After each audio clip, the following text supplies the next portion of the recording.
Hello, everyone, and welcome to Calling All Heroes Major 3 Radiant Heroes Major 3.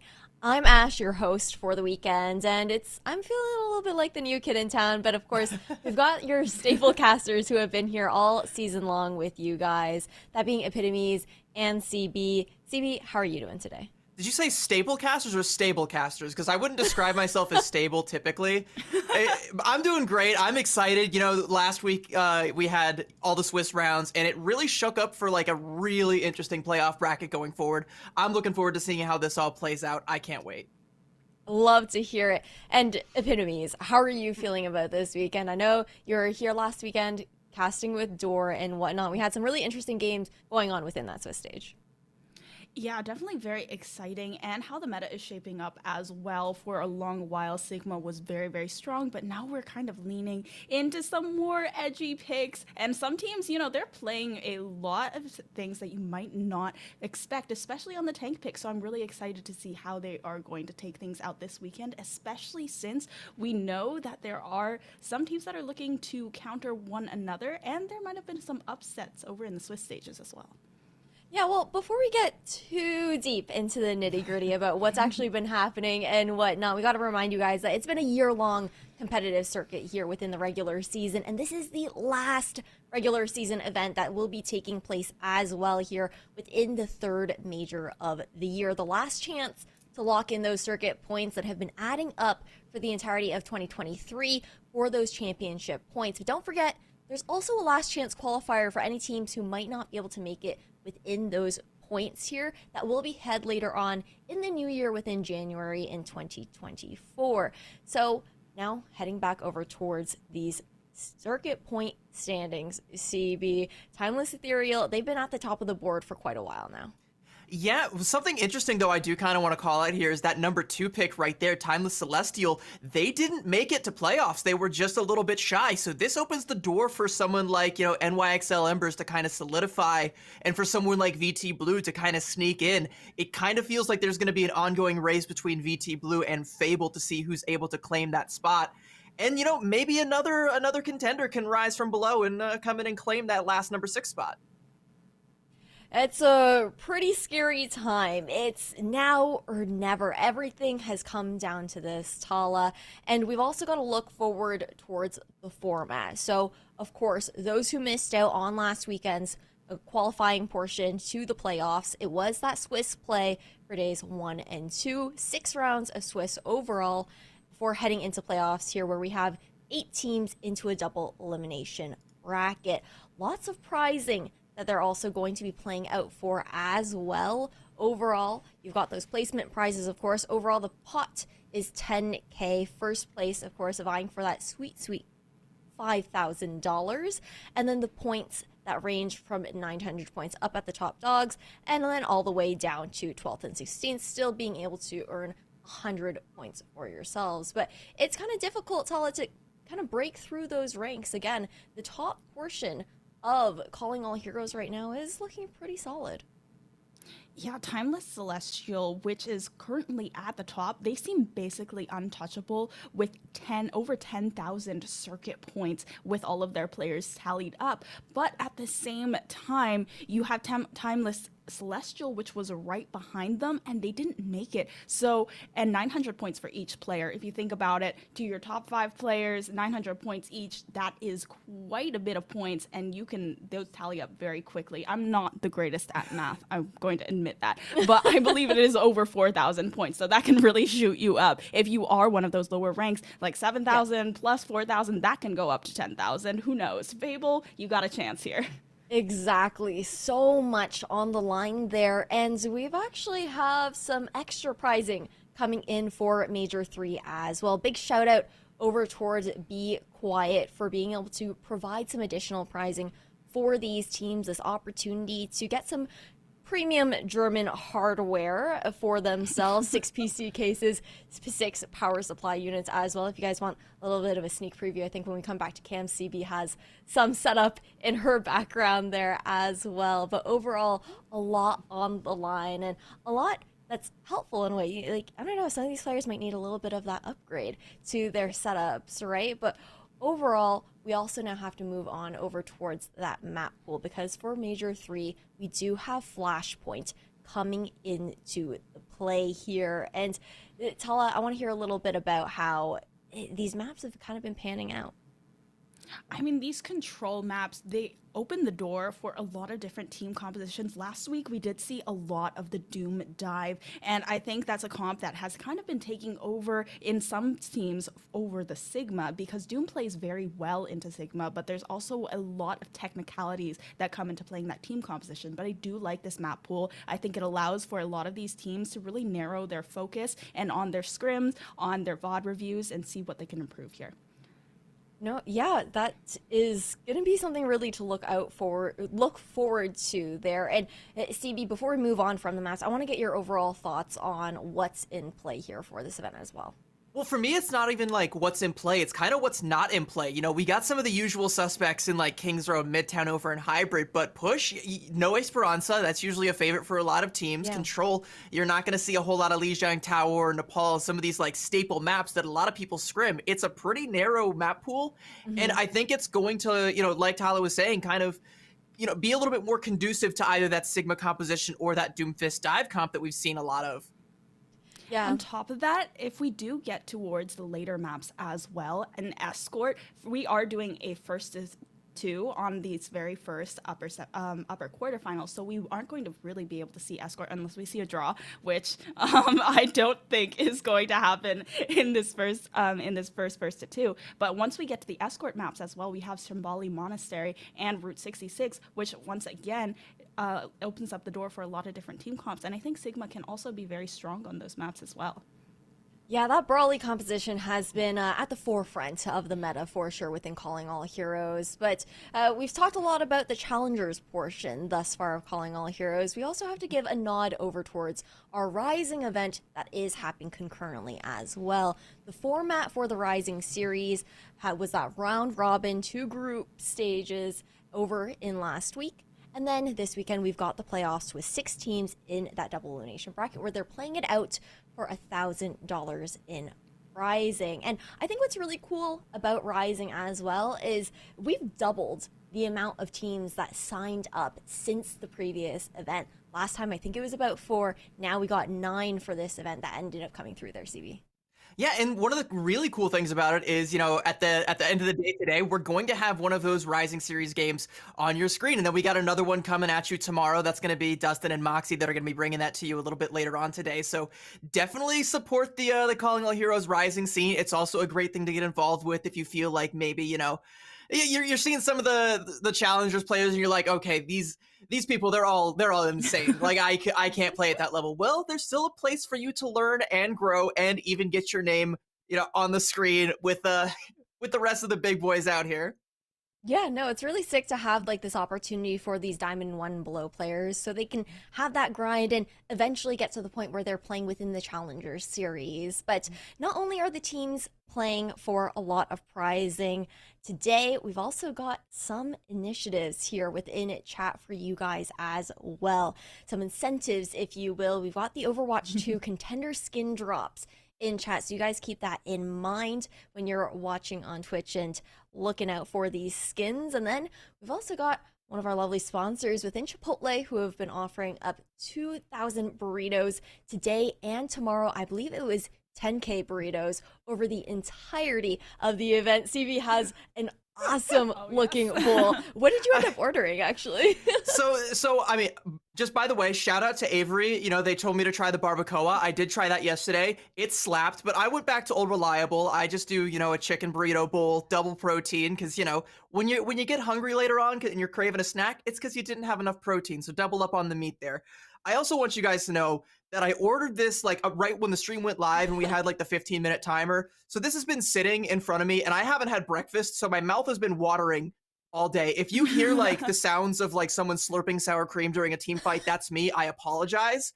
But I mean, it's just that damn good. Hey, you can't knock it, right? I mean, we're also going to have to look towards the MVP of the entire tournament, gets the opportunity to also win Chipotle for the entirety of the year. But we also can't forget one last opportunity for everyone who is watching at home and supporting this stream. Noble Chairs are kind enough to give this opportunity to give away 4 chairs over the entirety of this weekend. So you guys have to stay tuned for a bit more information on that later to find out how you're going to be able to enter that giveaway in particular.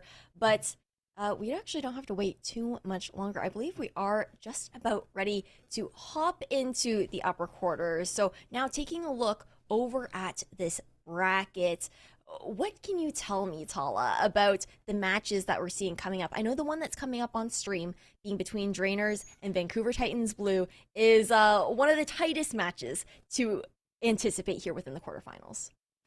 Yeah, well, Drainers, they play a lot of interesting compositions. I think they're very flexible in what they want to play. We saw it's Vancouver Titans Blue versus Vancouver Titans Blue today, but Alice versus Drainers, Fuel. they playing, yeah, exactly.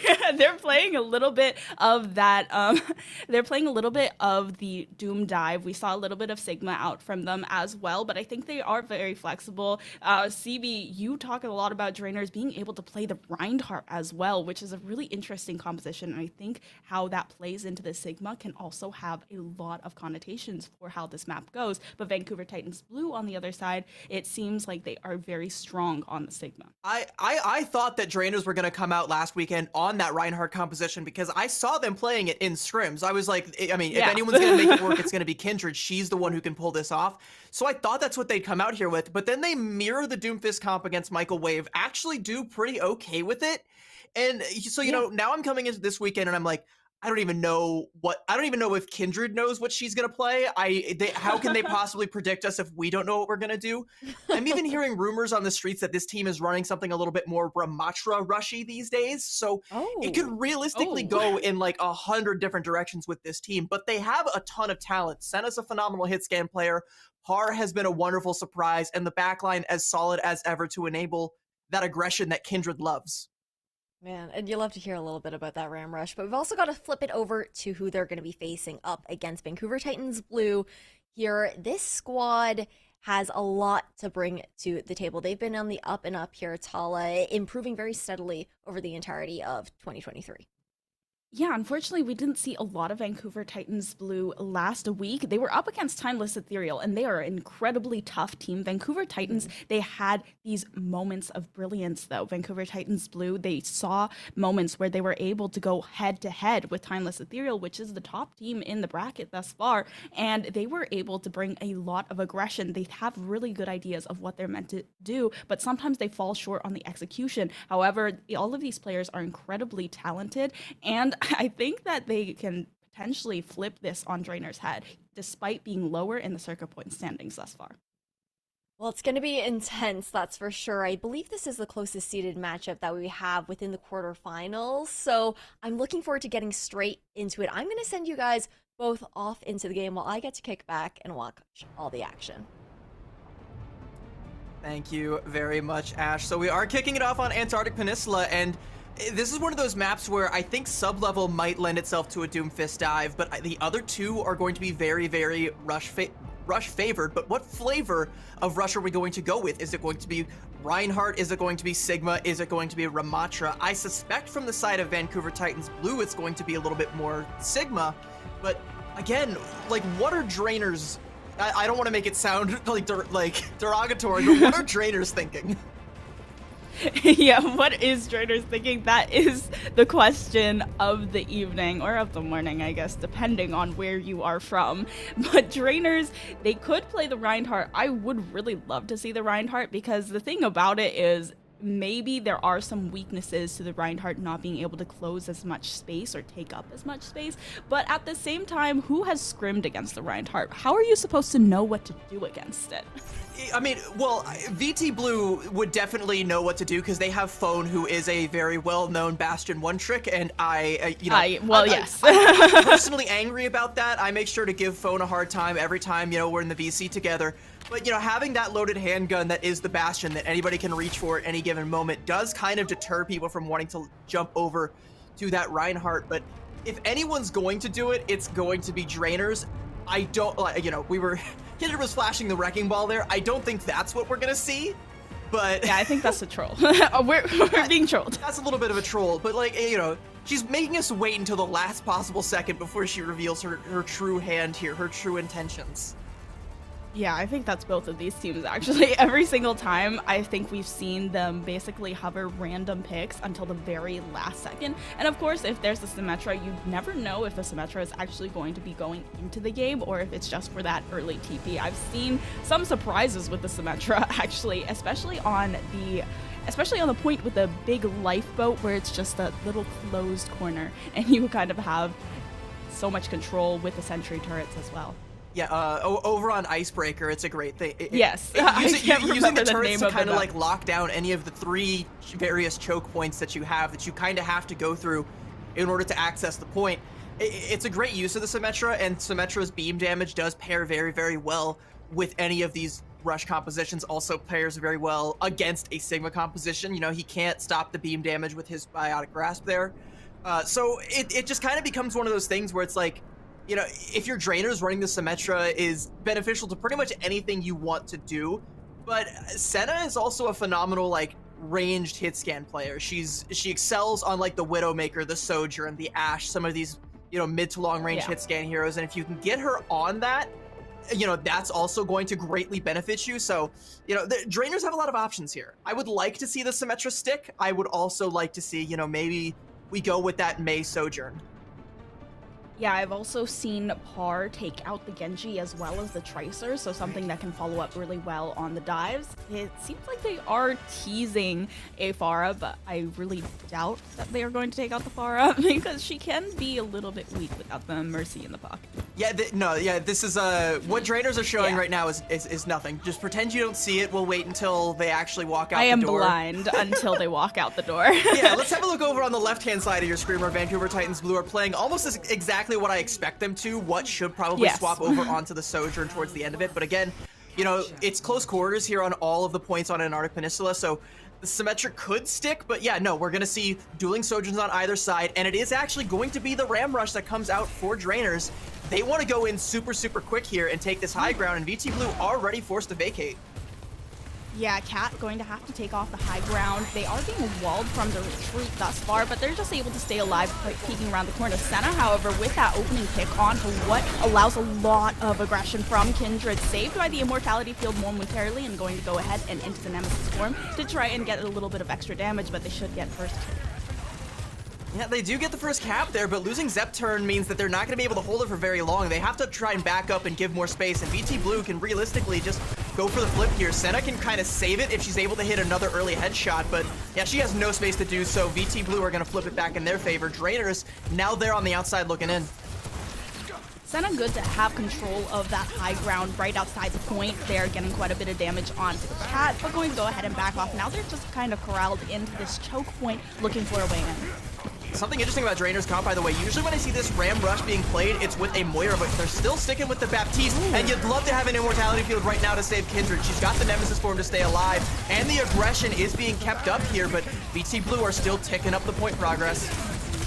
Yeah, Par looking to try and solo take the point. Cat's trying to go on the way in. There's the Immortality Field cooldown, already used Immortality Field out and try and mitigate all of that damage. Zepturn getting a lot of healing in the Blizzard coming through. It seems like Par can't stay alive from Phone's Blizzard, and it should be able to save the point on VT Blue's side. Kindred, however, now with the Annihilation, finding two without Safrona and Claire. VT Blue have no way back into this point, and they flip it over. Yeah, but I mean, like, that's 51% that realistically Drainer should already have, that VT Blue just kind of snuck out from under them. And, you know, they're going to come in with that Gravitic Flux. They're going to be looking at lane sound barrier to try and cancel that out. But then what happens when what finally pops that overclock? Is there going to be an angle for that overclock to find the value that we really need to? I'm not really sure. There's a lot of really tight corners here, and Drainers they're in no mood to give any quarter, no angles. That Flux is forced out early. There's the beat. VT Blue, it's in your court now. Ooh, Senna taking down what? And that's what the overclock nearly built up. So now they really have to rely on Phone's damage here, but it's just a disengage from this squad. Try and go back to the point and make sure that they can hold on to something here.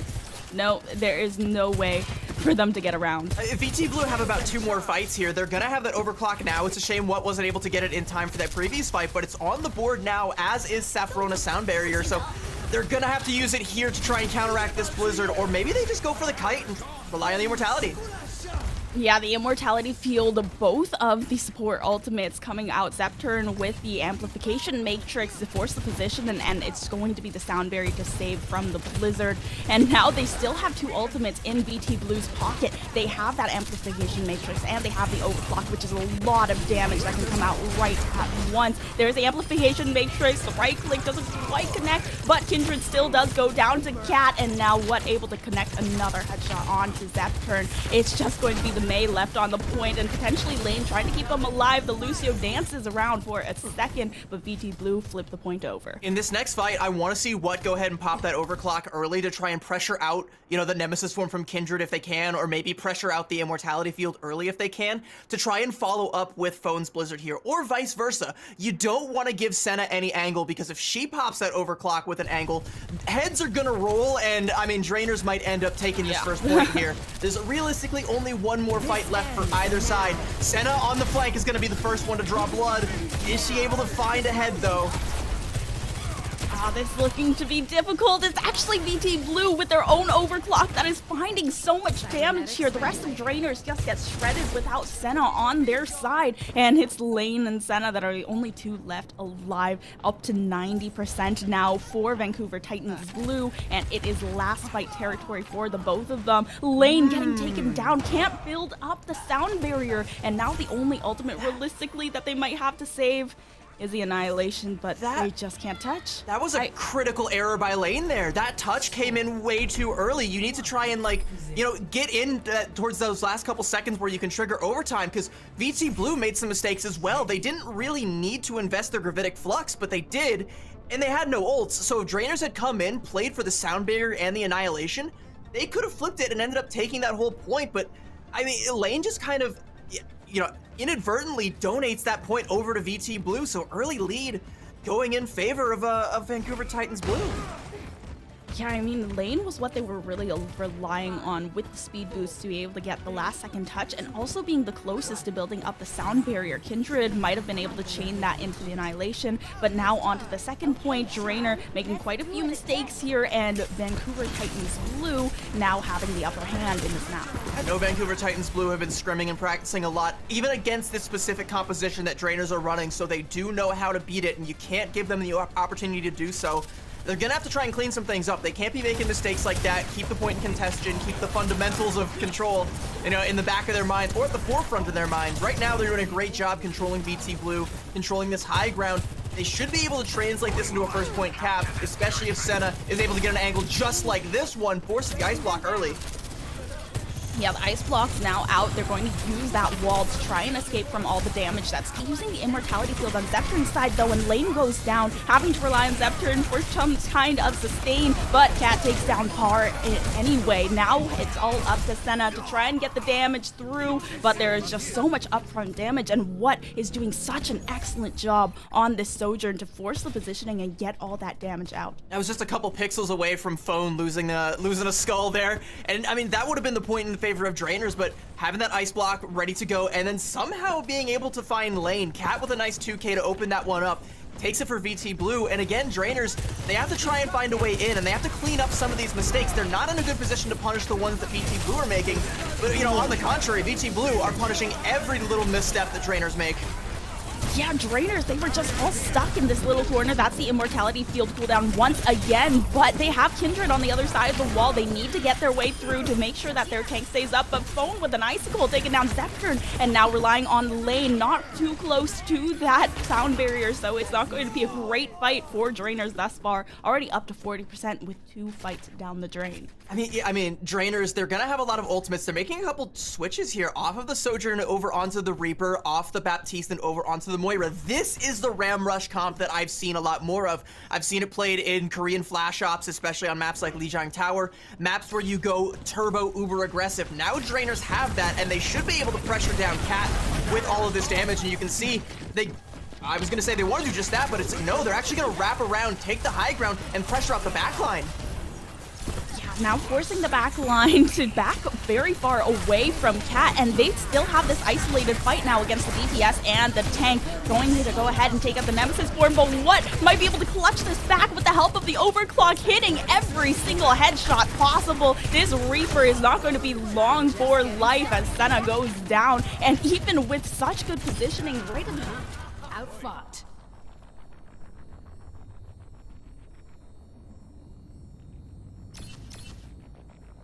Not entirely sure. Okay, just making sure it's not just me. All right, we're good. Is there going to be a touch here? It looks like Lane is going in for the touch. No, sorry, that's Par coming in and Kindred back on the Doomfist, but this is desperation mode for Drainers. Oh my gosh. Yeah, What is just doing so much damage to this backline. There seems to be nothing that they can do. They have no way of contesting what up on the high ground, and now they're going to go ahead with the Gravitic Flux, the Doomfist coming out from Kindred to take down Flux Corona. misses. And okay, there is just no connection there from the ultimate on the Sigma, which is good for Drainers to keep this overtime in contention. Cat trying to pressure out Senna, but Par going down to what once again, now without the harass of the Tracer onto the backline, and the Blizzard coming through from Phone, going to pressure out Kindred, and they just get melted. There needs to be some way for them to keep on top of it. Lane, however, can't escape from the freezing cold of Maze. Ice Gun and Vancouver Titans Blue in a 2-0 fashion take that first map. That looked decisive. Shout out Cat, by the way, for that accretion onto the coalescing Moira. That's not an easy shot to hit. A lot of Moiras will, hold on to their fade for specifically that cooldown. I'm not actually, I don't want to call it because I don't know if Zepturn did it or not, but there is like this new thing recently that a lot of Moira players forget because, she's never really meta, that you can fade while in coalescence now. So you can kind of dodge those sort of things. If that cooldown wasn't available and Cat called that out and just went for that accretion, that's a huge play. That shuts down any lifeline that Drainers had. But to put themselves in that position where they're relying on that lifeline is already kind of an underperformance from Drainers. I expected them to come out a lot more aggressive, a lot more angry, a lot more hungry. I expected them to come out, get a little bit more value out of this Senna pick on the Sojourn, because she is phenomenal on the Sojourn, but it looked like what was the stronger Sojourn in that matchup. And I mean, it's a little disappointing. It's a great start for VT Blue, who, like I mentioned earlier, are in kind of a pseudo race with Fable to see who can get the most points to try and secure that championship spot. But if you're Drainers, you want to make sure that you're not at risk of falling out of favor as well. Yeah, I mean, Drainers, they are not incredibly far ahead of the rest. It's not a timeless ethereal kind of position where you have those 10k points to fall back on. Drainers, especially after losing to Michael Wave in the Swiss stages as well and kind of getting a worse seeding overall, it's definitely going to be a really tough one. And you can see the head-to-head between Phone and Par. Lots of damage done on Phone's side, and Par kind of falls a little bit short over on Drainers. So you can kind of see the differences in the amount of eliminations and damage being done only in the DPS line. The biggest takeaway here, though, is like 1 death versus 7. I mean, this just kind of shows like that's the whole map across both points. We only played 2, so it is what it is. But it's like, if you equate every death to a won or lost team fight, that kind of equates to Vancouver Titans Blue realistically only decisively losing 1 team fight, whereas Drainers, they can't seem to just buy themselves away into the point for free. They're constantly losing their Mei, or they're constantly losing their Lucio. There's a lot of just general sloppiness on the side of Drainers that they need to clean up. And you know what? It's a new weekend. It's the first round. We, maybe we're a little bit cold. We're a little rusty. We got to shake the nerves off. We got to get back in the groove. We got to play like the Drainers that I know and love, the Drainers that I like to see, the ones that, are setting the tempo, forcing the enemy team to adapt, to react. Right now, the practice that Vancouver Titans Blue has put in has paid off in spades, and Drainers look kind of out of practice. Yeah, I mean, this was a really big contrast to the Drainers that we saw last week as well. Even though they ended up losing in their match on stream against Michael Wave, even on that first map, they looked so strong, they looked so coordinated, very aware of the positioning and the pitfalls of the comp that they were running and where those weaknesses were. And because they were able to identify them, it was a lot easier for them to beat Michael Wave in the Doomfist mirror. But now on the Ramattra Rush, it seems like they are getting singled out a lot. They're not able to contest who looked like the stronger hit scan player in this matchup, especially being able to get so much value from those overclocks time and time again. Now over on King's Row, I think this plays right into Vancouver Titans Blue's hands, since they do love that Sigma composition. Cat on the Sigma seems to be so strong, very aware of the weak points of Drainer's composition. Speaking of Drainer's composition, I don't think that this map is disadvantageous for them, but I think they do need to play that more aggressive variant that we didn't see until the very tail ends of Antarctic Peninsula. I think, if you're going to play this, you do want to have the Reaper. You need to have that constant threat of the burst damage on either your tank or your backline. You do need to kind of play the Moira so you can, you're not reliant entirely on the lamp cooldown. reliant entirely on whether or not you have immortality fields. You can kind of keep some of that consistent healing, build up to those fast coalescences, and then continue to put out the aggressive pressure that way. The Baptiste is great for keeping the tank alive, yeah, but the ultimate ability and just the rest of the way that Baptiste plays in the neutral, I don't think is nearly as conducive to the way that Drainers should be playing this comp. What value is the Ramattra getting that the Sigma wouldn't be if, Drainers just mirrored?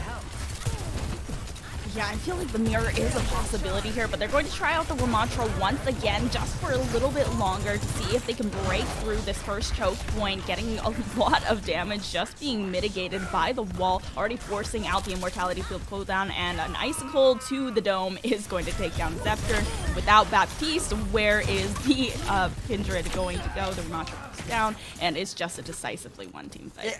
The Immortality Field was used really, really early there, and like I said, once that cooldown is down, it's so hard to keep that aggression up. You don't have the ability to just keep your tank alive the entire time. Drainers are actually going to make wholesale swaps over to the Doomfist dive composition that we saw them play against Michael Wave. We know they know how to play this, but I do have it on good authority that VT Blue have also been practicing against this comp as well, so they should, in theory, know how to beat it. Keep an eye on Phone, and Zeptern, I mean, that advice goes double for you right now. Yep.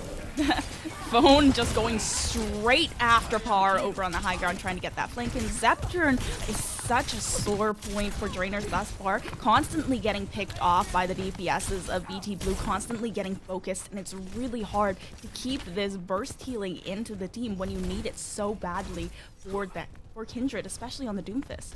So what's going to happen here on the side of VT Blue typically is you're going to see Phone trying to hunt down and mark the Genji. You can even see that right now, going in deep to try and get Par. They do. Safrona should also be there to assist if Phone needs it, but it looks like, yeah, there we go. There's the duo. They're going to try and pressure down Kindred, and while Kindred is trapped in this corner, she can't get anything realistically done, and the rest of the team can't get through the choke, so VT Blue, they just kind of hold for free.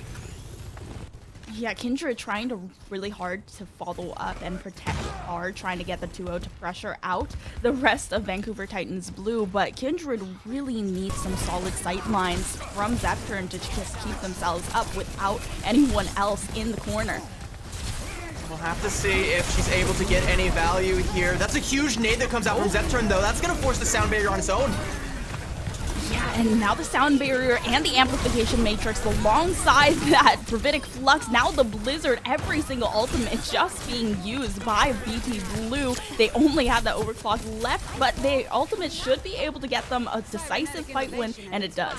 This next fight win, though, should be Drainers to win. They do have the Meteor Strike, so Kindred can keep that aggression up if she needs to. More importantly, though, they have the Nano Blade, and that is the one thing that can beat BT Blue's comp, especially without having that sound barrier on the field. The fact that that was forced out in the previous fight, that means this should be a free fight win for Drainers. Look for either a big anti-nade to open it up, or just go in raw with that Dragon Blade.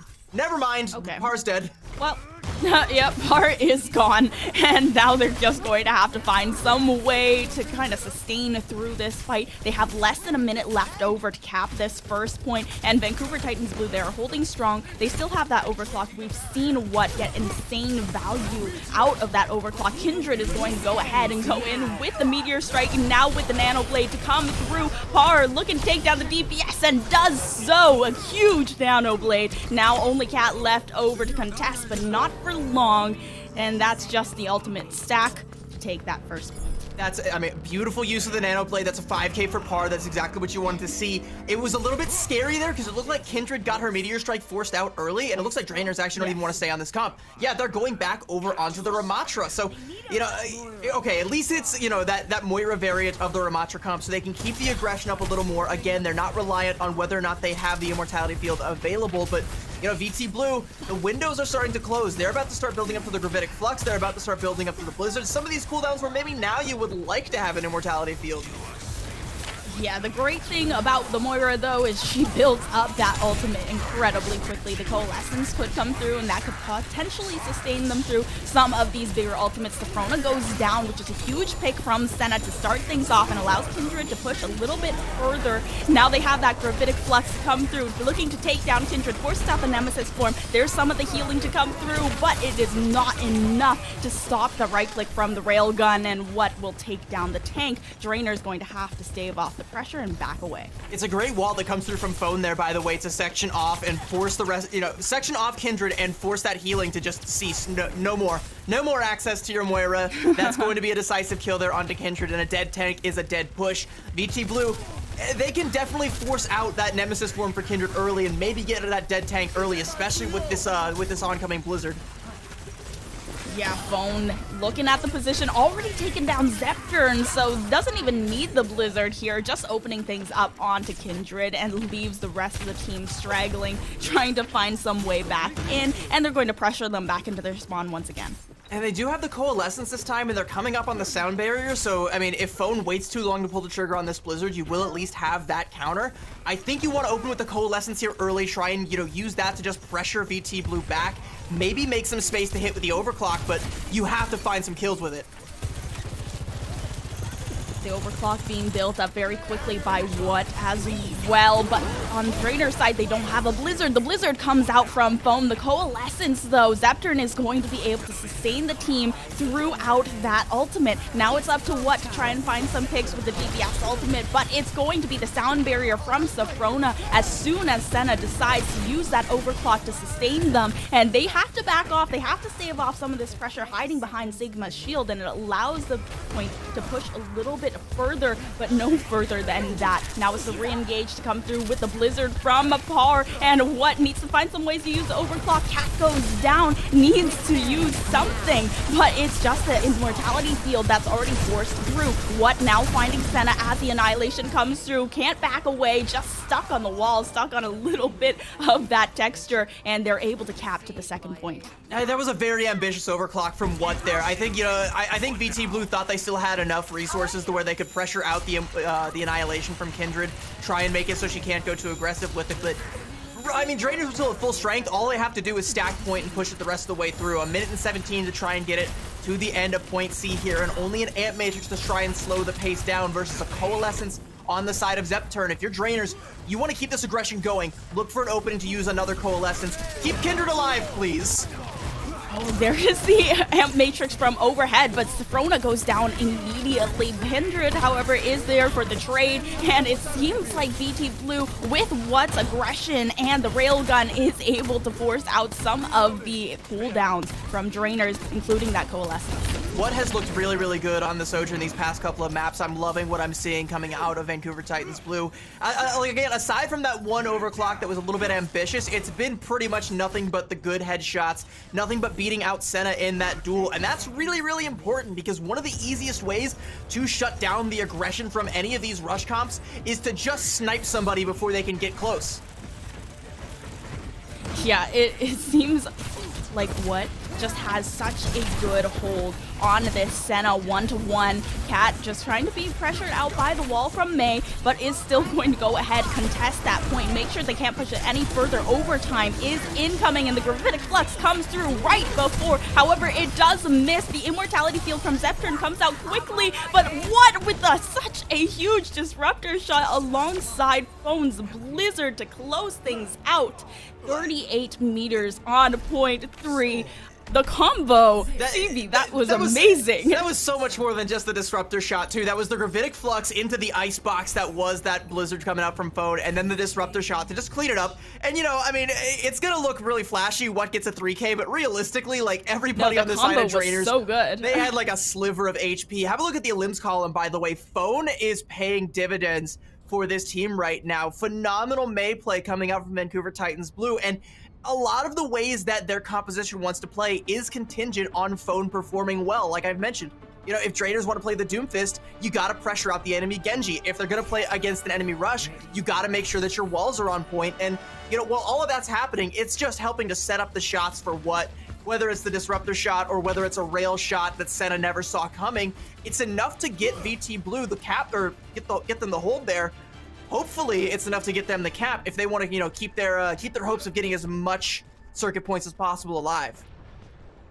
Yeah, also wanting to shout out how many deaths, particularly the backline, has from Drainers, but whoa, there's that Reinhardt to come through. Zeptern has been pressured out quite a few times with 4 deaths to Claire's 1. So this Baptiste really has been taking on the brunt of so much of this damage that's coming through from Vancouver Titans Blue, because they know without Zeptern, and if there's no sound barrier online, there's basically no way to keep your tank alive. It's going to be a first shot from What, going to instead try and switch onto the Sojourn instead without that first shot. I'm curious to see if this is going to work out in favor of Drainers, because like I said, this is what I've seen them scrim. I know they are very good at this comp, but they're doing so without a Symmetra, so it might be a little bit harder to save their Reinhardt if Kindred ends up getting in trouble, if a big wall comes into play, or if What just finds another opening pick. Oh, okay. What is just on fire, just uncontested on the high ground as well. Usually it would be Par maybe turning around and trying to get this pressure onto the high ground on close quarters, but there is just nothing to be found here. In a matter of seconds, Vancouver Titans Blue have won a team fight, forced Drainers back into their spawn, and should be able to get at the very least 2 ticks before the re-engage comes through from Drainers, and it does so. The accretion, however, and now the walls come through. There's still the contention there, and using Reinhardt to force themselves through the disruptor shot. However, Claire and that railgun from What, shredding through the shield without the tank to be the meat shield for the squad. Zeptern, you can weave in and out of those shots, but there is no way you are going to stop this payload. I really think that Senna needs to make a swap here if Drainers are going to make this composition stick. You know, you need to have the frontline pressure. There's that sim swap. That's exactly what I want to see, because you can see, like, Kindred, she's forced to just hold up her shield the whole time while taking a pounding from all 5 members of VT Blue, and it's only so long before that shield cracks and 2 does the entire Drainers defense. Now that you have that symmetry, you can keep the frontline pressure up. You can burn down Cat's shield, try and burn through that grasp, maybe even put out a bunch of pressure, force some rotations out from either Phone or What. This is where it's going to get a lot more quick moving and a lot more coordinated for Drainers. Now Drainers, they are forcing themselves forward onto the payload. They know that they have that amp matrix behind them, so the positioning has been just a little bit more defensive. On the other side, though, the Gravitic Flux comes out immediately. They have the amp matrix as well, taking down the sentry turrets on the way in, and they're trying to get as much damage as possible. Immortality Field, they know the cooldown is gone, and with Phone, with the having the Blizzard as well, oh, they're able to block the shatter from the Reinhardt. Almost nobody goes down, and Safrona finding Kindred. Senna is able to get a pick onto What, but it's not going to be enough. Drainers, they're falling apart as we speak. Senna, however, another pick onto Phone. It is just a consolation prize, though. It seems like they should be able to get this full capture. If Drainers want to win the point, this is where they should be holding. They needed to win that fight, but they don't. It's going to get so dicey. Their backs are going to be up against the wall. And sure, they have the ults for maybe 1 or 2 fights, but you got 5 minutes to not even get halfway through. This looks like Vancouver Titans Blue's map to lose here. Drainers, if you're Kindred, you definitely wish you still had that shatter. Yeah, Kindred having that shatter blocked, it's just so devastating, and immediately the overclock now forcing out the Immortality Field from Zeptern. The sound barrier from lane has to come through, and Senna is looking for some more damage. Safrona goes down to Kindred. Now without the sound barrier from Vancouver Titans Blue, it's a disengage. Drainers, they're holding on to this point, holding on for dear life. Yeah. Holding on for dear life is a great way to put it. They're going to have to ult cycle perfectly. I mean, you got to open with the Amp Matrix, try and force VT Blue back, then go in with the Photon Barrier. Hopefully, use that to build up to a shatter, because you don't really have much else. You don't have the Photon Barrier anymore, because Phone just took it away from you. Phone immediately taking down Senna. What a good opening pick. However, the Immortality Field forced out from Claire, going to allow Drainers a little bit more aggression as the Gravitic Flux comes through to stave off that pressure. And now it's just Cat and Kindred in one another's faces. Now the Photon Barrier from Senna weaving in and out, shield dancing to try and get onto that payload. Make sure it doesn't get any further than that. Phone getting a lot of damage down, and the Amp Matrix is going to force that fight. Kindred goes down. They were trapped with the back against the wall. well, quite literally. And now Drainers, how are you supposed to contest this? Senna gets up onto the high ground, trying to drop down onto the point, but immediately goes down. And now the Blizzard from Phone, you cannot contest through this. The Ice Block does come through. Maybe there is some sort of contention from Par, building up to the Blizzard, throws it out, but there is nothing to be done. Vancouver Titans Blue, they are looking like this is just running over Drainers. Second map into their pockets. Vancouver Titans Blue, 2-0 fashion, beating out Drainers. This is not what I expected at all. We talked about how Vancouver Titans Blue have been improving as a team. I mentioned how much practice I have personally witnessed them putting in against the compositions that Drainers like to play. The prep work paid off, but I still expected a lot more from Drainers. They looked lost. They looked like, they didn't know what they wanted to play or how they wanted to play it. And when they finally get to play something that is in their wheelhouse, it's too late because the wheels have already fallen off. It comes down to that last little fight there where the Ant Matrix comes out. Kindred wants to LOS it, but the perfectly placed wall from Phone just shuts it down. She can't back up. She can't get away. She can only sit there and tank all of the damage that comes her way, and that health bar is only so beefy. Phone did wonders for this team. What constantly hitting a bunch of these opening picks and being the difference maker, but for me, it's Phone. It's just Phone. Yeah, this DPS line from Vancouver's Titans Blue, I mean, Phone was just an excellent supported DPS as well. When it comes up to the kill feed, it's usually what that's named you see there, but there is so much good support coming in from Phone, being able to slow things down, and Cat as well, using the Gravitic Flex to force the positionings into good places where it's so easy for What and Phone to find those picks. So Vancouver Titans Blue with a 2-0 victory over Drainers, who are currently, by the way, third place in our circuit point standings. So Drainers, this is a tough position for them to be in. Vancouver Titans Blue, it could not be better. I mean, it could not be better, and it's better than it seemingly has been for them for a very, very long time. They've placed either 5th or 6th in every major or minor tournament up till this point. So, I mean, this is a great performance from VT Blue. We talk about their improvement. This is where we're actually getting to see it. We've actually got data to back it up now. This very well might be their best performance, and it's not done yet. They've still got a ways to go. As for Drainers, though, down to the lower bracket they go. As for us, though, chat, to a quick break we go. We're going to come back and break it all down for you on the other side of this. Don't go anywhere, chat. We'll see you in just a bit.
What's up, everyone? What a clean series coming out from Vancouver Titans Blue. That was absolutely insane. Some of the combinations that we saw going off paid off dividends there. But we've also got to throw it over to our Chipotle match MVP of the day and check out to see who that's going to be. And a little bit of a drum roll as we wait. It's going to be Phone. And I believe we do have the opportunity to have an interview with them as well. But CB, before we hop into that, I want you to talk a little bit about the impact that we saw from this player here within that last matchup. We saw some great ice walls going up to be able to just divvy up the team, zone things out, and isolate those fights. I mean, like, in every sort of composition that VT Blue are going to be playing against, whether it's the Ram Rush, whether it is the Doomfist Dive, it's going to be Phone that's going to be the most important piece for this team, because you're using the Mei to either section off the Genji, try and pressure them out so there's no Genji to follow through with any of the Doomfist slam damage, or you're trying to set up those big ice walls so that your team can go aggressive on a sectioned off target. And when all else fails, sometimes just throwing down a blizzard at the right moment, catching the right people out is all you need to do. And Phone has gotten phenomenal at that, has very much so stepped up to the level where, you can trust Phone to take care of business, no matter what the job is. Yeah, you absolutely love to hear it. And Tala, I also have to get your thoughts on this player as well. We saw incredible things. CB hyped them up a lot as well, but I want to hear your side of things.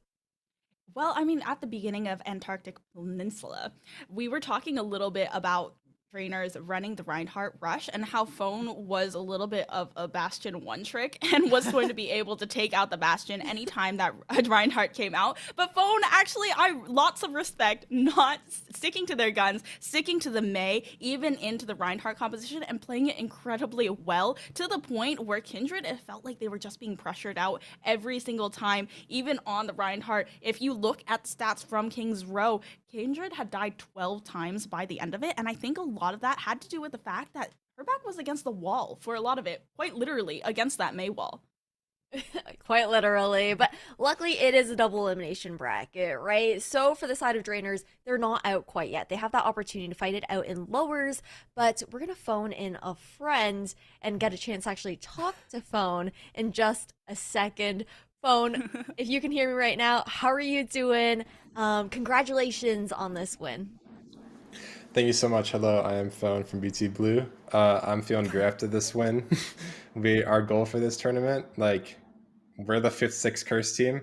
Every tournament, we got like 5th-6. So we're just trying to get that top 4. That's our goal. That's my goal, at least. Well, I mean, this matchup in and of itself means a lot to be able to break that curse for you guys as well, right? So, what was the team sentiment, I guess, heading into this match up against Drainers? Did you feel like there was a little bit of extra pressure on your shoulders knowing that you guys were reaching for the stars? Yeah. So we played Drainers in Swiss, I believe, or a warm-up or something. So we knew they Yeah. really want to play the Ram comp. They don't like playing SIG that much. So it's just not favorable for them. So we basically practiced all week. Like, we even had some scrims. Like, we had a day where we played against 2 really good Ram teams, just playing Ram against us. We went like 0-12 in maps, but we learned a lot from it, and we just hard practiced against it. And I think that we were able to execute when it came to game time. And then it shows because they swapped off the Ram to their comfort picks. That's really awesome. I think that's a big thing too, is like you learn the most from your losses, whether it's in scrims, whether it's in officials as well. That's the biggest opportunity to take away information from those matches, be able to improve in that kind of sense.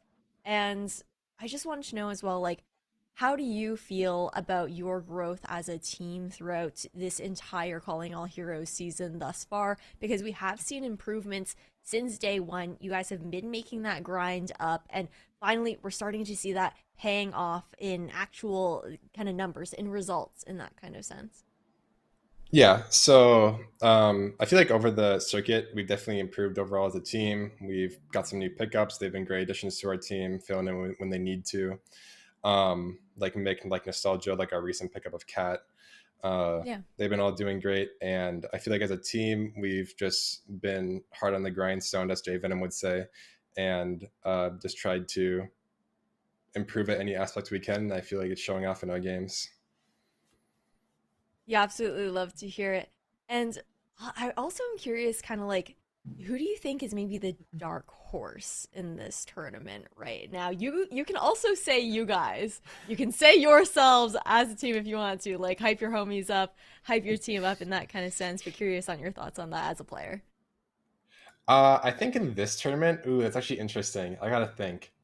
I think going in, my dark horse was definitely gonna be Fable. Like I think that team has potential to be really good, especially if like Snazza getting picked up.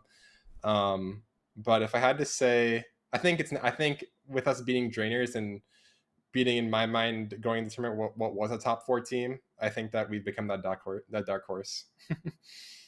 Okay, you'll love to hear it. I'm hoping to see you guys make that run this weekend. But I also want to give Epitomes and CB a chance to ask their questions as well. So, Tala, why don't you head off first and then CB, you can follow up afterwards.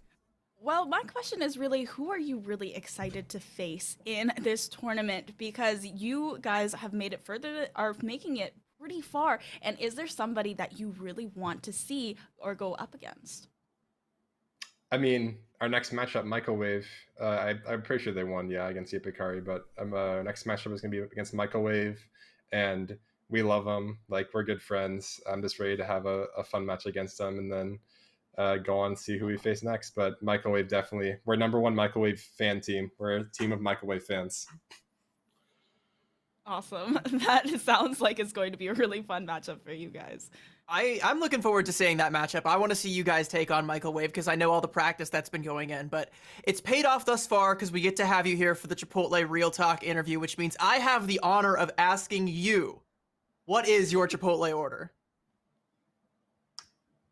You see, that's a great question because you see, that's a really good question. Unfortunately, I do not eat that much Chipotle. Oh, no. Would you like a government-assigned Chipotle order? Yes, government assigned a Chipotle order. What's my Your mandated government-assigned Chipotle order? Chipotle order is a barbacoa bowl with fresh tomato salsa and guacamole. Are you good with that? Yes. Are you I allergic will to definitely- avocados? No, I'm not. Okay. Okay, good. That sounds like it would slap. That sounds like that's a good like staple bowl to have. But before we wrap things up here, Phone, a big thank you to you for taking the time to do this interview with us. But we want to give one last opportunity to shout out to anyone, give any thanks before we wrap up the Chipotle Real Talk interview. Yes, thank you for having me. Thanks to you guys for all casting this event, producing everything. Quick shout out to, I'll just say, my entire team. That's pretty simple, especially to Jay, Venom, and Woods, our coaches, taking the time out of their day to help us with everything, VOD reviewing, spending hours and hours with us, and especially Claire. Claire has been a big help, just improving a lot, wanting to win, where I think Claire's done a lot for us.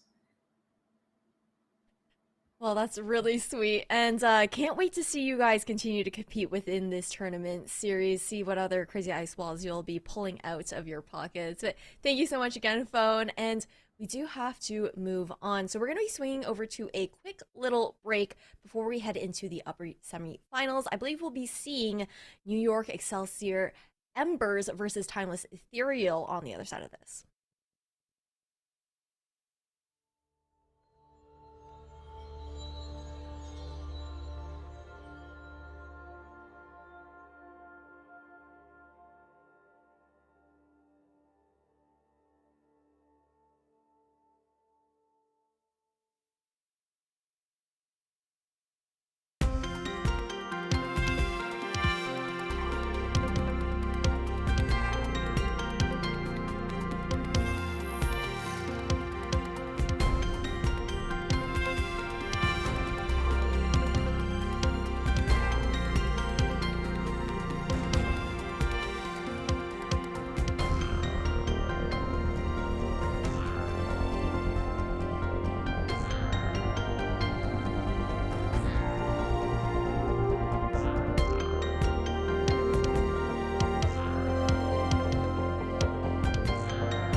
Welcome back, everybody, to Calling All Heroes Major 3. We just saw an intense 2-0 series there going over to the side of Vancouver Titans Blue versus Drainers, but now we've got to head over towards those upper semi-finals. Before we get onto that, though, I do want to give another shout out over towards Noble Chairs.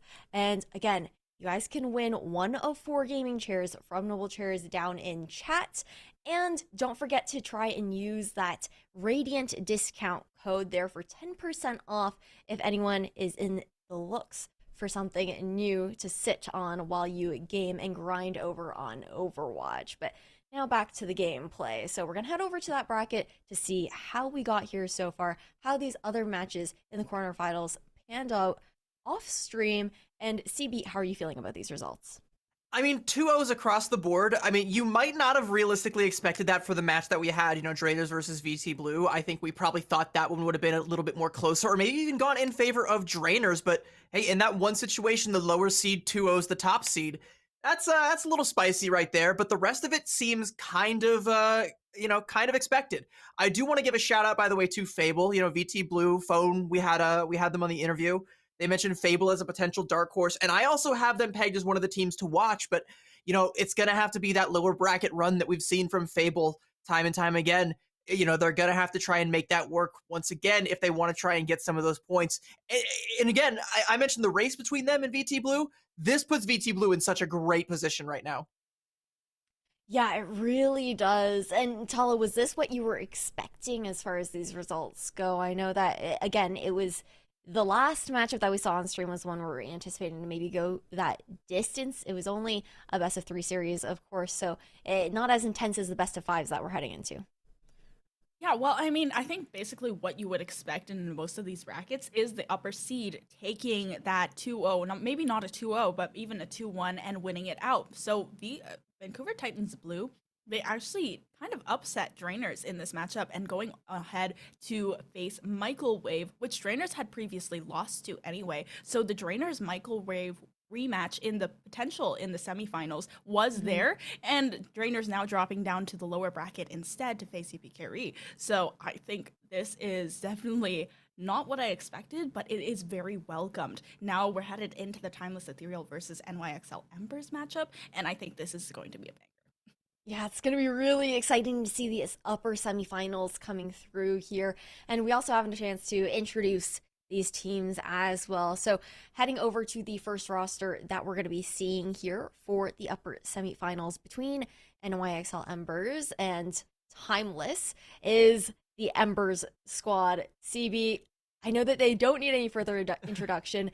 Some may remember that part of this squad was previously the group of, missing it at the top of my head right now. Valiant Guardians. Yes, there we go. Yep. There's so many names to think of, but that team, it was a scary one when they were a full squad, and now with the support of an organization.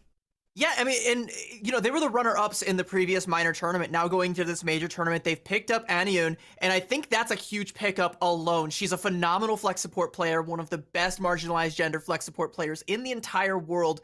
That's a coup for them to be able to pick up Anyun there. So taking an already strong roster and adding that to it means that this is definitely one of the other teams to watch.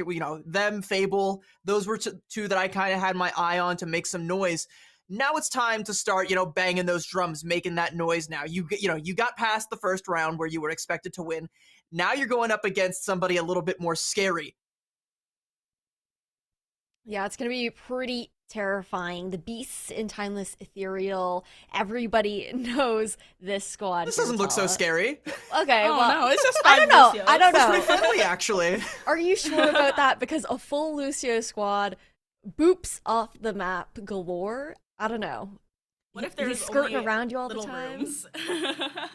The question is, does the speed boost stack if you have a 5 Lucio squad?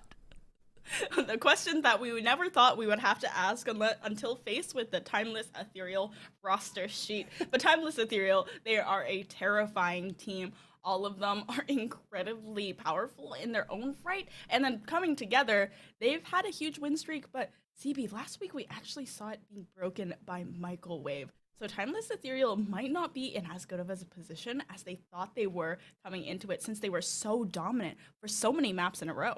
Well, we didn't actually see the record get we snapped because it kinda wasn't saw. on the stream, unfortunately. I would have loved to see that. I'm a little disappointed. I mean, the match we got to see instead was still a banger, and I'm still glad we got to see that one. But it would have been really big to get to see that 29 map win streak that Timeless Ethereal were boasting coming into this tournament being snapped in half by Michael Wave 2-0, by the way. They kind of, Michael Wave kind of just ran away with that one, and I didn't get to see the codes because unfortunately we went to a new patch. I really, really wanted to try and contact the players, get the replay codes for that one. It just wasn't in the cards. But I mean, if you're Timeless Ethereal and you lose a win streak like that, you're probably pretty pissed about it, right? Like, you want to come back.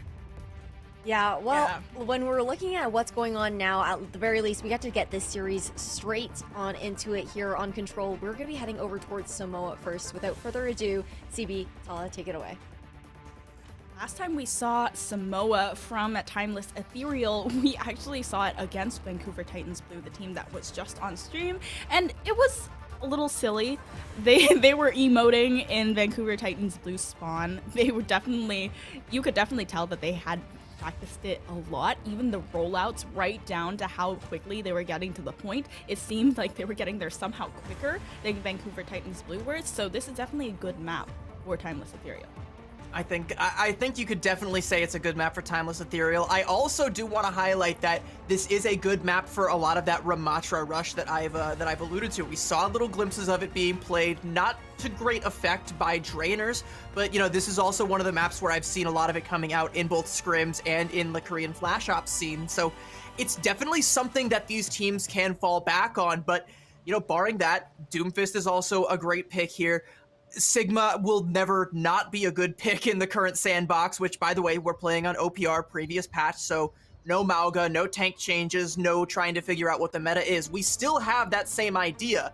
We still have that previous preseason 8 patch, but there's still so many options, so many different ways that it could go. And I'm also glad to see what Moving Fish is hovering over right now, because I've even seen a little bit of monkey business here and there. Yeah, and the monkey usually does come out as a sort of counter to the Doomfist, being able to protect the supports with the bubble. But it's going to be interesting if they stick onto it right off the bat, going against the Sigma. It might be a little bit tough right at the beginning here. And we're kicking things off on downtown here on Samoa. I'm expecting to see Timeless Ethereal and the Sigma comp try and take that upper route there. Where is Moving Fish going to go for the dive? Actually, no, scratch that. It looks like Timeless Ethereal going to split up just a little bit, play a little bit more for the low ground, and even try and get some of that higher ground on the southern side of the map. With a very strong Sojourn player, very strong hit scan player, and keeping on the low ground, kind of contesting the point. The dive kind of goes through from Moving Fish, but not fully committed just yet. They're just splitting this point right in half. Moving Fish is in, Moving Fish is out. They're not able to stick around for all that long. Timeless Ethereal going to get first cap here, but a big nade comes out from Aniyun. Moving Fish should be able to jump in on that, maybe try and get Halo, but no, they're okay. Yep, Halo is able to stay alive, jumping back down onto the point to contest just a little bit. HK is looking for something onto par. It's just this. Oh, okay, never mind. X10 drops down and Sniper immediately takes them down. Now HK trying to find a way in. Nope, just going to be accretion. Now a huge nade from NYXL Embers. Aniyun, though, unfortunately doesn't find anything. That feels like a lot of wasted time from NYXL Embers, and they're still kind of wasting it, waiting for X10 to try and get back in position here, but it feels like Moving Fish is just dipping their toe in the water and jumping right back out. But now that the Nano's on board, can try and go for a full dive here. Yeah, just going to go ahead, try and zone out Wisp. Oh, that's a lot of damage coming down right at once, though. Tank now missing for NYXL Embers. Timeless Ethereal still holding on to that point and unable to pressure out Wisp, and Timeless Ethereal, they're already halfway home here. Gravitic Flux gonna come out. The Sleep Dart was good to try and go for it, but it whiffs just a little bit. And I mean, NYXL Embers, the longer they fight this without getting any sort of definitive advantage, especially if Bun's gonna hit a 2K like that, a beautiful pulse bomb, like, Embers have to get out. They can't stay in here any longer. Timeless Ethereal have won this fight 70%. We're already almost in one fight territory here.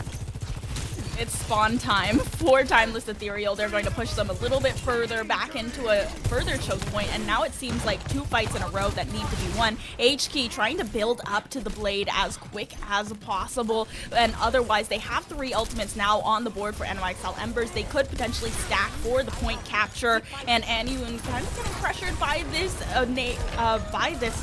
disruptor shot, but otherwise now with the primal rage to come through from Moving Fish, looking to pressure out the back line. Halo going down from X10. That's a nice shot to try and get things started, and now the rally from Poryu to force through the choke point. Moving Fish, however, is going to dive onto that back line while followed up by HKey. Now Z going down. They have nowhere left to go. They are able to capture that point. 99% though, they need to play this perfectly.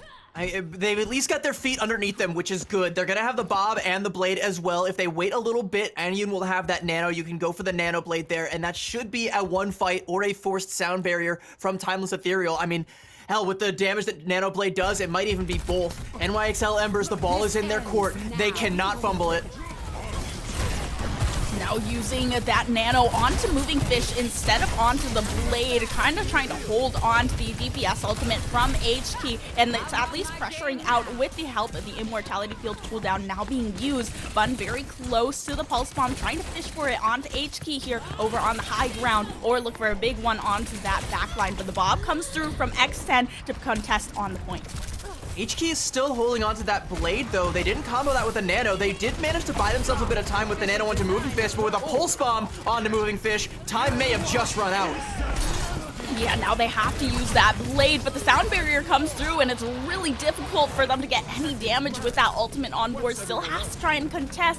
They are 64% to the 99, but it flips over onto Timeless Ethereal. They need to activate the overtime and are able to with the help of HKey, but HKey goes down. Now Moving Fish comes in a second too late with the bubble, and it's just going to be pressured out. Now it's up to Poryu, but they are going to be shredded. And the NYXL Embers, they are losing the first map.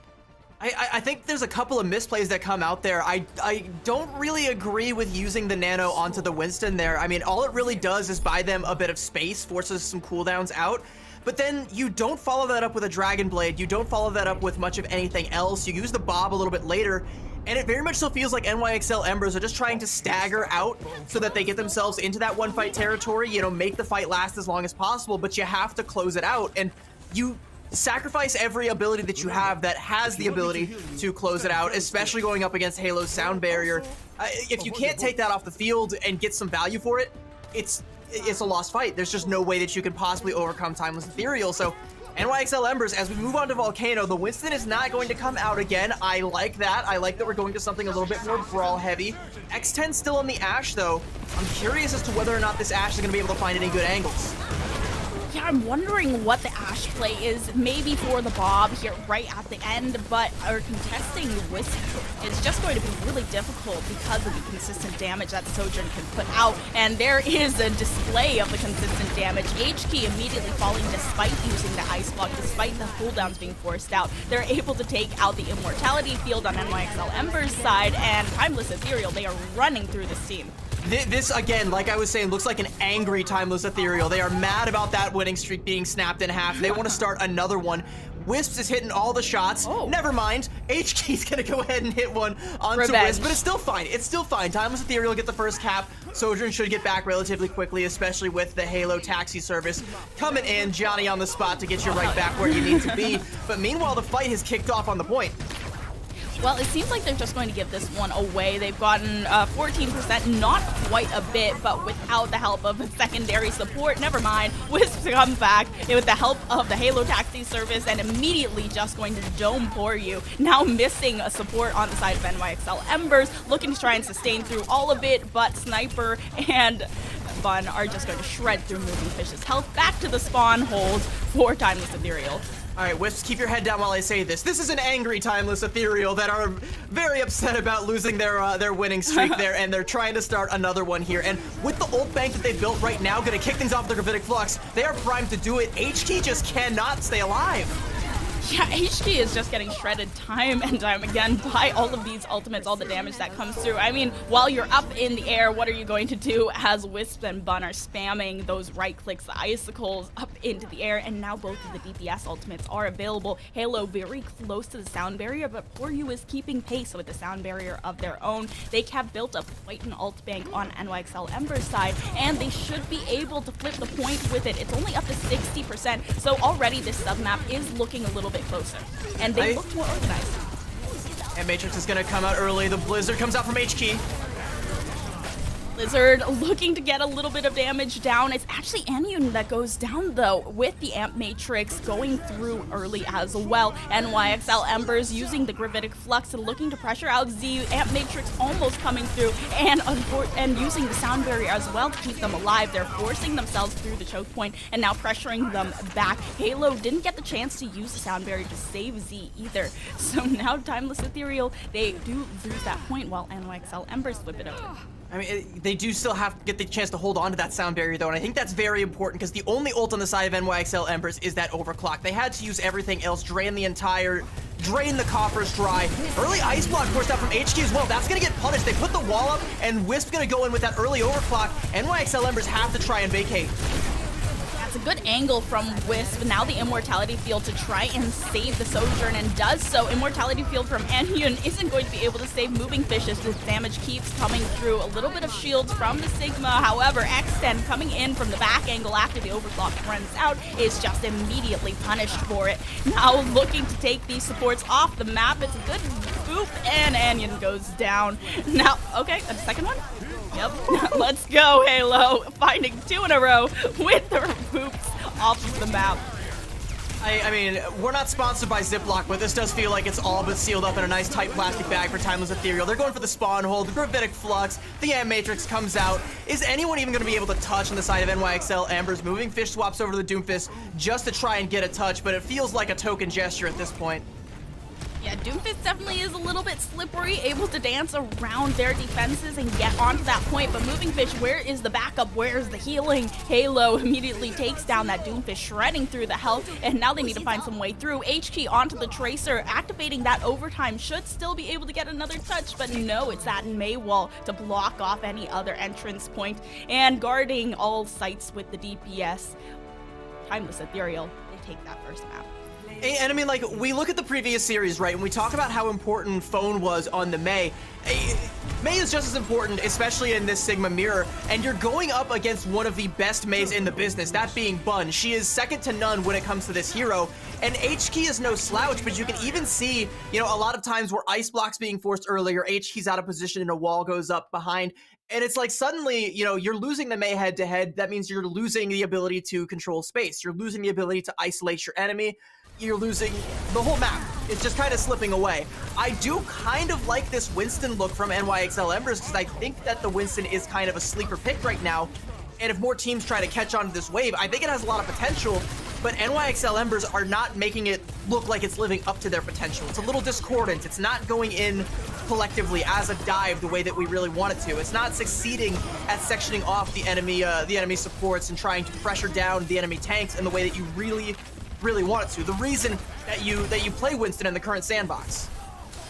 Yeah, I mean, we were talking about Anyun as well when we were looking at the roster for NYXL Embers, and you were saying that she's one of the best flex supports here, and I feel like the Winston dive really follows up onto the biotic nades, but we weren't seeing a lot of those being landed or followed up on. And you were also talking a little bit about the nano boost also going onto the Winston rather than onto the blade, so it was buying time rather than playing really aggressive. And I think NYXL Embers, maybe they're just missing a little bit of that aggression that Timeless Ethereal seems to have throughout, and it is just so consistent with every single play that they make. They're always aggressive, they're always hungry and searching for more picks. It's kind of this thing, right? Like, I'm glad you bring up aggression because that's kind of what it needs to be, right? Yeah, sure, when you're holding the point and you have a dive, you're waiting for the enemy team to step into your trap and spring it, but you have to be the one to actually pull the lever and spring it at the right moments, and it feels like that's just not what NYXL Embers did. They just kind of like let Timeless Ethereal walk up. They go to try and spring the trap, but it's not one that is actually going to like seal shut. It's not one that's going to end up giving them the victory. It's just that nano boost onto the Winston. it only realistically buys time, but you have to do something with that time, and they were not able to. They weren't able to, and then again, we go back over to Volcano, where it's a lot more confined, it's a lot more Mei-centric. You're trying to get as much value out of the Mei as you possibly can. Well, again, Bun is just like the best in the biz when it comes to that hero, right? Like, no, I don't think there's anybody in Calling All Heroes that can touch Bun on the Mei, except for, maybe Phone and maybe H-Key, but H-Key's not showing it right now. Yeah, I mean, HK, it felt like there was a lot of pressure being put onto them right at the very beginning, and it also just seemed like they were being shredded a lot with the ice block being forced out early, just so much focus, and usually you see that focus going to the back line, but those immortality fields that were coming out, it didn't seem like the most important cooldown that was being used. It was really just trying to force out the Mei, make sure the Blizzard can't section off, especially on these very closed points, and those Mei walls just allowing them to block off all the entrances. You even saw it at the very end where the Tracer was being taken out, but she didn't have a way into the point because there was just the Mei on one side and the Mei wall on another side, and the Wisp was on the other side, and then what are you supposed to do? Well, what are you supposed to do is definitely the question I'm asking, as NYXL Embers have opted to take us to Midtown. And I suppose when the map pool is literally just Kings Row and Midtown, Midtown is a little bit more dive-centric, especially on that second point Streets phase there. But it still is a very heavily Sigma-favored map, and in that Sigma head-to-head, if your Mei isn't getting as much value as the other Mei, it just doesn't feel like you're ever realistically going to have a way in. So what is NYXL Embers' plan? Are they going to fall back onto that dive? And if they're going to do that, are they going to be able to execute it properly? Because if not, this very well could just be Timeless Ethereal running away with this one. Yeah, I mean, it's all about that execution. I think the ideas are there, but it's like, what is the intention behind making the play? Why are you putting the Nano onto the Winston? What are you trying to do with this? And it just wasn't quite up to the bar in that last map of Samoa. Now onto Midtown. It is technically NYXL Ember's pick, so hopefully they know exactly what they're trying to execute. I'm curious to see whether we start on attack or defense, but I would like to see a defensive dive from NYXL Embers, and in that situation it would very much be coming down to whether or not they're able to protect Aniyun, keep her set up to hit some of those big bio nades, and then go in with the follow-up. But again, even then it does come down to ult rotation a lot of the times, especially once all those check marks start to build up at the top of the screen and something's coming. The Sigma composition has a lot of big heavy hitting ults as well. The Blizzard, the Gravitic Flux. You gotta be able to take the initiative and force those ultimates out at suboptimal times, not let Timeless Ethereal just run away with it, play their game. If it's your map pick and you're going with Midtown, that's the way that I want to see it. Or if you're going to go with that Sigma mirror, it has to be a lot more clean. It has to be a lot better. You can't have your Mei's cooldowns getting forced early here. So I think seeing what it is that NYXL Embers come up here with compositionally is going to dictate a lot of this. And I also want to pay special attention to that second point, that Streets phase, if either of these teams do opt for a dive comp. If they can make it there. Because sometimes if we get that far. Yeah, sometimes Midtown can be really difficult on that first point if you're not able to get through the top, because it's just such a narrow and small choke point that if you're having Icicles spammed at you the entire time, you have that Sojourn just spamming with the railgun, it's really difficult to get through, and you will find you have to disengage a lot. Sorry, I was still chewing on some Chipotle there. Give me 1 sec. Oh no, I have been eating my Chipotle this entire time. Weird. I was saying I didn't eat breakfast. It's been sitting in front of me here all day. Yeah, I only have exactly. like 3 minutes at a time when we cut to break to try and scarf this down. I was hoping you'd carry that a little bit longer, but it's good. I've swallowed, I've moved on, we're good. I can start talking about this. NYXL Ember is going to be opening it up on attack, and it looks like they're flashing that dive composition versus a Sigma Mei comp on the side of Timeless Ethereal. My question though is, where are you going to be diving? What is your target going to be? Is Aniyun going to be able to hit any big nades from this angle? And again, X10 on the Ashe. I like the Ashe pick. I like how much of the Ashe we've been seeing lately, but are you going to be able to find any angles as an attacking team with this hero pick? Yeah, immediately this is such aggression from Timeless Ethereal already, right? They're already building up the ultimates. Fun is up to 13% onto the Blizzard, and they know exactly what they're doing when they're going for these close holds very early. HK now forcing through the choke, though, looking to try and pressure out Sniper just a little bit instead of going for that flank angle over top, which think we see a lot of Genjis do, but Wisp opening things up onto X10. Yeah, and like I said, X10 trying to find an angle on the Ashe. If you want to try and get your Ashe into position, she has to go through like that alleyway on the side, maybe go through the laundromat kind of area over on the the left-hand side from an attacker, and that's a very narrow choke where Wisp can just put in all of this damage with the right clicks and then hit the big rail shots when it comes time. And again, I don't know if you're ever going to be able to get this Ashe set up, especially not if she's dying in the spawn. Sniper almost claims that life. X10 able to hang on, but I mean, that's, that's a token fight. That's all for naught. Yeah, and it's also just for the ult charge as well, looking at the pacing of how quickly they're building up these ultimates. I mean, Amp Matrix is kind of just a little bit of throwaway ultimate. You can build that up really quickly anyway, but still the fact that they already have it ready, and it's only been a minute. There's H-Key dead early, a nice Maywall, and then Sniper is there with the follow-up damage, so the push already dead before it even begins for NYXL Embers, because you could send Moving Fish in, sure, but then who's going to be there with them to try and follow up on the damage? Well, they're trying to land these biotic nades, but it doesn't seem like they are quite getting anywhere. Like the angles you said, it is so difficult to land a nade when it's just the entire choke point is this little underpass and you can't really go up over top or anything. You kind of just have to... And Sniper's doing a great job of blocking them, by the way, as well. Yeah, exactly. And now the Blizzard already coming through from Bun, going to freeze Moving Fish, shredded That was the through Nano, health. too.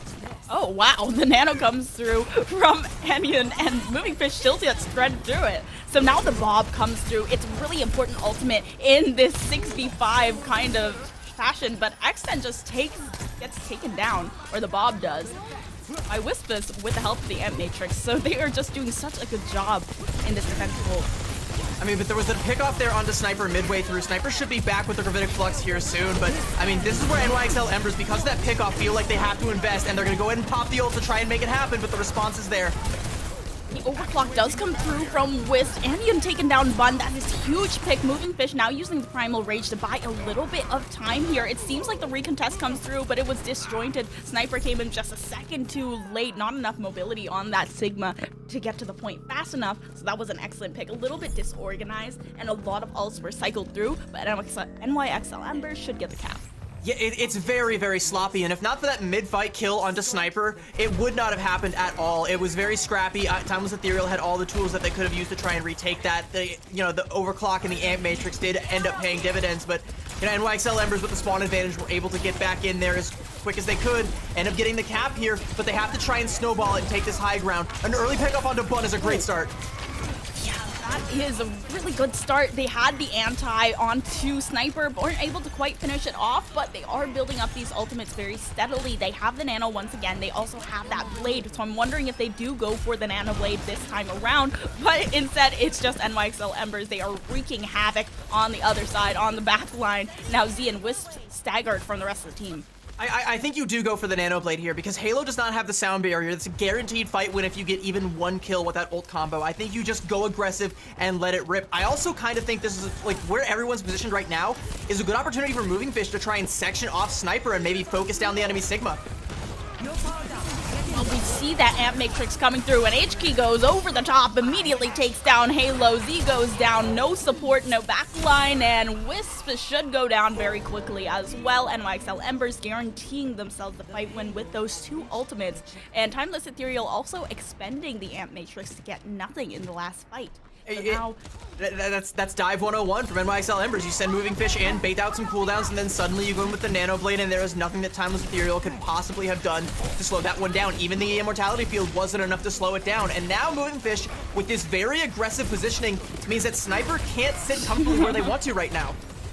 Yeah, it's like Sniper doesn't really have a good way to get that Winston off the high ground either without positioning the shield up there, but then you are faced with so much damage coming up front. Now X10 forced off the high ground, so not as good of an angle, but still that Bob in the back pocket and the Primal Rage as well. Timeless Ethereal just building up to that Gravitic Flux on Sniper and should be able to get a little bit of damage down, but it doesn't actually connect, so they are able to get out of all of it while Wisp goes down in the back line. Moving Fish still going for more with the Primal Rage coming through, and Bun Bun now switching on to the Tracer, but the Pulse Bomb does not connect, and Moving Fish still alive despite not having a sight line onto their backline. No supports and still able to keep themselves up with the Primal Rage. The Bun Tracer swap, I do like the idea in theory, but I think she needs to be a little bit more aggressive and try and focus down the supports a little bit more. But she's actually going to reach for Reliable, that Bastion. She's not going to be pressuring down any support. She wants to make Moving Fish's life hell. Oh, and now with the rally as well, Poryu is able to keep Moving Fish up through all of that damage, even with Sniper right into their faces, forcing out both the Sound Barrier and the Immortality Field cooldowns, as well as the Amplification Matrix, but it doesn't even force any positioning. X10 is just taxiing this payload all the way to the end, and Sniper is taking so much damage, has to disengage, and now goes in for the recontest, but this is such a tough one, trying to dance around the shield. Sniper goes down, H-Key has that Dragon Blade, and is just going on to this back line. Bun, how are you going to get into position? There is no way, and there is a round completion all the way to the end. And it does come down to both, again, that early mid-fight pick-off there onto Sniper on point A that ends up giving the point over to NYXL Embers, and then the fact that they were able to have the wherewithal to cycle their ults effectively, snowball everything through point B, and you can even look at the value that this Genji is actually getting from H-Key now, 15 and 3, that's a pretty good KD, 14 and 1 for X10, that's yeah, that's pretty good. And then, let's look at Anyun as well, only one death.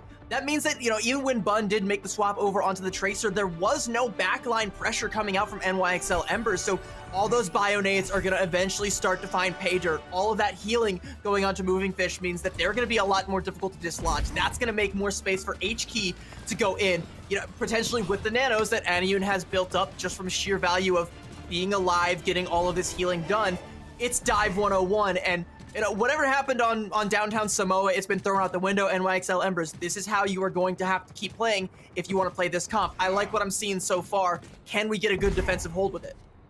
No, I love the aggression that we saw come out from them. Timeless Ethereal, initially, their comp is a lot more front to back. When they had that Mei, when they had the Sojourn, like the Sojourn can go for the flanks, but they're not really a flank hero. Bun now switching on the Tracer, you have a little bit more pressure on the back line, and this Brig though, still being able to protect Anyun, it's going to be a good look. And Wisp trying to shot out on the Widow, now back onto Sojourn. I mean, looking for an opening shot, see if anybody was going to take the bait. No one did, so time to find a new fishing hole. And we're going to swap over to the Sojourn to do it. That's a great dynamite spot, though, utilizing this choke. Now X10 has an advantageous position on this choke. Oh, Poryu goes down to Z though, and Anyun is a little bit vulnerable because of that, but they nearly took down Sniper. They were able to get the Immortality Field cooldown on NYXL Ember's side, and now Bun is just really trying to pressure out X10 and make sure that they can't get good position. Timeless Ethereal, they are finding their picks, X10 going down, and in a matter of seconds, that's a point cap. That's the value that the Tracer is going to provide. If you keep harassing the backliners or even harassing X10, it makes it so hard for anyone to support Moving Fish's dive, and then suddenly they can't realistically go in at all in any place where they're going to find significant value. There's just not enough damage that comes out from the Winston. If Anyun can't sit comfortably, then Moving Fish is going to have a bad time. So great play from Bun there to do just that, have that constant threat there. Now, Timeless Ethereal, they want to try and keep up the snowball. They don't want to give NYXL Embers this perch from which to jump on. Well, now we have Moving Fish trying to jump on Sniper. The anti gets a lot of damage, but Wisp just spams right through that bubble and takes down Moving Fish. And NYXL Ember is now left on their back foot once again. They don't really have a leg to stand on without that Winston being the meat shield, having so much damage and making space at the front. Now Sniper can just corral this entire squad into a little room, and even though they do have the anti-nade here, they are able to keep themselves up, and Wisp has such good position as being basically uncontested from that high ground. I mean, yeah, uncontested is right. NYXL Embers, they're just going to vacate the premises, especially with that Ant Matrix up. Once that's down, though, be on the lookout for another push to come out here. The Nano Blade combo is almost online, as is the Bob. They're going to need to invest at least half of that to try and retake this high ground, because that is all important right now. Now, this high ground, it means so much for being able to make sure this point does not get through from under the bridge. Now they're going to go ahead with the Nano. Moving Fish going up onto the high ground. They still have 3 ultimates left over to expend, and now using the Pulse Bomb to take down Anyun. Now the Bob has to come through to try and even out the player disadvantage. Moving Fish hasn't found a single pick despite having that Nano on top, but Z does go down eventually. However, Hello? Hello? Bun? No! Okay. HK? Okay, HK comes in with the blade and Bun goes down, but they use the blade to do that, and it's literally like less than a meter from the...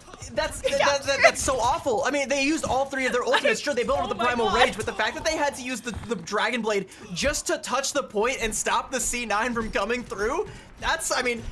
Bun just gets value just by existing in the backline. You can see poor you doesn't want to take any chances, now just holding this Brig on the cart as close as possible. We're not falling for that one. Fool me once, fool me twice, Yeah, they are just not going to be taking any risks anymore. Wisp trying to get a lot of damage down as this dive goes through. The sound barrier comes down, and Wisp using the overclock to force themselves onto that high ground. HP looking to deflect, but there is nothing to come. Overclock fully charged, looking to take down Moving Fish, and does so. HK still looking to contest, trying to get some of that healing through, but X10 going down and for you quickly after. There is just not much that anyone can do to stop this push from happening. When you're playing a dive comp like this, you live and die by your ultimate economy, especially when you're gonna, like, again, we go back to having to use that Dragon Blade. Would have been so nice to have that available, right? To slow down all of this pressure from Timeless Ethereal. Nice. Wouldn't it have been, you know, something just to be able to chunk through some of that, you know, all that health, you know, maybe force out a couple more cooldowns from Timeless Ethereal, but they don't have to sweat. Timeless Ethereal can just push up, even hold way up here on this corner. Or are you actually gonna make a swap over onto the Kiriko? So I'm curious as to what the game plan is with this. I mean, maybe just to try and go for one quick kunai shot onto Bun. Okay, well, Sniper had such good forward position, but that just was immediately melted because there was no sight line from Z. They're using that amplification matrix to force a few positions, and there is the antibiotic nade to come down, but the Primal Rage onto Moving Fish. Get out of there, Winston. Try and get a little bit of help before, since that is connecting, but I think for you is really just looking for a little bit more mobility and able to follow up on these dives. I mean, you're definitely going to want some mobility right now with that Gravitic Flux coming in, and you want to get the hell out of there. Moving Fish gets slammed down, half the HP bar taken down. They're going to force the Nano just so they can keep the aggression. I mean, this is a nice idea from them as well, just being able to keep up their momentum and make sure that they're still being forced forward, especially since Koryu is building up to that Kitsune Rush as well. Both of the DPS ultimates on the board for NYXL Embers. They just need to be able to cycle them well. Bun falling to X10 with one headshot is good though. And Sniper, if they're able to land a good anti, should be able to just shred through the health of the Sigma. Even if they don't though, look at the ult economy for NYXL Embers. They're cycling it through perfectly, and because of that nano boost that Anion used onto that Gravitic Flux, they weren't able to secure the kill. They have to play far back.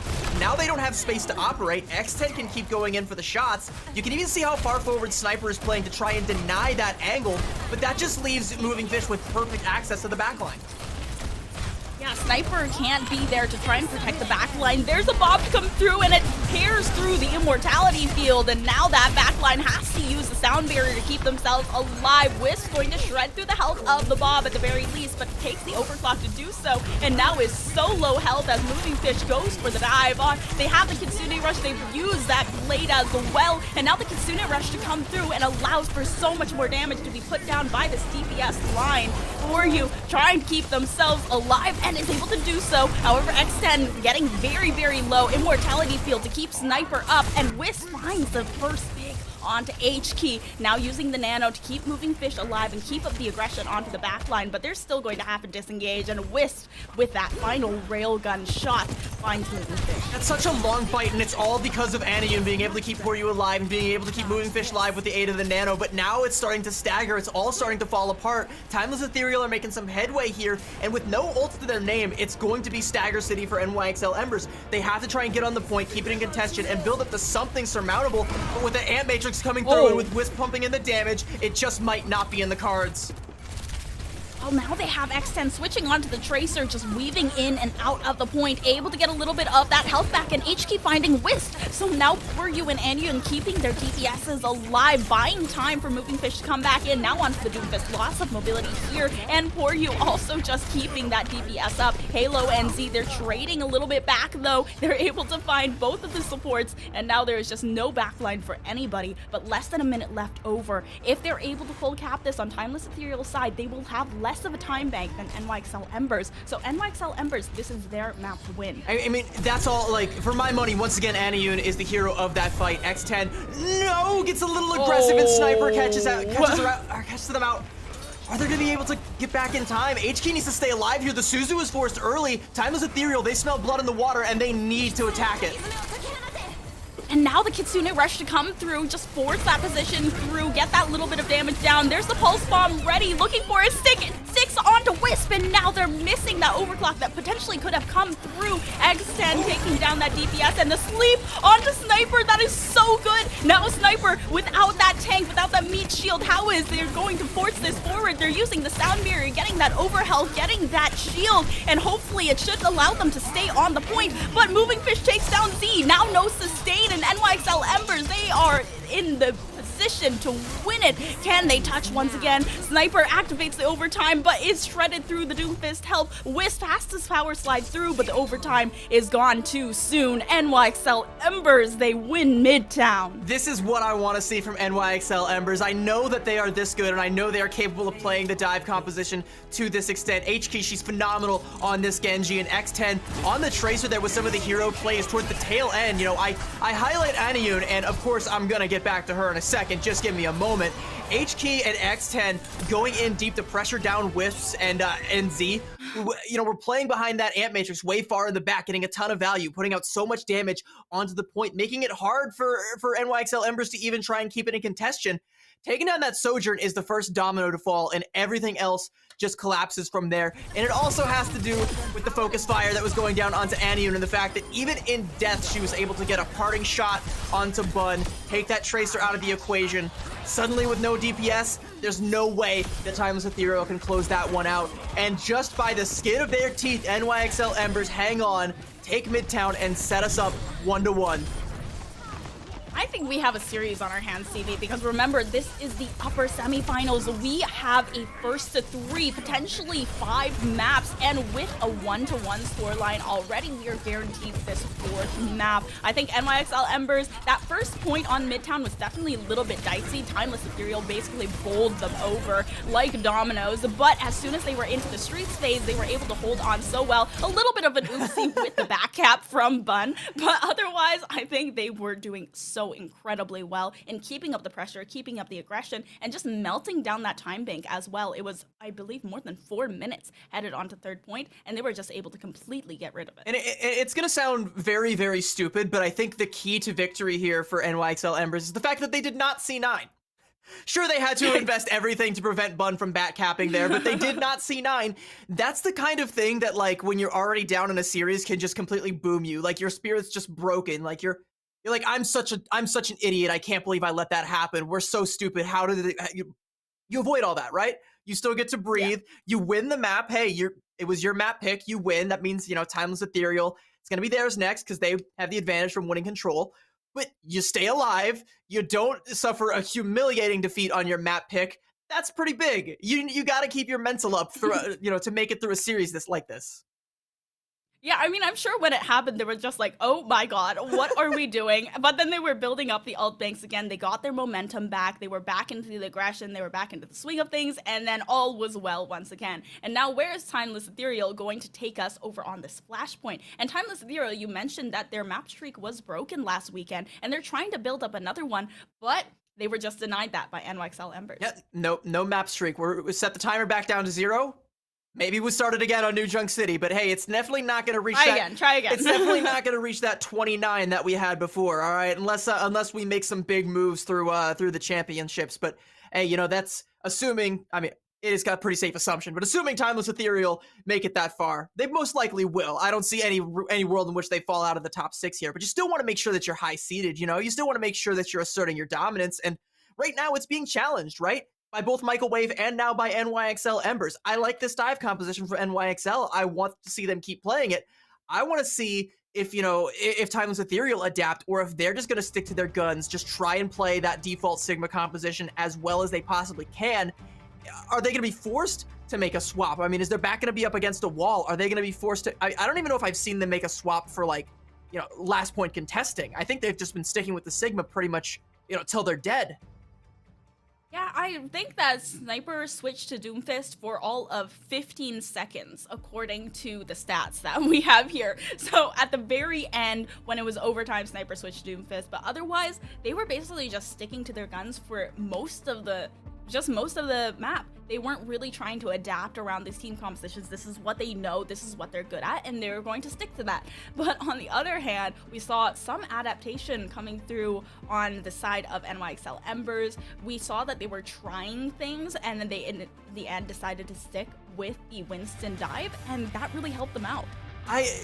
What's interesting, by the way, is like, I'm asking if we're going to see any swaps that come out from the side of Timeless Ethereal, if they're going to make any compositional changes, but realistically, they don't actually have to, because we did see glimpses of it in the previous series, where you can just have your Mei player mark the enemy Genji, and suddenly there's going to be no follow-up damage for the dive. For whatever reason, Bun, who I'm touting as potentially the best Mei in all of Calling All Heroes, if not definitively the best Mei in Ka, she doesn't feel like she has the ability to do that. So we're not ever seeing a situation where NYXL Embers are really forced off of the dive unless the map is calling for it. And it feels like here on New Junk City, the map very well might be calling for it. I think Flashpoint as a game mode is just a little bit more conducive to this Sigma composition with the Mei and with the Sojourn on one side, the Asher on the other. Scratch that. No, XN going back over to the Sojourn. Well, Sojourn and Mirror, I mean, it's just a 100% mirror composition for both of these. And I mean, I think eyes will be on Anyun because you are touting her as one of the best flex supports in Calling All Heroes, and as well as Bun now on their comfort pick of that Mei. So HK getting shredded a little bit early, but it seems like NYXL Embers, they want to go for something very aggressive here. It looks like Bun got the first Mei wall out there. That should force down a lot of cooldowns. Now she's going to go ahead and put up another one, but it goes right back down. Timeless Ethereal, they actually get pressured down. That was such an excellent wall from HK, and that takes down Sniper, and the rest of them are just going to fall like dominoes. They should be able to get that first capture onto the Flashpoint, Halo, and Z falling shortly after. That's a rare misstep there from Bun. The first wall was good because it forced down the cooldowns. The second one, though, didn't stay up long enough for NYXL or for Timeless Ethereal to get any value out of it. So NYXL Embers, yeah, they take first cap, and now it's Timeless Ethereal that have to try and find their way in. NYXL Embers can just split, play around this choke point, wait for Timeless Ethereal to walk into their trap, and then spring it, a la the dive comp, but something a little bit more mirrored. Oh no! Oh, poor you falling to Wisp. That is kind of devastating for this squad. Having that first pick go onto one of their supports. Extend may be able to turn it back, though. Bun just was not expecting all that damage to come from the side. Sniper falls to 1 HP, and there is once again the immortality field from Z. However, the Amp Matrix is being built up very quickly on Timeless Ethereal's side. On the other side, they already have an Amp Matrix ready. They could potentially force the positioning, but it is ticking up very quickly. Already up to 80% from NYXL Embers. They need to get a touch quickly or just give this one up. I mean, the pick off on Deporyu is really all the Timeless Ethereal have their name right now, and sure, losing the mobility kind of hurts, but when you have the enemy pinned down, you don't need mobility. It's Timeless Ethereal that have to make the move. Yeah, they have nowhere to go. They have to get onto the point. Sniper going down. The ice block comes through from Bun, but it is just nothing to be done. Overtime slowly fading away. Wisp, are you going to go for the touch here? And they do, and fall immediately. Now without a leg to stand on. Timeless Ethereal, they lose that first capture. And we even go back to that pickoff onto Poryu. Well, Poryu's back, and now the sound barrier ult charge is matched up, so you don't even have the advantage there because you weren't able to pull the trigger. So, Halo, she's got to be worrying about, like, all right, when do I use this? It's got to be for HK's Blizzard, right? That's the main logical time that you're going to want to use it. Meanwhile, Poryu, you use it for the Gravitic Flux, use it for the Blizzard, use it for whatever comes out from Timeless Ethereal. But again, it's NYXL Embers that they have the early point presence. It's at Timeless Ethereal having to come through a choke point here, playing into NYXL's hand.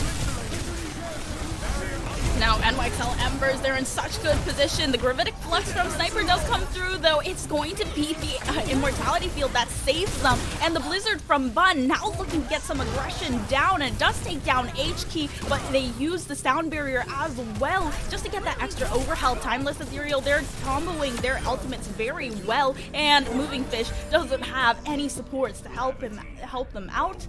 They are going to go down. Well, things have at least leveled out here ult-wise. We're in a fairly neutral, save for the overclocks on either side, but neither Sojourn currently in position to make anything out of them. I'm curious to see if X10 might try and go for a flank, draw a little bit of pressure away from the choke point, where there is currently a lot of pressure, actually, in the form of a couple of Mei walls. Once those go down, it might get a little bit more easy to move about the cabin here, but there it is. There's the flank.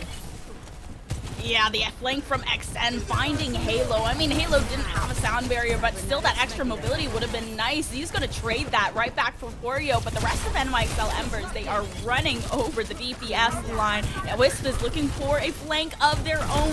Fun almost going down. Oh, it's actually X10 that just gets found by the railgun shot. Immortality field cooldown used to keep Moving Fish alive and on the point, able to weave in and out the shield for a few seconds longer, but it seems like they're just going to be staying alive. Never mind, Wisp goes in for another railgun shot, and pumping out the DPS is this Sojourn, allowing Timeless Ethereal to keep a hold onto this point. Overtime now activated as the once again try and re-engage. H-Key just gets shredded through though, and I don't think you can contest this. I really did like the flank play from X10, but that initial rail shot with the overclock has to be a 1-2 punch, and the second punch from NYXL Embers just never came through.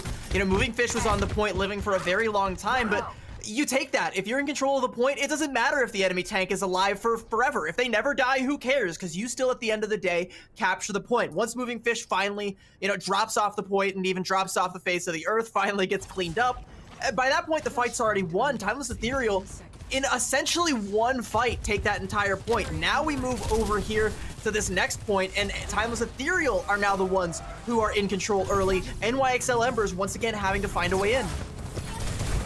And now zoned out by the Maywall once again, having Moving Fish with their back against the wall, but using the Gravitic Flux and actually catching the Baptiste in it. The Immortality field does go down. The Baptiste is trying to escape while the Blizzard comes through from Bun and shreds through both the DPSs of NYXL Embers. Now without anyone to pump out any damage, it's going to be really hard to keep this tank up, and the rest of them fall like dominoes. It's a shame because the Gravitic Flux from Moving Fish captured exactly who they needed to. They needed to get Z off the field there, potentially maybe get a pick off there onto Halo as well, but the supports had the cooldowns that they needed, and had the follow-up damage from the rest of the Embers been there, you gotta believe that Z at the very least would have fallen, but everybody was too busy dealing with Bun and the Blizzard on the point. Great ult play coming out from Timeless Ethereal, and it's only one ult that they use to win that. One more fight, and they're gonna win it. They're gonna go and open up the Gravitic Flux here. It looks like it doesn't really catch anybody. Yeah, they were just kind of all stuck under the door there, and X10 though, finding Fun is just traded right back. It's the Sojourn 1v1 head-to-head that they just keep getting so much value out of. The X10 comes on top of Whispers, and they had that overclock in the back pocket. So now Timeless Ethereal, they're trying to deal with the flank from X10, and that's going to get them out of position on the point. So at the very least, capture comes through from NYXL Embers. But now the re-engage from Sniper, they have to find a way to shred through the health and do so with the May wall. Halo doesn't have legs to stand on, goes down. Hey, that's a 2K for Halo, by the way. I mean, like, she almost single-handedly flips that back in favor of Timeless Ethereal, but being the last one standing, it's no way for a Lucio to be unless you're trying to really, really stall for time. You definitely don't want to give too much time over to NYXL Embers, because they're going to start building up to an overclock to match your own. They're going to start building up to a Gravitic Flux while you're trailing a little bit behind. Support ults aren't really much of a factor right now. It's going to come down mostly to which Sojourn is able to get the better of it. And with Wisp having the early overclock, it just might be Timeless Ethereal. A lot of damage going down. This Immortality field, only taking down the Immortality field here, so great use of it from Anion to keep the team alive, and now the overclock does come through from X10. Needs to find a lot of damage here. Doesn't look like they're connecting too many of the railgun shots just yet, but Moving Fish using the Gravitic Flux, also not finding anything. Sniper trades it back, but just immediately dies before it can even go off. Anion being the one to take down that tank. Halo, however, looking to be the DPS Lucio that Timeless Ethereal needs, trying to find a hero, but there is no hero for Timeless Ethereal as they are bowled over. NYXL Embers taking second capture point. So X10 doesn't actually find a whole lot of damage with that overclock, right? But they don't actually even need to, because everybody just tries to kite it LOS, and they shepherd themselves into a nice convenient corner for Moving Fish to lift them all up by the scruff of their neck with that Gravitic Flux and slam them back down. The follow-up damage does come through. Sniper tries to respond, but there's not enough support, there's not enough healing, there's not enough for them to be able to get that ultimate off, and they end up essentially just donating it over rather than holding it on for the junkyard point over here, where now, yeah, they have a Blizzard and they have a beat, but look at NYXL Embers, ditto for them, and they've got the point presence. They They already have good control, good defensive positioning up on the high ground as well, which is incredibly important. But HK does get the ice block forced pretty quickly. It seems like they might be looking for a flank play on Wispa's side, still trying to get onto that high ground. Okay. Mario does go down to Halo. Now Lucio 1v1 coming out on Timeless Ethereal on top. Sniper finding HK as well, and moving fish. I'm not really sure what happened there. I'm going to assume it was a boot from Halo. So another big play from this Lucio player. A ton of big plays. You know, you take Poryu out, that's the enemy sound barrier. That's, you know, their last resort. Their, oh no, we're going to lose if we don't pop this ult. Emergency, abort, pop the sound barrier. You take that option away, you're going to either force some other ults out or force them to just give up the whole point. And thankfully for NYXL Embers, it is the latter. They can hold on to their ult advantage. That said, though, is it really an advantage? Because Timeless Ethereal have matched it, and even in some senses, overtaken it. And again, with control of the point, NYXL Embers are on the outside looking in, just trying to find a crack in the Timeless Ethereal armor. Yeah, Wisp already having the overclock. Now the Blizzard come out from HK looking for that little bit of damage. Takes down Bun at the very least, but it's just traded right back. Both of the Mays now out of the picture with both Blizzards out of the picture. Using the gravity surge now from Moving Fish as well as Sound Barrier to force them onto this point. While Timeless Ethereal are still ticking up, the contention does come through. Halo now coming in after using the Sound Barrier. Oh, now without Anion. They helped take down the Immortality field and allowed Wisp to get those 2 picks with the overclock. That's a collateral damage there for Wisp. That's 2 with 1 rail shot. And, you know, it's Halo that's setting a lot of this up. She's playing phenomenally right now, finding a lot of value, going aggressive with a lot of the boops, displacing Moving Fish, or outright displacing the entire enemy team off the map if she has her way. There is only 1 more point left to go. We're at 2 apiece, and as we move in, Timeless Ethereal should be the one to dig their claws into it earlier, but NYXL Embers, X10 has to kind of go huge here with this overclock, right? NYXL Embers can completely flip this on its head if X10's able to hit 1 rail shot, but that's pressure. How do they fare under this kind of pressure? They have the Amp Matrix as well, treading through the Mei wall to try and get that damage through. Sniper already falling pretty low on Timeless Ethereal side, but X10 finds Wisp, and now without a DPS, Moving Fish going down to Halo though. Halo is making some huge plays for Timeless Ethereal, playing out of her mind to get them in a good position to have that first capture. It's a good opening pick off there from X10, but you can't lose Moving Fish there. Timeless Ethereal, they're going to take it, and X10, you know, holds on to the overclock, yeah, is still probably going to need to invest it in the next fight because NYXL Embers don't have anything else to speak of. They can maybe build up to a Blizzard or a Sound Barrier if this fight goes long, but you don't want it to. You want this to be swift. You can't donate any time over to Timeless Ethereal, especially when we're on the last point here. NYXL Embers, how do you get in this narrow choke?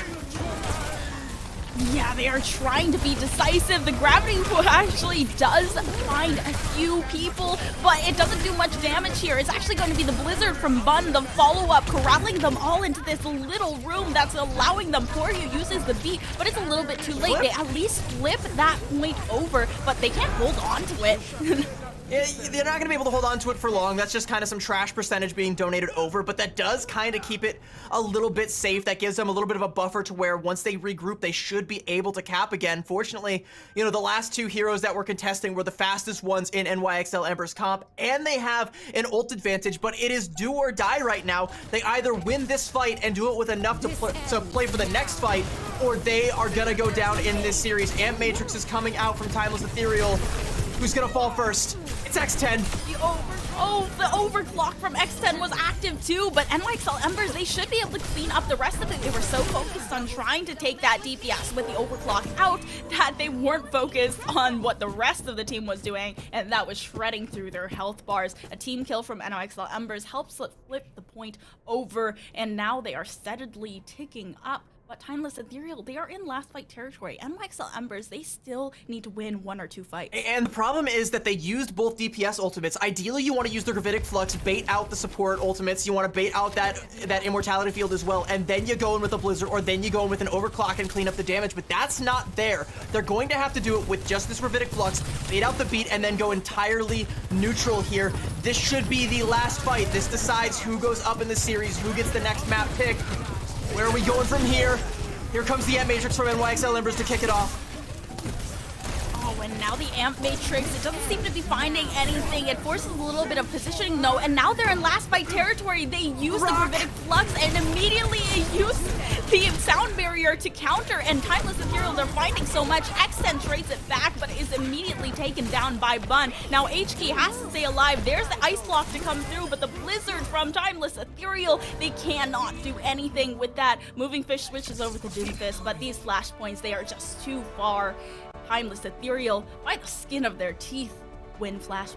By the skin of their teeth, by the accretion of Sniper to shut down that Gravitic Flux, Timeless Ethereal, they're able to take it, but this is feeling so close, about as close as we expected. You know, it didn't look that close on Samoa, but ever since then, it's been blow for blow, back and forth, and this is a great microcosm of it. You know, I was calling out how, like, you know, NYXL Embers don't have a secondary damage ult to follow up on the damage coming out from the Gravitic Flux. Well, there wasn't any damage from the Gravitic Flux, and Sniper made sure of that. They are one of the best Sigmas in the business, and you got one of the best Sigmas in the business, coupled with one of the best Mays in the business. That's the kind of business I want to be doing here in Ka. If I'm trying to go for the top spot, if I'm trying to assert my dominance and make everybody forget the name Michael Wave, this is how I do it. Make everyone also forget the name NYXL Embers, because they also took a map from them, which has been unheard of in the previous, I think, 3 majors and minors. So that is just incredible. Taking a map from them on stream. Yeah. I mean, like, in front of an audience? No, that's unforgivable for Timeless Ethereal. I mean, yeah, we have now borne witness to the fact that Timeless Ethereal can bleed, but we have also shown that they can bandage themselves up pretty damn well, and they can also draw a fair bit of blood from the enemy team, and it's going to continue to get bloody as we go on forward. It's going to be NYXL Ember's map pick, as now Timeless Ethereal are on map point, and, you know, like, it's so close. You know, what do you do if you're NYXL Embers? How do you try and overtake it? How do you try and make up that last little bit of difference? We are going to have to find out. We're going to throw it to a quick break, and we'll be right back with the next map pick. Don't go anywhere. This one's heating up.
heated 3 maps between NYXL Embers versus Timeless Ethereal. This is looking to be a series that can go the distance. We are currently 2-1 Timeless Ethereal leading, and they are on map point, but it is NYXL Embers map pick. Glad you did the tongue twister practice before we went live. Yeah, it does look like a series that can go the distance, but in order for it to go the distance, NYXL Embers have to win here on their map pick, which easier said than done going up against Timeless Ethereal. You know, in looking at these two teams and the compositions that they've played, I kind of favor NYXL Embers by sheer force of flexibility, but that said, when it goes to the Sigma mirror, I mean, Timeless Ethereal is just a hair better at that Sigma mirror when it comes to the Sigma play, when it comes to the May play. I like the dive composition and I like the flexibility that Moving Fish has shown us, but is that going to be enough for them to topple the tyrants that have been Timeless? We're gonna have to go to Coliseo to find out. Hey, on the push map of Coliseo, I don't know what is actually going to come out here. And honestly, if you have noticed my cat walking across my desk, it's because he's trying to eat Chipotle. Shout out to Chipotle for a barbacoa bowl that I am currently trying out. Apparently, cats like it too, but do not feed it to your cats because I don't think that they can have Chipotle. Hey, hold on. Google is, can cats have Chipotle? Okay, unfortunately, Google says you should avoid letting your cats nibble on spicy food because it upsets their tummies and leaves them feeling sick. Okay, yeah, don't let your cats anywhere near the Chipotle. Enjoy it all for yourself. We've got, we got plenty of spice going on in this map already, in this matchup, and I like the Coliseo pick because this is where it gets kind of interesting. That high ground that you see on your screen right now on either side of the point is what makes Coliseo so oppressive and so difficult to try and make significant progress on. I don't know if this means that it's better for NYXL Embers to bust out the dive composition to try and contest that on the enemy side, or to jump from it, or if it's going to, favor Timeless Ethereal to just hold that high ground with the Sigma. I think in the neutral, that little hallway in the center, this should favor the Sigma composition, but anything past that is realistically anyone's guess. Yeah, and I think Coliseo, what's difficult as well is that first initial capture of the robot. It's literally just one long hallway, and it's not really a lot of places for you to go. You can kind of corral yourself into these little divots into the side, into between the pillars, but then you kind of have put yourself in not the greatest position. But this high ground, we've seen X10 play a little bit of that Ashe, and I think it might be favorable to be taking out that Ashe composition once again, at least as one of the DPS rather than the Sojourn. When you're on the ground staring up at that high ground, it's not a very good position to be in for a team to try and win a team fight. It's a great position to hit up that gelati cart over there. I'm a big fan of gelati, some Italian delicacies here. Very good stuff, but I mean, that's not what's going to win you maps. That's not what's going to win you tournaments. That's definitely not what's going to get you the rest of the way to championships, and that's what it's all about for these two championship caliber teams. We know what they are both capable of playing. I think we know what Timeless Ethereal is going to play. And with it being NYXL Ember's map pick, and with them being the more dynamic of the two teams that we've seen, the ball could not be more in their court. They have to slam dunk it though, because they don't get any more opportunities, at least in this series. They're still the lower bracket, of course, but if they want to go ahead and make this statement, really, really make Timeless Ethereal hurt for it, this is where they have to do it. Yeah, now that we see that Timeless Ethereal, they like to stick to just the Sigma composition. I mean, you said they have one of the best Sigmas in the biz, so why would you switch when the ball is in your court?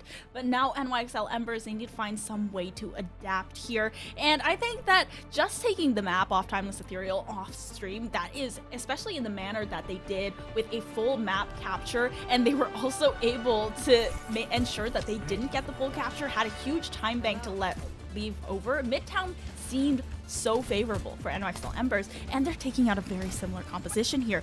Poryu, instead of the Brigitte, is going on to the Kiriko, which was really clutch in that third point push from Timeless Ethereal, and X10 going on to the Hanzo. I think the Hanzo pick is interesting. We'll see if this sticks. I kind of expect a couple of swaps here, but yeah, no, NYXL Embers, they are indeed walking out with this. Okay, the Hanzo is an interesting pick here. I think you're playing mostly to try and utilize the sight lines, contest the enemy Sojourn, try and, maybe use the Sonic arrows and the sheer burst damage that you can put down to maybe burst down some of the Mei walls, but I don't know. It's gonna be interesting here. We're gonna have to see if it ends up bearing any fruit here. Timeless Ethereal actually gonna try and take a flank angle, put the pressure onto X10, so they might actually not get any value at all with this pick. Immediately you have that anti that goes onto Sniper. It does force them to back up a little bit, but Moving Fish is really trying to find a way in here. Immediately has to go out and whisk that railgun shot, finds Moving Fish, and NYXL Embers, that should mean that they lose the first capture of this robot, and indeed they do. Timeless Ethereal forcing them back onto that high ground and retreating. I mean, you have a lot of healing on the side of NYXL Embers, right, with this Kiriko Ana comp, but it doesn't really amount to much if you can't LOS your Winston, and if he just gets bursted down all too quickly. So, I mean, you just pressure the enemy supports, and suddenly this Winston is very, very vulnerable, especially without a bubble. The jump actually going to be forced out as well, and with no bubble, no jump, for the time being, Moving Fish is just kind of stuck here. Yeah, I'm curious if they ever break out the Doomfist version of this dive composition, but HK taking down Sniper, that's an excellent start, and now they need to find Bun alongside it. There's the Immortality Field and the Anti, even in the Ice Block. What are you going to do, Mei? Should come out very quickly and just go down. And that's the power of the high ground, right? You have X10 and you have the supports just up on the high ground with Moving Fish and HK being the pressure on the front line. It's so difficult for Timeless Ethereal to find any way to try and crack that, and that's actually going to force a couple of swaps. The Tracer might be able to, you know, circumvent around, go on a flank, maybe put a little bit of pressure there, but you're also going to have to play to try and hold this particular high ground here as well. And if you're NYXL Embers, you got the Nano, you almost have the Blade, you can even put the Nano into Moving Fish. You have a way to break this hold.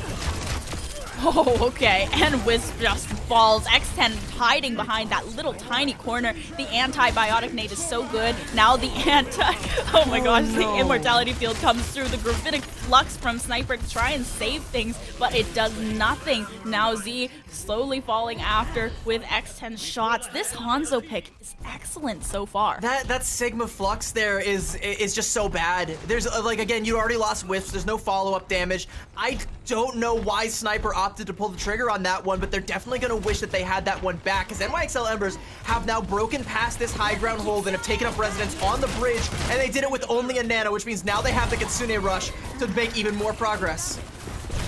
Yeah, Poryu is just able to get so much forward positioning with the help of the Kitsune Rush. Bun is trying to get a little bit of extra damage onto the Kiriko, but the Kiriko is so slippery. Now with the Dragon Strike forcing even more positioning, there's no way for them to get sightlines onto this bot. There is basically no contention here. They've already gotten that first checkpoint, and now the butt distract does come through, so Wista is given a bit of free reign to do their thing and find that damage onto Anyun, but okay, Buns comes in with the pick onto HK, and that flips the point over. But you got the butt scratch, and that's really all you need if you're NYXL Embers. That alone could be a win condition and could be the deciding factor, because now as the bot swings back over, NYXL Embers will have the high ground advantage. And sure, Timeless Ethereal have ults to try and contest it, but you don't really have that, like, big bang ultimate that like a Gravitic Flux would be. You'll have a Pulse Bomb, and, you know, Bun's lurking. She's gonna be looking for someone to attach it to, but if it goes wide or if it, you know, doesn't get the right target, it might not be enough. It's gonna go onto Anyun. It's good. All right, Timeless Ethereal, they have a way in now.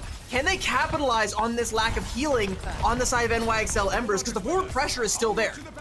I mean, the Kirikos can still output that kind of healing into this next fight, but not quite as much as Anyun, and they're really trying to capitalize off the anti-nades as well, so without them, it's going to be more difficult for NYXL Embers to follow up and find picks. There's a Gravitic Flux now onto a few of the players, but the Suzu is good, doesn't do any damage, and the Biotic Nade comes through as well. Doesn't quite land the purple, though, as they are headed under the bridge. This high ground, X10 should have free reign over the top of it, but it seems like they're so far, they are unable to stop the bot from pushing forward. Never mind, they flip it over. Hey, Sniper takes down HK, so the Nano's gonna go out onto Moving Fish, but with the Kitsune Rush as well, that overhealth from Halo, that's gonna be gone, and so is Sniper. NYXL Embers, they utilize the high ground advantage, build an ult advantage, and they take it right back. NYXL Embers, they have that bot in their control once again. Bun looking for the damage onto the backline, just gets punched in the face by Poryu and has to retreat a little bit further, while Wisp is looking for the damage onto Moving Fish, but has to power slide right out. The anti-nade comes in a little late. Bun once again has the Pulse Bomb, and again, she's gonna be looking for Anyun. Is she gonna be able to find? I mean, she's already been pressured out by Poryu a little bit, so she's gonna have to go extremely wide, and that's gonna take time for Timeless Ethereal to be able to go in. You know, she's gonna have to just chill out there until they're all set up. Once they're in position to where this Pulse Bomb can actually find value, Poryu's not gonna let it.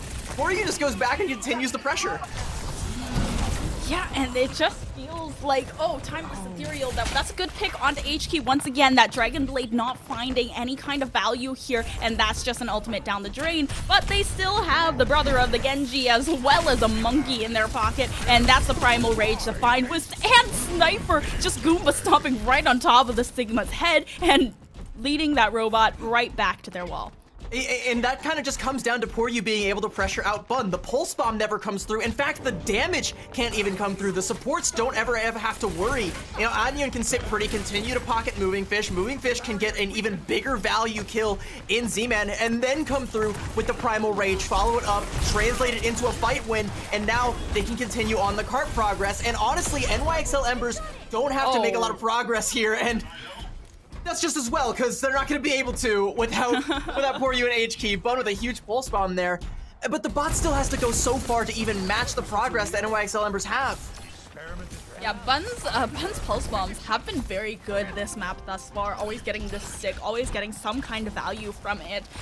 But in this case, it really just slows NYXL Embers down, because on push maps, it's really about who's getting that early advantage, and if you don't have it, then you have to work twice as hard to try and get a win out of it.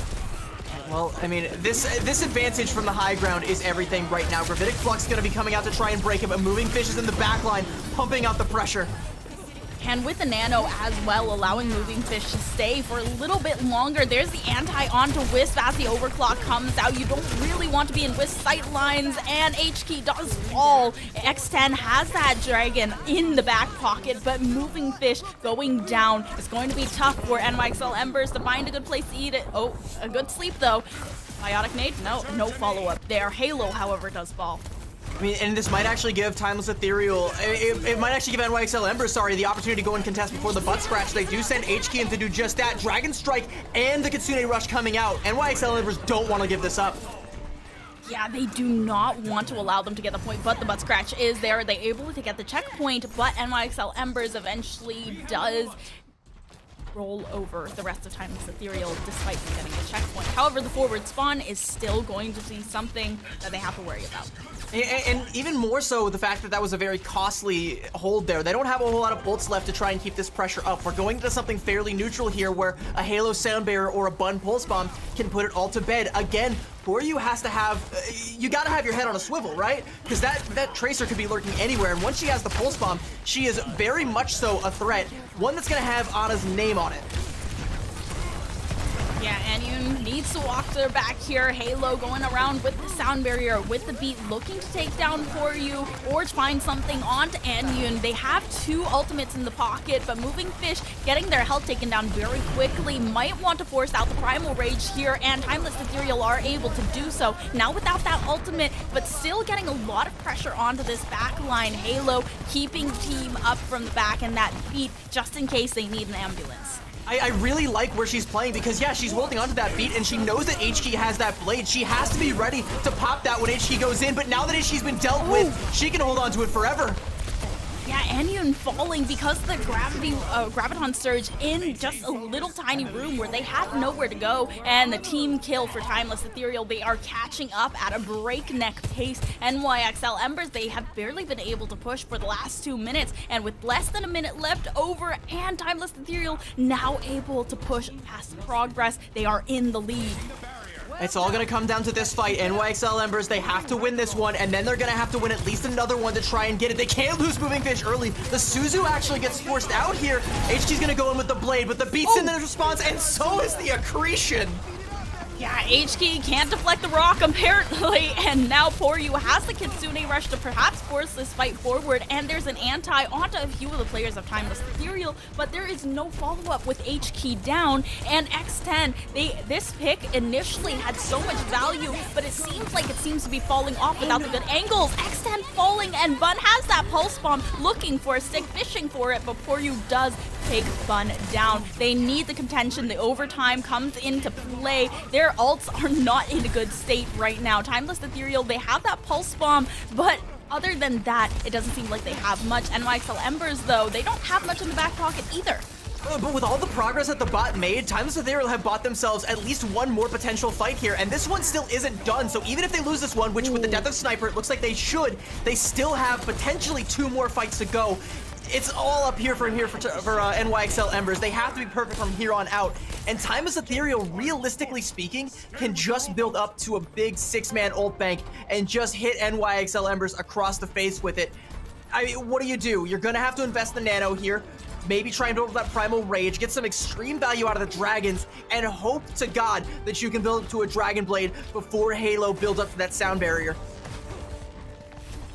Henyun has that nano. It's the Primal Rage that Moving Fish might be able to combo with it, but Bun coming in, doesn't get the stick though, apparently misses, and Z goes down. That's going to be a tough one, a very tough loss for Timeless Ethereal as Wisp falls as well. Bun being chased down by the monkey here while Sniper is contesting the point, but it's just Sniper going down to H-Key. Now it seems like they have free reign to get this. They're just coming up. They need the mobility. They need a touch to come in Dragon from Strike Halo has locked them out entirely, but though. the Dragon Strike, yeah, it could completely lock them out. They already have the Immortality Field cooldown. There's the Dragon Strike to come through. It just shreds through Wisp, and now the Doomfist to come out. They're trying to shred the backline. X10 does fall, but still both supports in play, and they need to find a way to keep this Doomfist up. Just weaving in and around the wall, around this cart. They are getting very low, but the sleep is so good. There is no anti-follow-up, but the Doomfist doesn't have enough to stop anything. And with the blade to come through, NYXL Embers, they should be able to push past, and they do.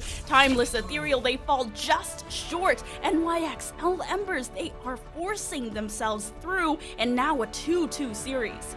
There wasn't enough cart pressure when there needed to be. I mentioned that, Timeless Ethereal, they had maybe 2 more fights to go, but I think that first fight that they could have taken, they didn't put enough, they didn't have enough presence on the point to try and contest it, so much bot progress was made for free for NYXL Embers, and the last fight ends up being a staggered fight, one that Timeless Ethereal actually almost win, but it comes down to a sleep dart onto Sniper. If Sniper had not been slept in that moment, there would have been enough damage to kill Moving Fish and potentially kill the entire push, but because of that sleep dart, and because the healing was there, because Moving Fish lives and the pressure goes forward, you build enough time for X10 to pop that Dragon Blade, or sorry, for H-Key to pop that Dragon Blade. You build up enough time for the rest of the team to coalesce and just brute force it that last couple of meters through, and NYXL Embers on their map pick, they do it. They take us to a map 5.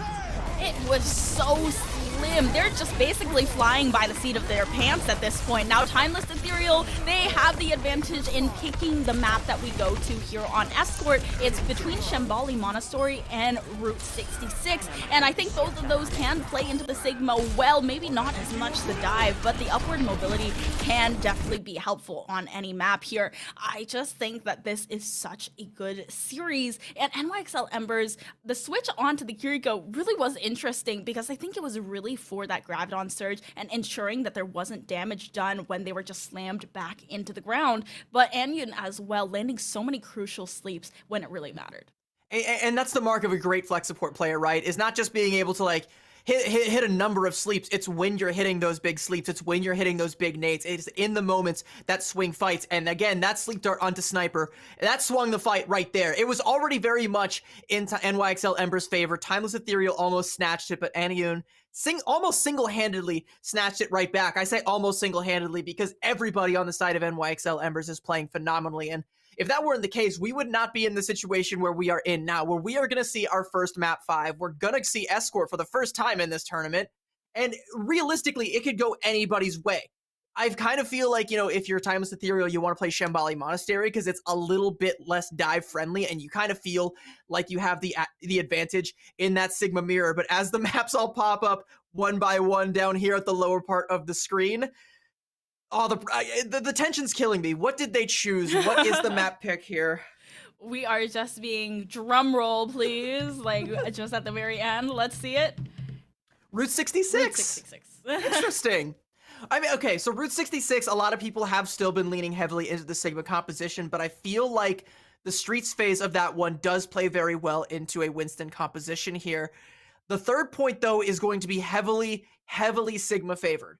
So, I don't really know. I don't know what this means. I think it's I don't think it's a bad pick. I don't think either of them would have been a bad pick. But this kind of does make me question, like, what are they cooking over on the Timeless side?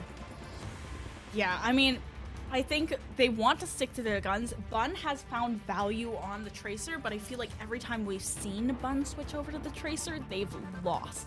Because we saw the Tracer on Midtown, we saw the Tracer on Coliseo, and on both of those times, they found value with it. I mean, they were able to also backcap a few times as well, and that allowed a little bit more wiggle room over on Midtown, but other than that, I feel like they've lost. But that could also be lending to the fact that NYXL Embers know what they're doing when they pick these maps.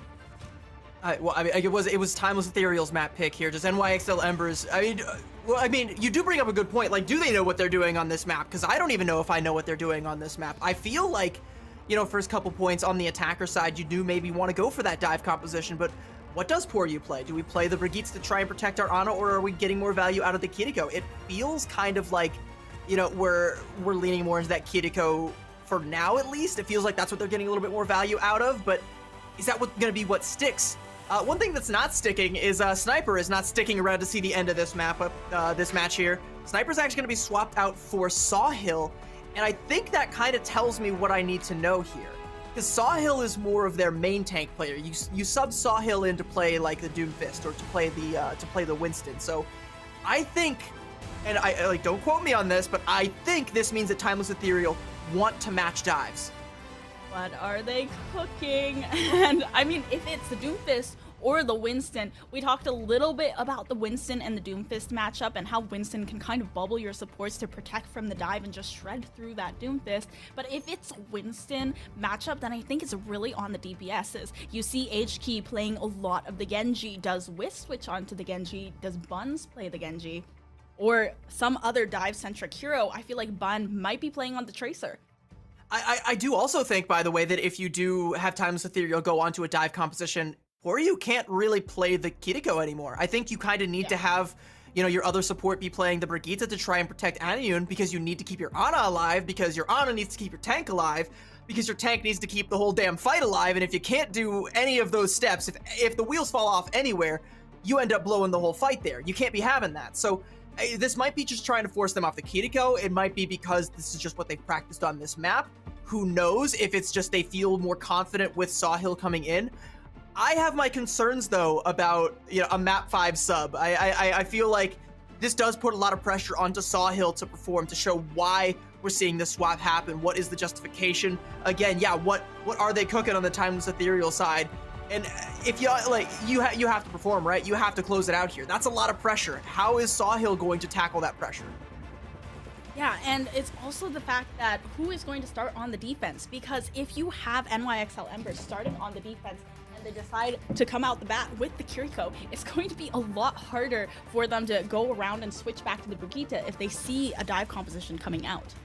Would you believe that even after this map, we still have 2 more matches to play today? Would you believe that? I mean, it's not gonna be us. We're gonna send it over to another casting duo, foreshadowing. But I mean, for those of us in the chat and those of us who love to see some good Overwatch, we're being spoiled by this series and the fact that there are 2 more banger games that could potentially be coming up right after this one. We have a lot of unanswered questions, and as we get even deeper into the tournament, even if we get the answers to some of those questions, we might end up with more questions down the line.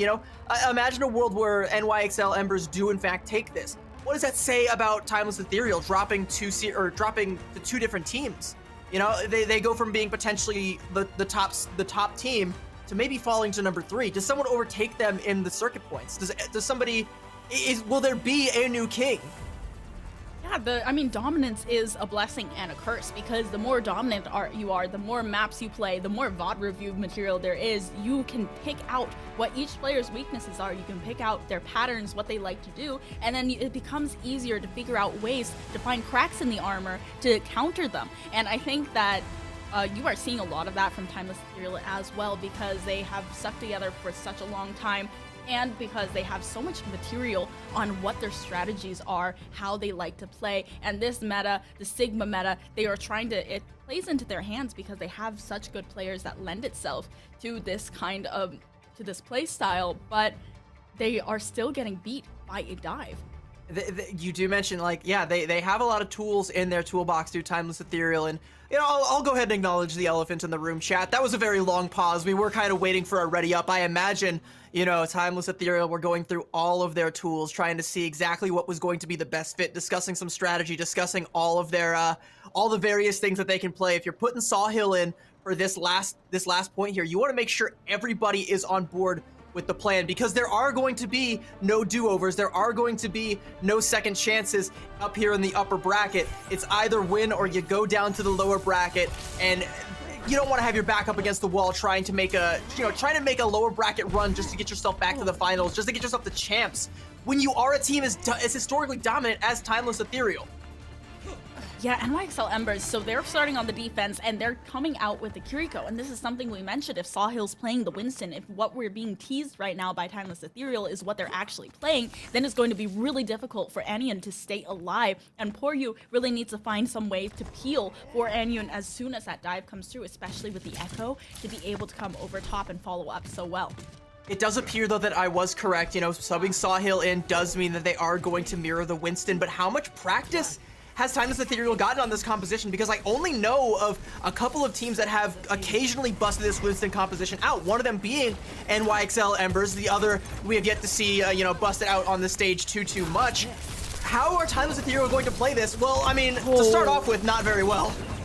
Well, Sawhill going down early is definitely devastating blow, but, you know, 4 minutes for that 4-point capture. They're just getting into the swing of things. They're breaking into the shoes, and honestly, when all is said and all is done, Overwatch fans are being fed well today, both by Chipotle and this series. Now the anti onto Sawhill to try and get things started. Not quite a pick this time around. Sawhill knows to retreat, but otherwise, very well done. That's a great whip shot there onto Halo, though. There was a sleep from Anyun that came out onto Sawhill to try and keep herself alive, but, I mean, while she was looking that way, no one was looking at H-Key. That whip shot cleans it up, and Timeless Ethereal, that's their way in. They can start to try and make a little bit more progress here. They're taking some board presence here, trying to capture big Earls for themselves, but the cart is going to be moving slowly. I believe not even around that first corner yet, actually just now rounding it. Sawhill gets hit with a big nade, has to pop the bubble just to stay alive. Yeah, and now backing up, regrouping with the supports for a little bit of that extra sustain, and now knocking Wisp off the high ground as well. There's a lot of high ground control from this Timeless Ethereal squad with the Bun and Wisp combo, and X10 might have a little bit more trouble dealing with the flyer in the Echo. I mean, but we're seeing the advantage of playing as far forward as NYXL Embers did. They're going to go ahead and get that early second contest there, but with the nano boost onto Sawhill. Oh, all right. Yeah, no, that's a huge nade. That just denies that entire ult right there. And you can see NYXL Embers just continuing to charge forward. They know they have the ball in their court. The early pickoff and all the pressure. Yeah, I mean, Z completely loses out on that nano boost. Sawhill can't build up to the Primal Rage.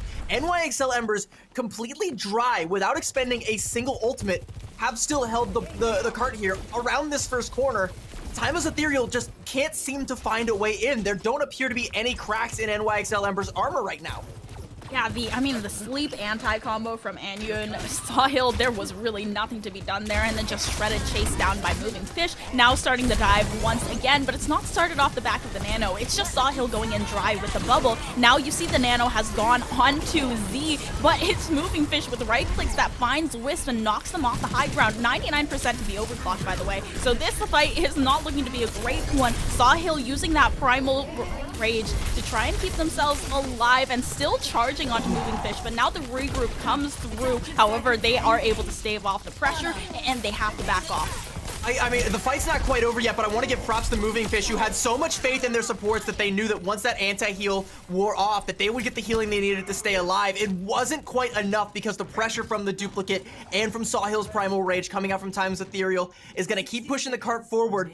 NYXL Embers, it looks like they do have H-Key in position to go for a contest, so they might be able to go for it here. Oh, is she going to get pressured out? She does get the touch, but is she going to stay alive for long? No, the bubble comes in just a second too late. Wisp is able to shred through H-Key's health, and now Anyun has to find a way to stay alive, but after missing that sleep, it's not going to be in the cards. However, sleep onto Sawhill instead, but Halo with the whip shot onto X10, they are able to get the cap. Now, the hold might not be in the cards, and in fact, the entire house of cards seems to have crumbled, because NYXL Embers, they invested a lot into that fight, and that's a late kill onto Moving Fish right there. Look at all the positioning that Timeless Ethereal can take essentially for free without that other monkey trying to keep it for themselves, you know?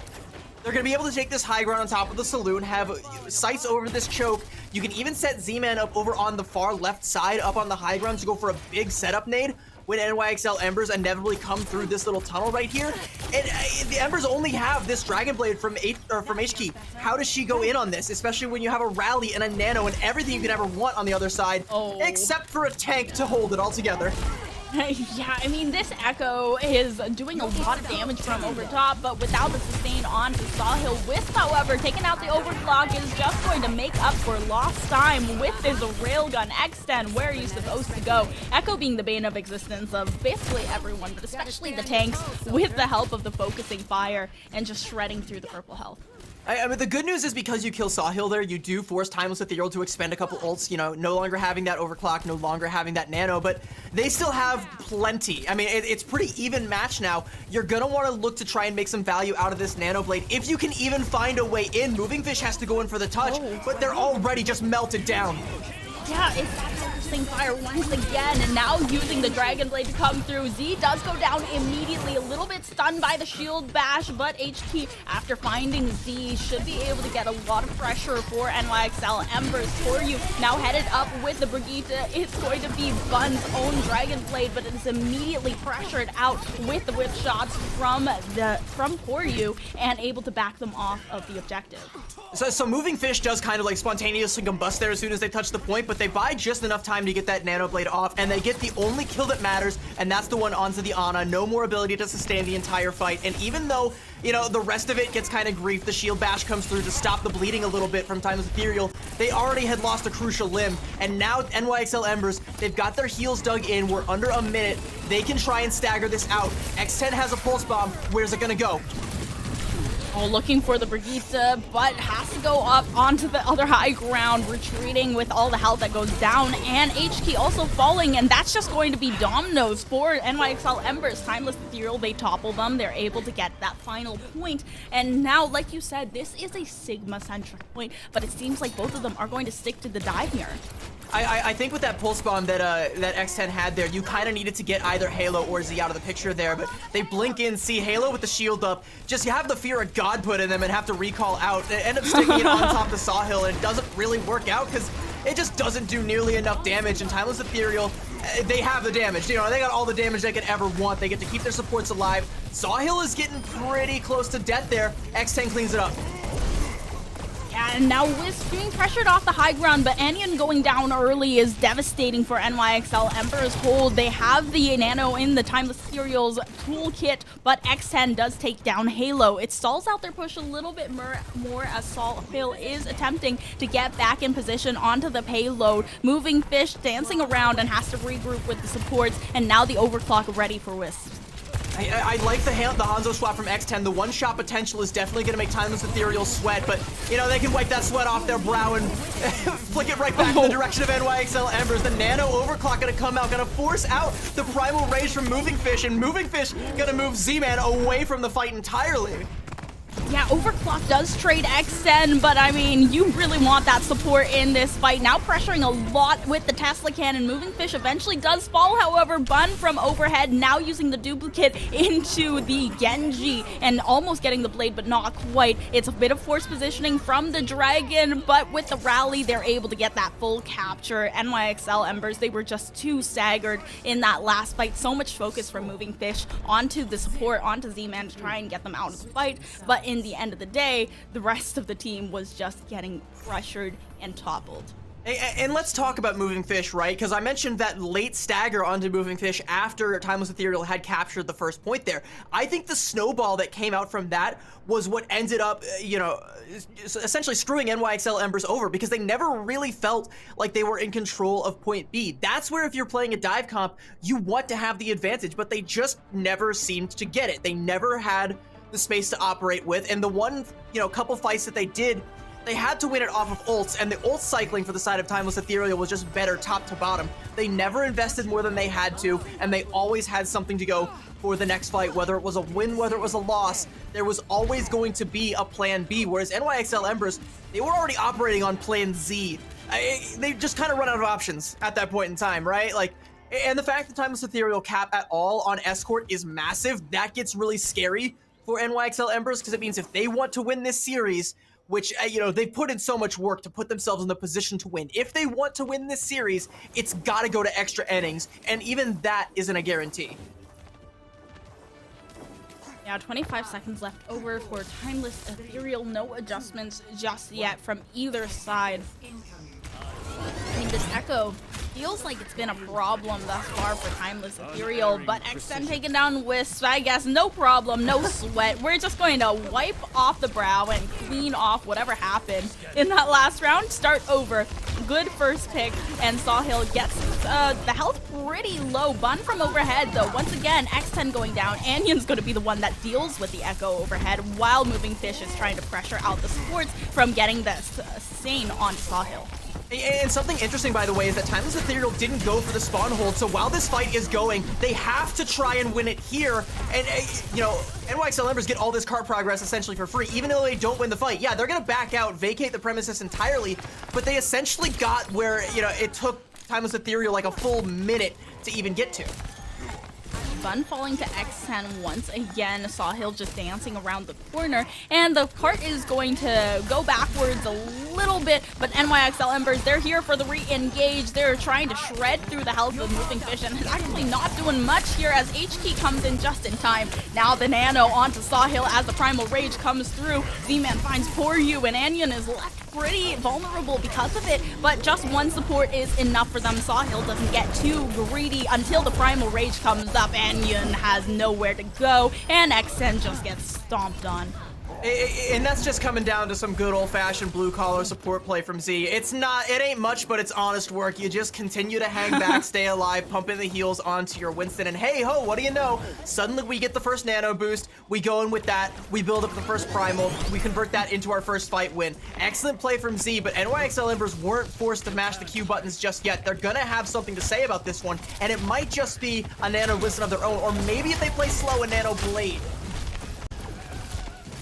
Bun already having duplicate on the other side, but not much more than that. Using the dragon to contest the high ground as HK goes up. The blade almost ready, but the duplicate immediately going through. Now duplicating the Ana. Bun takes down Anion, and they have to rely on the rally, which has been mashing the Q keys to get them through. And there's the Primal Rage as well, finding Z-Man, and finally Halo falling. Now they should be able to get the capture. There's so much pressure that they put down onto Anion just to try and get her out of the picture, and sure they do, and she's not even able to pop the nano, but they sent Sawhill all the way in with the bubble on top. They sent Bun in to use the duplicate just to try and get that pressure out, and even just to avoid the sleep dart that came out, and it was all for naught, because at the end of the day, their backline was the one that was truly suffering. And, NYXL Embers, they capitalized. Moving Fish is getting caught out in an island here, though. They're just gonna get melted there. That's a little bit of a feed there. Nano Blade gonna come out, though. Nano Blade finding Halo, looking for more, finding Demon. Oh, the six-flex sleep! We love those plays. We love to see them every single time.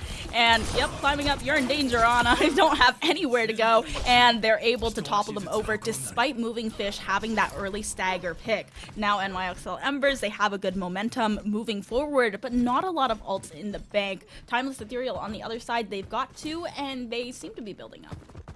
Halo swaps off. I mean, she did use the rally. She swaps to the Lucio, I think, to maybe try and get back to the fight quickly, but she's gonna swap back over onto the Brigitte here. Early Dragon Strike gonna come out from X10. It's gonna lock the rest of Timeless Ethereal in that little cavern there, and Sawhill is suddenly on an island by themselves now.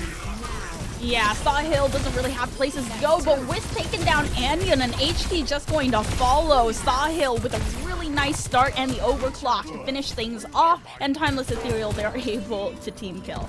And again, that just kind of comes down to having faith in your supports, having faith in your team to back you up as soon as the doors open, as soon as we no longer have to worry about that Dragon Strike just erasing us from existence. Once we can come out of that cavern to support our Winston. Hey, Sawhill's got the Primal Rage now. They were able to live long enough, bleed out some of the ults from NYXL Embers, and take a forward position here where NYXL Embers are going to struggle to even get their hands on the cart again. Yeah, Sawhill has to retreat, however, after the anti goes through the bubble, now down and Fun with the second Winston on the map. X10 goes down. Anion, how are you going to survive? This one has the anti to come through from Zeman in the back line, and Bun now with the Primal Rage. It is just excellent ult cycling from Timeless Ethereal. 2 ultimates used and a decisive fight win. Under 2 minutes left over.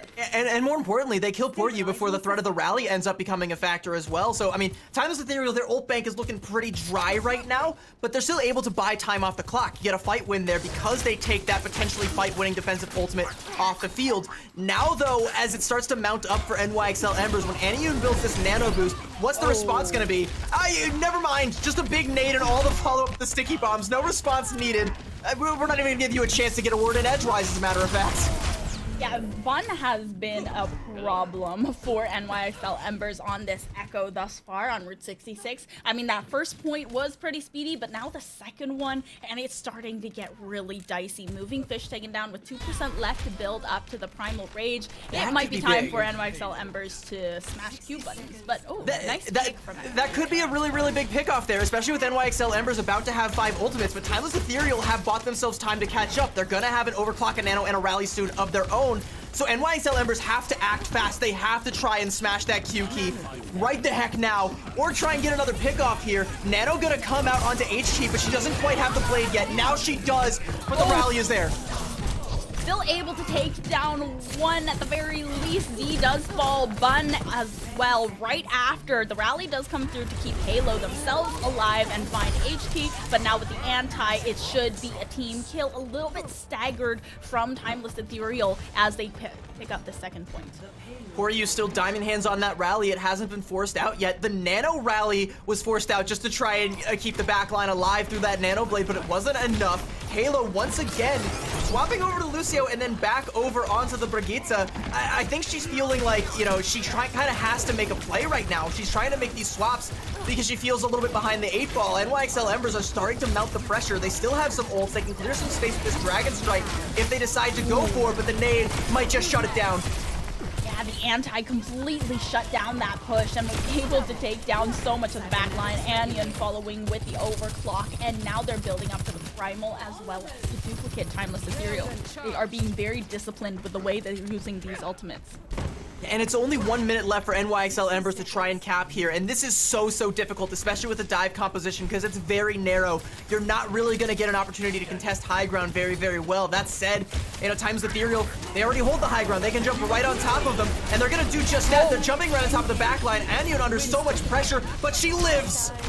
Yeah, Sawhill just overextended and completely shredded through that huge health bar. Bun forced out, and X10 taken down. The Echo now able to get the cart progress. Anti should be doing a lot, but X10 stays alive through it all. Wisp going over the top with the power slide, but the whip shot neutralizes and trades back. Revenge for X10 getting shredded by that Sojourn. Now with only under 20 seconds left over. This is going to be an overtime push. This is so difficult for NYXL Embers. That's a great little micro play there from Wisp to go in for the power slide there, take out X10, forcing the swap onto the Widowmaker, and even dying on cart just to get that extra little bit of meterage in NYXL Embers' favors. The overtime wick is about to come up, and with the Reaper on the field now, Moving Fish might not be able to build up to anything substantial. Yeah, this is the blade now coming out from HT, looking for a pick, but doesn't find anything. Just here to contest the cart and wrap around, and now you know the Reaper is coming through. Bun doesn't have an ultimate, but Sawhill is just jumping onto X and diving onto that Widow. That overtime fades away. Timeless Ethereal, they are able to get NYXL Embers to stop the push. They stop the bleeding and are able to take it 3-2.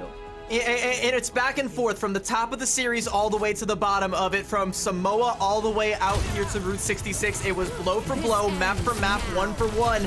But because of that early win on Samoa, and because of the early pickoffs here, because of just the way that Timeless Ethereal are able to play on this map pick of Route 66, they are still just that much further ahead of NYXL Embers, who will be going down to the lower bracket. And I feel very confident in saying that this was potentially one of the closest matches we're going to see all day, potentially all tournament long. And I feel very confident in saying that the difference maker was just the sheer skill of individual talent on the side of Timeless Ethereal. The big plays made by players like Halo or by Wisps or by Bun in some of those clutch moments. Props as well to Sawhill. I mentioned how much pressure they were going to be under coming in for a map 5 and needing a guaranteed victory.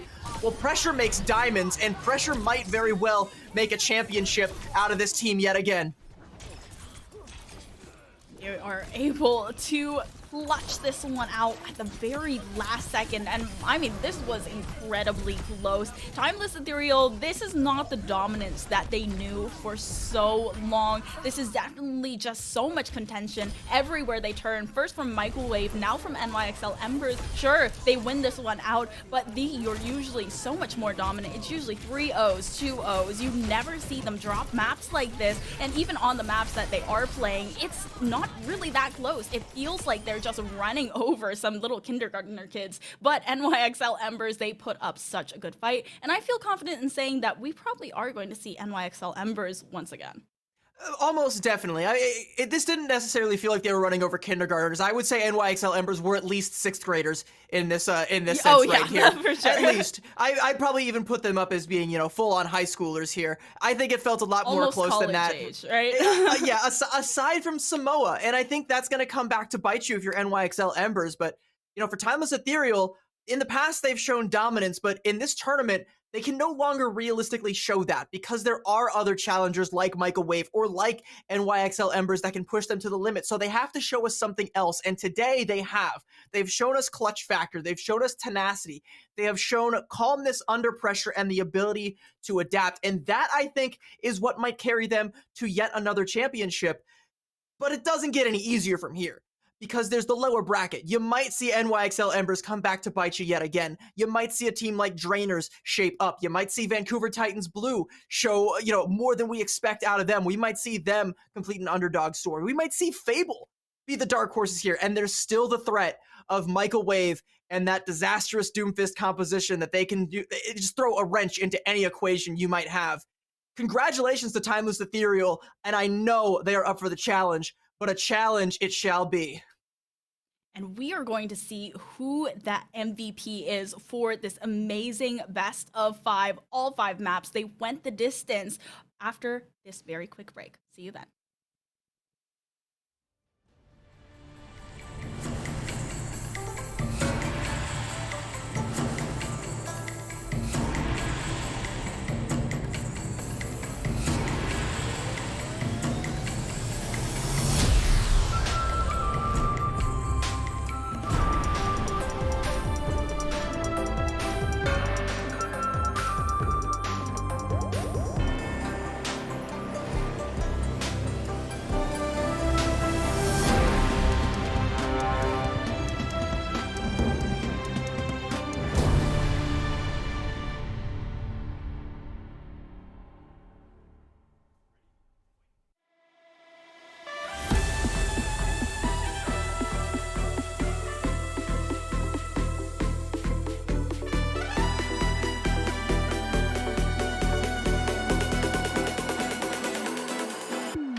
What a nail biter of a series here for the upper semifinals of Calling All Heroes Challengers series. We've also got that Chipotle MVP of the match to show you guys. So that's a big W over towards the support on the one of the supports actually on the side of Timeless. It's going to be Halo. She went absolutely insane in value there in that last matchup, Tala. I definitely feel like we saw Halo making a lot of these plays, setting up so much for these squads on the Lucio, on the Brigitte. I mean, especially this one that we saw in Samoa. I mean, Samoa was definitely Timeless Ethereal's map. They were very dominant here. But even after that, Halo was able to set up a lot of the plays by putting players in key positions and allowing them to combo the ultimates, allowing them to be able to put in so much damage with blizzards, with the gravitic fluxes. It was just amazing what we saw. Yeah, no, it was pretty incredible there coming out from Halo. Overall, big MVP here for the side of Timeless Eternal. That's Chipotle match MVP. But we also can't not talk about the team overall there, CB. The supports are the reason why everyone on the front line can keep up in the game. And overall, I mean, I feel like, this was the closest match of today thus far, but you cannot deny how difficult almost of a match it was for this squad. It was the closest match thus far, and we only had 2 matches, by the way. It doesn't feel like it. Like, it feels like we've been through, like, 6. Yeah, it really does. Like, we've been through hell together, right? No, we've actually only been through, like, one pretty swift, easy series, and then a best-of-5 series. Or, sorry, a best-of-5 series.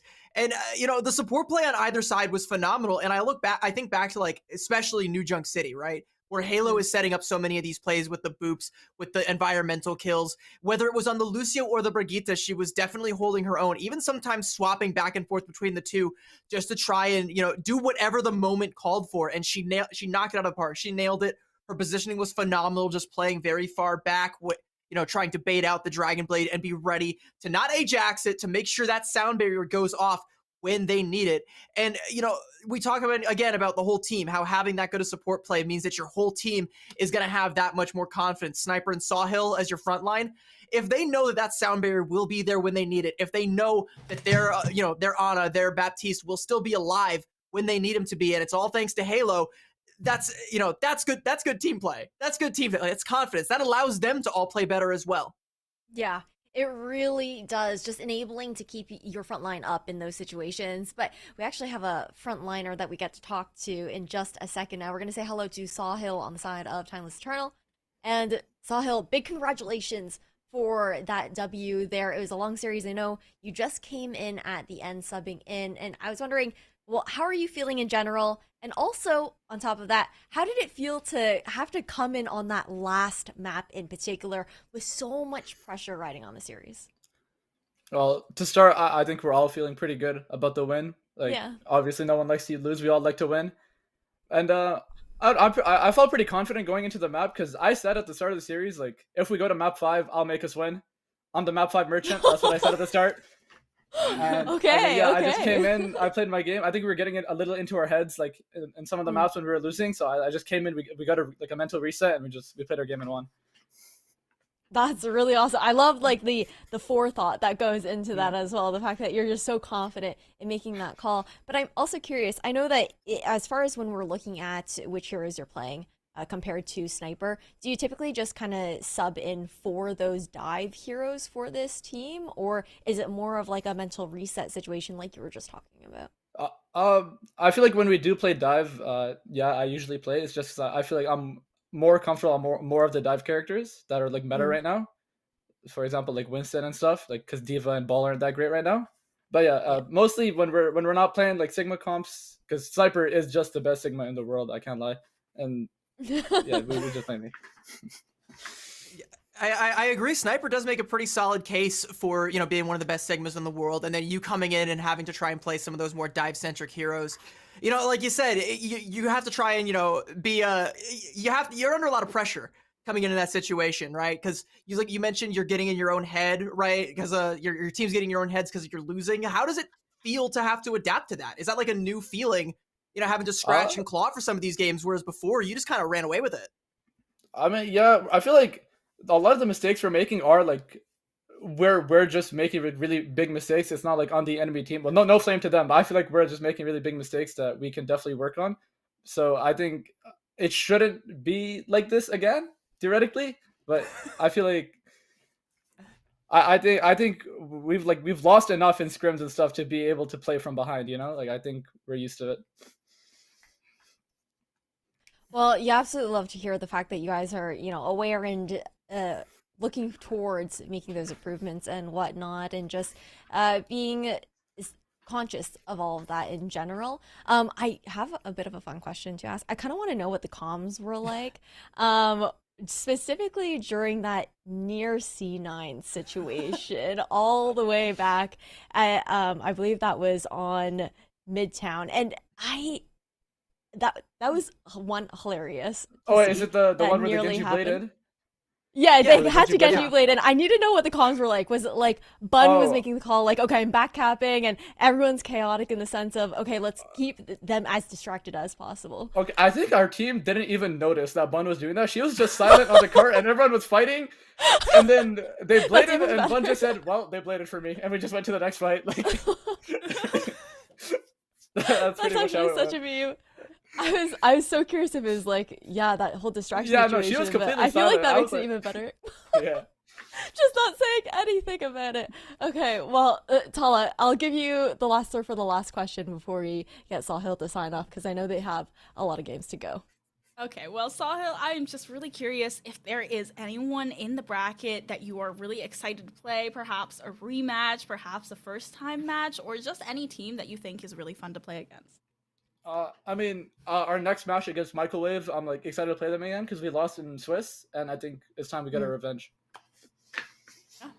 Very nice, very nice. Okay, so last question before I give you a chance to say your thank yous and shout outs. What is your Chipotle order if you are able to order Chipotle where you are at? Okay, so there actually is. I live near one of the few Canadian Chipotles, but I actually haven't been Okay. there, so I don't have an order. I'm so sorry. You know, I'll just for the Unlucky, sponsor, I'll say unlucky. Burrito Bowl. There you go. Google That's Chipotle right now and tell me Yeah. what looks the most appetizing. I need to know. We'll give you a government assigned one. We'll give you Thank like a you, chicken thank you. burrito with with like yeah, tomato yeah, salsa sure. or corn I'll eat that. I'm salsa. actually I don't hungry know. right now. Okay, okay. Like I won't even be here for the Well, first map because I'm gonna be eating. hey, that's a W for you. You get You earned to you it. get to fuel up for the Yeah. for the next maps and whatnot. But before we let you go, thank you so much for tuning in and partaking in this interview with us. And I also wanted to give you a chance to give any thank yous or shout outs before we send you off and wish you luck on your next matchup. Shout out to my team, obviously, all of you guys, Bun, Sniper, Z, Haley, everybody, Wisps. You guys are all insane. Shout out to the coach SNR, he's there. Shout out Lep, he's also a coaching. And shout out Debit, our manager. That's all. Absolutely love it. Well, thank you so much, Sahil. Good luck on your next matches. And now we've got more Overwatch to watch and see on stream here. But unfortunately, we are going to be saying goodbye to CB and Epitomes for the night. I want to give you two one last opportunity to give your final thoughts and whatnot. CB, why don't you kick us off, and then Epitomes, you can follow up after. Oh, you ain't seen The Last of Us, because we're going to be back tomorrow to bring even more of the action to you. And if today was any indicator, I can't wait. I'm super excited. I'm glad I got to be here with you guys today to call this nail biter. And I can't wait to see what I get to join you guys for next week. But, hey, I mean, I'm still going to be chilling out, watching the rest of it in the green room with production. Like, that's just my vibe. That's where I like to hang out. So I'll see you guys there. I'll be farming some of those drops, scarfing down the rest of this Chipotle bowl that has been taunting me throughout this entire series. And with that, Tala, it's up to you. Yeah, I mean, I'm definitely really excited to see what we see next. I'm definitely going to be watching, keeping a very close eye on these upper finals, because like we heard in the interview, it's going to be a grudge match. It's going to be a rematch. It's going to be time for revenge for Timeless Ethereal, and I'm wondering if they can get it. And of course, you can't get rid of me. You can't get rid of CB. We're going to be back tomorrow for more Overwatch, and thank you so much to Ash for hosting us today, and we hope that you have a great time. I'm sure I definitely will if that last matchup says anything about what we can expect for the remainder of the day. But big thank you guys for being on the desk with me. And after this short break, we'll be back with Got Moxie and Dustin B.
Welcome back, everybody, to Calling All Heroes. And again, I'm your host, Ash, but I'm joined with some new casters this time around, but they're definitely not new to you guys in the Overwatch scene. We've got Dogman and got Moxie on the desk with me. And Dogman, how are you feeling today? I'm feeling good, Ash. I mean, there's been some fun games today. What's it like coming back to the Radiant? I know I'm throwing back a question to you, but I'm doing good. And I mean, how have the games been today for you to watch kind of throughout the series? I mean, we've had two really fun series so far. Yeah, we really have. I would say the first series was a little bit surprising, the fact that it didn't go all the way to that third map, but the last one that we just saw between NYXL Embers versus Timeless Ethereal was an absolute banger. And I feel like it's a bit nerve-wracking. We heard from Sawhill in that interview as well, saying that, okay, we knew that we were making some mistakes that we don't normally make, but I feel like the competition has been growing closer there, Moxie. Yeah, speaking about growing close, I feel like this next match is going to be incredibly close because Timeless Ethereal, they looked incredibly solid on that first map, but then when NYXL's Embers started running that Genji, it became a lot more problematic, and something that Microwave have been running for the entirety of this major is Zoe on the Genji. So I'm expecting Timeless Ethereal to potentially have a little bit more of a struggle against this team than if they were rocking against someone like Vancouver Titans Blue. Mm-hmm. It's a big rematch coming in as well, considering that Microwave managed to 2-0 Timeless Ethereal last week within the Swiss stage. On top of that, a team that barely used to even drop maps when Calling All Heroes had initially started. So we're going to say hello to the rosters as well. We'll kick things off with, I believe, the side of Michael Wave on that first end there for the roster graphic. But overall, tell me a little bit about this team, Dogman. Well, I mean, they've so far been very good, right? Incredibly consistent team throughout this major, and that's really what you're looking for a team that can potentially upset Timeless Ethereal, especially since, you know, previously, at least like we said last game with Timeless Ethereal versus NYXL Embers, it was incredibly close. So out of every single team that could potentially upset it, it's these guys, right? Zoe has been very, very talented. Their tank player as well, and obviously a very strong backline too, especially with Wicca rocking that Brigitte in a lot of the main support roles.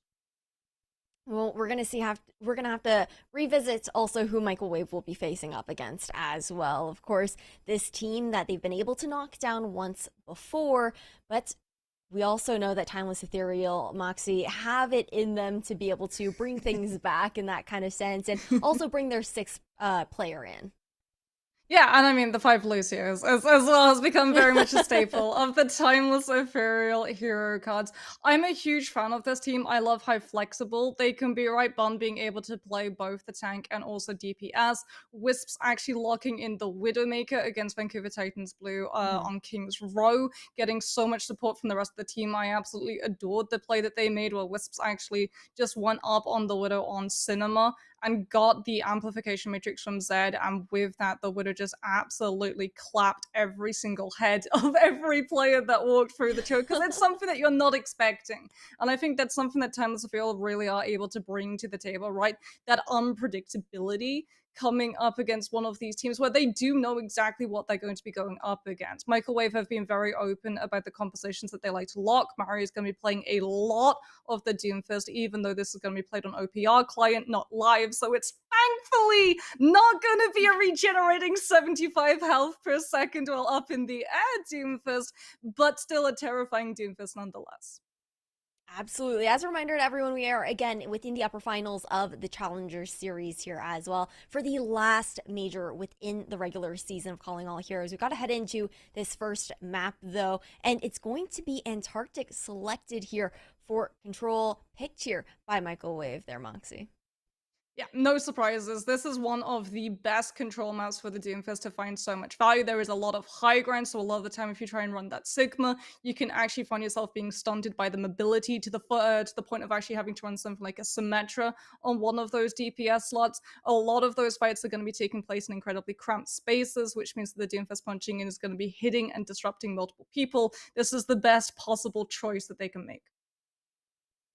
It absolutely is. But we're about to head into the game. Before we do, you guys have some things to cop down in chat as well. We've got the codes to come in here for that Chipotle drop. So you guys get your burritos as I send Dogman and Moxie into the game.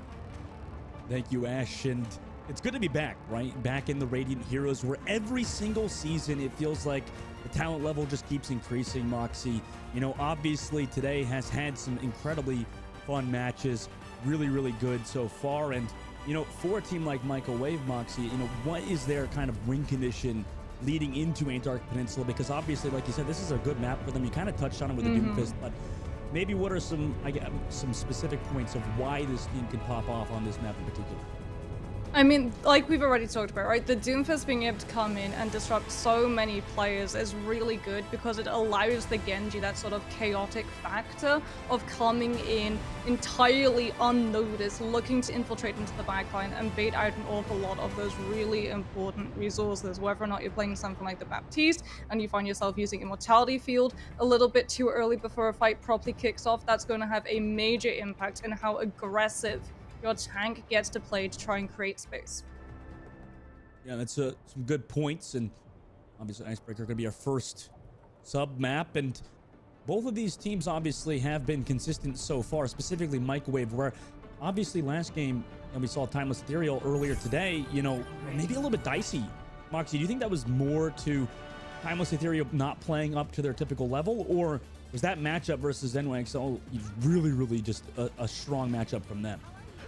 I mean, you can't really say that Timeless Ethereal weren't playing up to what they normally are because, I mean, everyone was popping off on that team, right? Bond coming in with some really sneaky Tracer plays, almost getting the C9 on Midtown. Wisps absolutely popping off on Hitgun as well. We're going to see, however, the first map type come through, and it is going to be Icebreaker. Wisps going for that Symmetra before swapping over to the Sojourn to be able to power slide back in. Microwave not on the Doomfist, running something very similar to what we've actually seen previously. AGMR going to be on the Moira. Definitely a very brawl-heavy composition. However, Death already took some poke early on, resulting in a lot of those heals didn't go into them. But in this fight, it's about even in terms of health pool until Wicca and the rest of Microwave collapsed onto Timeless Ethereal, not giving them any positioning, any room to work with. Although a nice creation from Sniper was absolutely beautiful. However, far too much pressure towards the objective. And at this point, the Baptiste is just going to get delayed. And Microwave are the first ones to take the point. Yeah, Wicked coming in on that Lucia to enable Mari not having to worry about getting walled off and separated away from the rest of the team. This is actually a really nice conversion of that support lineup, right? Normally when you see that tank getting walled off by the Mei, you want to have the Baptiste to be able to use the Exo Boots and jump over the wall and throw the Immortality Field, but AGMR knows that they're potentially going to be picked off by Wisps or Bond, so goes on to the Moira for that better survivability with the Fade in case you get pressured. Wisps now on that Bastion, looking to try and shred Mari out of the Nemesis form as Death goes down to low. Yeah, Bung with a perfectly placed wall. However, maybe the ultimate for too much at the joint. The Baptiste window does keep everybody sustained, as it is even into this fight. Another perfectly placed wall by Bun gives Halo the kill onto Zoe. So fantastic work on the re-engage from Timeless Ethereal. Now Microwave looking to make it even. However, now they're into Gravitic Flux. Into the sky they go. Wicca's able to find the Baptiste, and somehow this Moira has been able to survive all of this fight. However, eventually far too much ultimate pressure with Bun's Blizzard towards the point, though. They're having to back up Microwave. I mean, they've lost too many people towards this point. Timeless Ethereal rotated around. Oh, yeah, that too, man. They're now into this next fight, Moxie. They're going to be against Halo. Well, here's the thing. Sniper used the Flux. Bon also used the Blizzard to be able to just stop Microwave from being able to contest that point for as long as possible with the Storm the Lucio. As a result, they don't have the Blizzard to counter that Nemesis coming on in from Mari, who's immediately going to move forward with the Ramatra Ultimate, trying to find the lock-in onto these players. I mean, they get the Blizzard off. The beat was there, however, the Blizzard caught too many people. From Timeless Ethereal out. Now Microwave can continue this pressure up. Sure, they gave up the point for a little bit. Interesting Bastion ultimate of all things, but now Microwave are in last fight territory. Timeless Ethereal's backs are against the wall.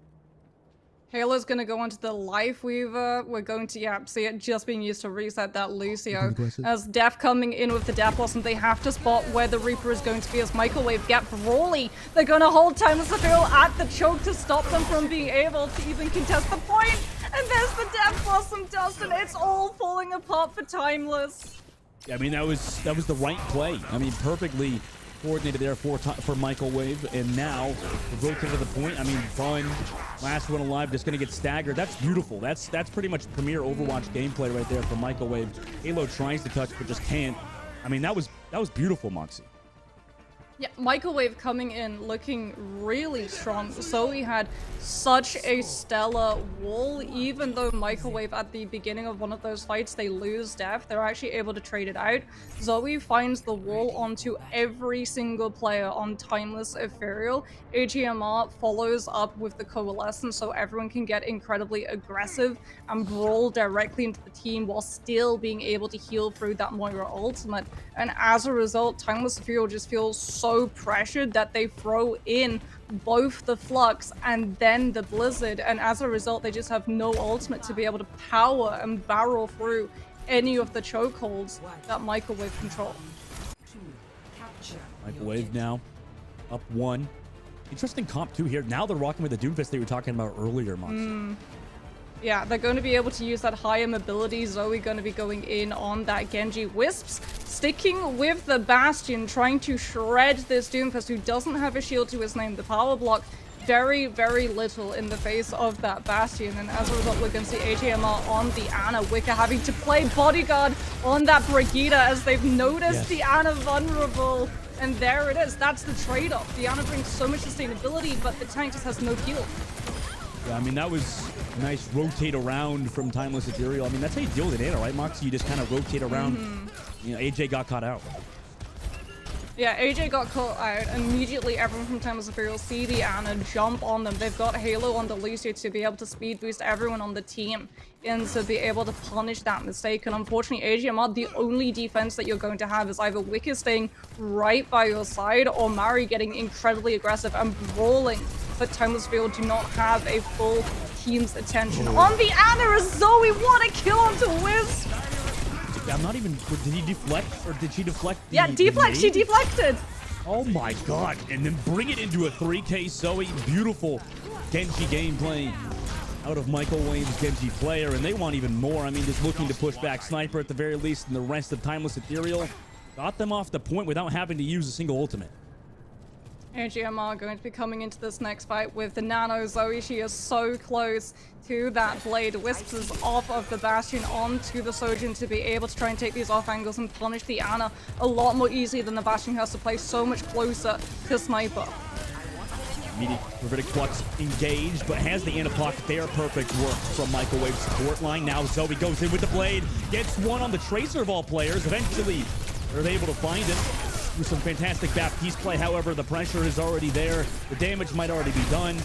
In this fight off the map, you go. Goodbye, Sniper. Also, Wisp. See you later. Dustin, it was a bait!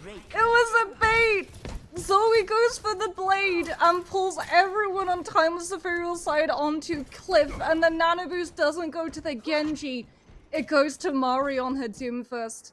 She has all of the damage reduction to be able to hold that position and find the environmental knockoffs onto Timeless Ethereal. Oh, wait, so in that fight in particular, Zoe just kind of tried to fight the Tracer. I like the aggression, I like the confidence there. However, it results in you getting picked off early and giving up the point. So now they can't even use any ultimates here in Microwave. They're back to the spawn. Timeless flip the point. Yeah, unfortunately you can't deflect rocks. And Sniper comes in with a creation and bodies the Genji. Bun now looking for a flank. What is she going to find? She finds the pulse bomb. Did she manage to get a kill? No. And she didn't even bait Wicker into using the rally to stop her. Timeless Ethereal trying to get these kind of perfect positioning to make sure that they're on this Ana. As soon as they walk out, Overclock coming up in a second. Microwave have easily a great opening to work with here, though, on their re-engage. However, now Timeless actually get picked up early. Zoe going for those aggressive plays is able to find Bun. That's a huge opening pick for Microwave. However, Death will eventually fall. We'll trade back Sojourn still, and eventually this Baptiste is eventually going to run out of utility, so no more Baptiste for Timeless Ethereal. They're going to have to delay this objective, just kind of stall out the point, get a recontest later, and Microwave again win a fight without any ultimates. Timeless Ethereal use the sound barrier as well. They've got the amplification matrix to try and buy themselves some space. Unfortunately, you're up against a composition that's so mobile. Mary is going to have absolutely no respect. She's just going to punch directly through it. They might have to combine it with Wisp's overclock, but then you have to outduel death. There's so many ultimates in the bank at the moment for both teams. No, still available. Microwave playing slow. 93% of the board. Now comes that overclock with an nano boost. We called it, Moxie. That goes aggressive. On to Wisp. I mean, what do you do about that? Counter Gravitic Clutch tried to stop it, but there's too many heals for Microwave at the moment. Also, amplification matrix in the main is even shut down by Mari. And at this point, I mean, what do you do if your Timeless Ethereal besides touch the point? Really, this might just be a go next map kind of situation because Microwave looked amazing on a lot of their fights. 2-0 on Antarctic Peninsula. Yeah, Timeless Ethereal, they're coming in with Amplification Matrix. Normally, if you're up against a team that likes to brawl, you can drop the Amplification Matrix as you move in from choke onto the point. Unfortunately, they're up against a heavily mobile team. As a result, everyone just gives it absolutely no minders. That's how the deflect got Wisps, and this is how Zoe is able to find the kills afterwards. Sleep dart onto Bond, the Mei incredibly vulnerable, and this is actually something that I really wanted to talk about. Genji was almost seen as unplayable on the last Contenders patch because of how strong Mei was buffed. As a result, a lot of those players who wanted to field into the Genji essentially got spooked away from the pick entirely because you can't deflect all of the damage coming through from the Mei's endothermic blaster, but Zoe was doing such a good job of just allowing the rest of her team to be able to deal with the Mei, picking fights, knowing that she doesn't have to worry about being shredded by all of that damage coming off of that Mei's being that she's not got anything to actually have equipped to be able to deal with herself. And as a result, Microwave were just finding so much value off of the Genji pick. Yeah, it's looking good at the moment. I mean, Genji really, like you said, has made that, kind of had a resurgence in the meta. And, you know, maybe to talk as well about the whole team, right? And also, if we looked at Microwave's support line there, Mox, I mean, they were doing a good job keeping Zoe alive and really enabling her. Yeah, I mean, we only really saw AJMR getting caught out of position once, and that was in the first fight where everyone from Microwave is not really working with all of the information. They're trying to figure out what Timeless Ethereal are. They're trying to figure out where the Sigma is going to be rotating into, because as we saw, the Genji does not want to go directly into the middle of the composition with little information, because that means that you're going to be revisiting the respawn room a lot earlier than you were banking on. Ever since that moment, however, they were able to make sure that their backline was protected, that no one was able to infiltrate and drop onto AGMR a little bit too early. A lot of it did come down to the fact that they were able to control the point for as long as they did, right? It's a lot harder to be able to, as an attacking and approaching team, try and find an off angle on an Ana that has been nestled up in some of those high ground corners, kept safe by that Brigida. And you also have to worry about a Genji and a Doomfist pushing into your back line and trying to find those kills on every single approach. And I think as well, specifically for Timeless, right? They've shown to kind of struggle versus these dive compositions so far in the tournament, right? I mean, it's just even I would say against lesser teams, they still somehow, you know, will struggle in all these team fights. And I don't know if that's due to a lack of coordination potentially, or maybe mechanical differential to dealing with the dives. Maybe like players don't do as good versus these dive comps. Moxie, what do you think it is that really is the weakness of Timeless Ethereal versus these dive teams specifically? Like Microwave looks really clean, but also Timeless, maybe some of that has to do with their, I don't know, preparation or something versus the dives. Yeah, it feels like they've definitely been preparing more for the mirror, right? When you look at how they were dispatching a lot of these other teams, a lot of the time it was when they were going into the Sigma mirror with that main Sojin, and it's a matchup that they know incredibly well. It's a matchup that they're very good at being able to do. In fact, you could even see how much preparation they put into being able to run that Sigma as often as possible, given the fact it's not just sniper who plays the Sigma. They also have Bun being able to flex onto the tank as well. So they're putting a lot of thought and resources into learning that composition. And unfortunately, we saw the problems coming through from that composition. If you are being accosted by a dive team, you don't really have a lot of peel for multiple dive targets, right? Once the Sigma uses the accretion, it's sort of a one and done. If it doesn't immediately find a connection, especially if you get punched out of it by a Doomfist mid-cast animation, it still goes on cooldown and you don't get that opening to immediately be able to jump a low health target. As a result, they sort of have to make this decision of whether or not they want to play incredibly aggressive and try and go for the backline to deny the resources and stop the Genji and the Doomfist feeling like they have the absolute run of the map as a result. Or if they want to play too defensive and they give up too much space. And unfortunately, there's not really a winning strategy when you try and figure between both of them. Every single time you're giving something up, and on control, you never want to be at a disadvantage before the fight even starts. And I was thinking as well, Mox, you know, what map does Timeless take us to? Considering what just happened in that one on Antarctic Peninsula, it looks like it's going to be Midtown. Obviously, you know, I think these Sigma compositions can do well on Midtown, Moxie, but, you know, versus a team like Microwave, with how clean they're playing at the moment, I don't know. Are you a little worried potentially for Timeless, considering the fact that, you know, HK's been playing, or not HK, sorry. This whole team has been playing super well around the Genji. I mean, I can't help but feel that Midtown, you know, I'm sure is a good pick for them in scrims and stuff, but like you said, maybe this preparation for, you know, the mirror or something is resulting in, you know, different map picks potentially coming out for them. So I could actually see this as Timeless Ethereal trying to put Bun's Echo into play, because that is the thing that they were able to use in their last matchup when they were struggling against the Genji, because Genji into Echo always favors the Echo, well, a vast majority of the time. As long as you don't throw your stickies into the deflect, you should be a-okay. Because deflect does not affect the focusing beam. So as a result, if the Genji tries to close up the distance or use the deflect when he's looking for that dive, the Echo is still able to, a lot of the time, deal enough damage to either kill him outright or chase him away. And if he uses his dash, he's going after the Echo. You know that that's immediately going to give your backline a sort of bubble of safety, and it was something that we saw Timeless Ethereal when they went to Route 66. Bun ran onto the Echo. We could potentially see it here as Microwave on the defense are immediately going to be putting that hero into play. We do get to see an Echo, but it's not from the team that Timeless Ethereal were hoping.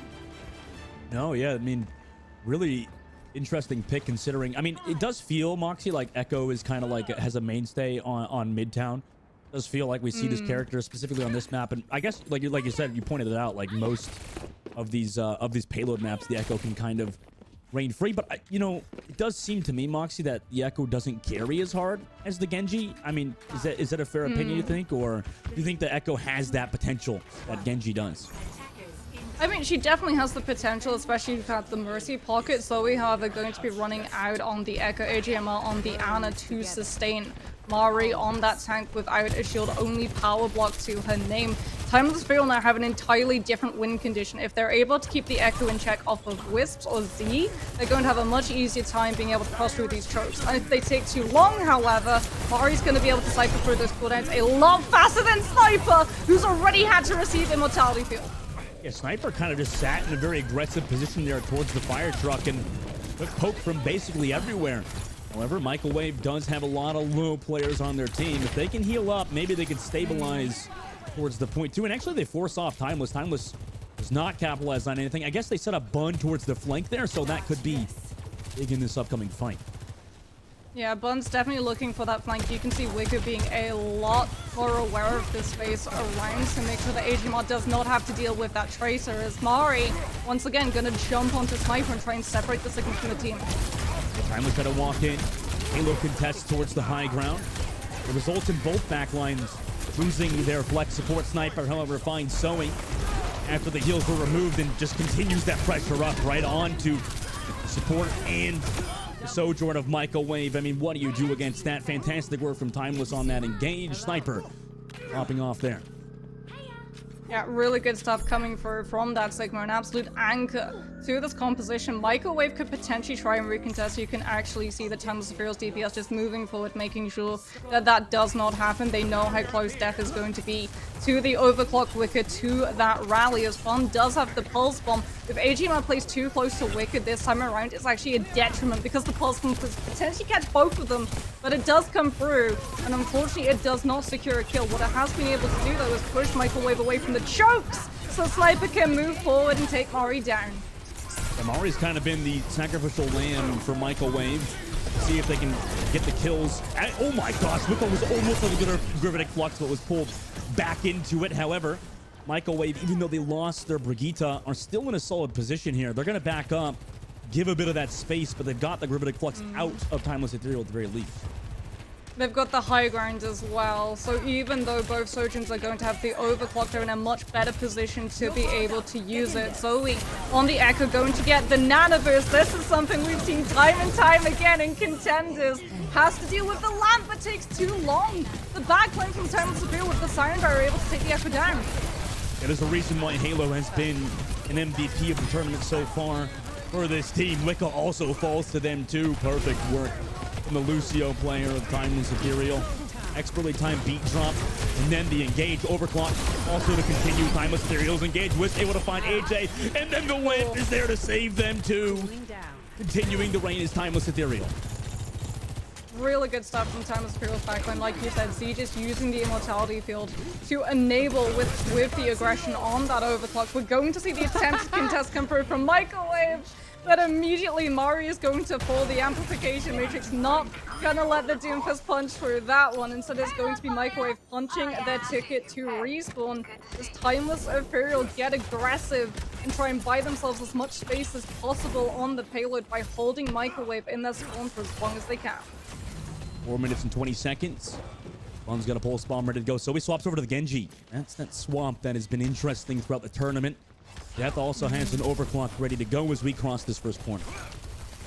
Yeah, Zoe onto that Genji, going to try and close up the distance between themselves and Z so that she can pull out that Immortality Field that's been enabling Sniper so much more forward momentum in comparison to what Mari has been able to do. Bun, however, with that Pulse Bomb, makes her presence known! Zoe brought low enough that the ult fire from the Sojin takes her down! Yeah, nice opening pick from Wisp. Death has to counter, use the overclock just to stabilize versus this team on the offensive front, but Timeless Ethereal playing patient. They're ready to go. Bun over the top of the Pulse Bomb, waiting for it. I'm still looking for this poke. Gravitic Flux from Sniper. Bun's able to find the Pulse Bomb into Zoe of all players. Nano boost on Mari. Microwave trying to find the kills, but it's a Doomfist, right? Tank player doesn't have the damage to find the kills without Zoe in this fight. Now the rally from Wicca. They're trying to find more, but Bun finds Mari on the engage. Wicca now potentially caught out, has to back up, use the shield to kind of play as a pseudo tank. At least Microwave are stabilizing now. At the very least, they can get back fast with Mari too. Yeah, huge anti-need coming through from AGMR. She lands onto Z, who is on critical health. Death able to get into position, will be able to take down the Sojourn, and then follows it up with the Baptiste. What a play coming through. Now trying to take down Bun. Timeless Ethereal makes the call back on out, retreat, regroup. 2 minutes and 47 seconds can disappear in the blink of an eye. However, when you're on Midtown and your back is up against that choke. It's now coming back, have that window. This is why I love that Sojourn meta, Moxie. I mean, it's just so fun to watch two evenly matched Sojourns go head-to-head. Sombra for Bun, yeah, that's an interesting swap to do. Well, both teams kind of figuring it counts as it both out. the Genji and the Doom. Right, both of those heroes rely on a lot of that mobility, and Sombra denies all of it. Yeah, you're right. Let's see if it pans out for Timeless. Sniper, it's anti. They trade back Wicca. That's a trade you'll take any day of the week if you're Microwave, right? You have this support. You still have the Ana here, and no tank for Timeless. You got the means tank. they can't go in. They can't take advantage. They can't put Wisp into a position to be able to use the overclock. That's the trade-off when you run the Sombra, right? You deny a lot of abilities from the other side, but it also puts so much more pressure onto Wisps on that Sojin because the Sombra just doesn't do enough damage. We're going to see the dot take down Zoe. Is that enough for Timeless Ethereal to feel actual confidence to try and take this push? It looks like it is. It is, but, you know, already 2 minutes off the clock, and Microwave still have ultimates Nano Blade available, but they Nano overclock instead. And that results in 2 deaths. Immediately make it 3. Goodbye, fun. No more Sombra for you. Halo goes down. 4K for death, and true to their name, they're doing it today. Timeless Imperial very much feeling like they are up against death itself right now. Zoe's going to have the blade too. Halo tried to use the sound barrier to counteract the overclock. As a result, even though Zoe doesn't have the nano boost, you're still going to have the damage to be able to cut through those health bars. You don't have to worry about the Lucio ultimate pushing Timeless Imperial into being able to sustain through it. It's all going to come down to this push. Timeless Imperial are coming into so many ultimates, but Dustin, there's so many fights that they have to win afterwards. And Microwave do exactly what Timeless did on Antarctic. Push Timeless to the absolute brink to force their hand into using as much as soon as they possibly can. Yeah, Zoe's gonna want to die here just to get back to the team. 35 seconds left, Moxie. I mean, this is such a close, intense fight, and Timeless had built up some good ult. Timeless didn't use them. That's huge. Microwave were trying with that engagement on the blade from Zoe to push Timeless Imperial into burning those ultimates too soon. Timeless Imperial were able to get through the spawn and choke with damage alone, and now they have every single one of those ultimates except Sound Barrier to deal with the Meteor Strike. Huge EMP! Massive EMP. Wicca's gotta hope they stay alive, but they just can't.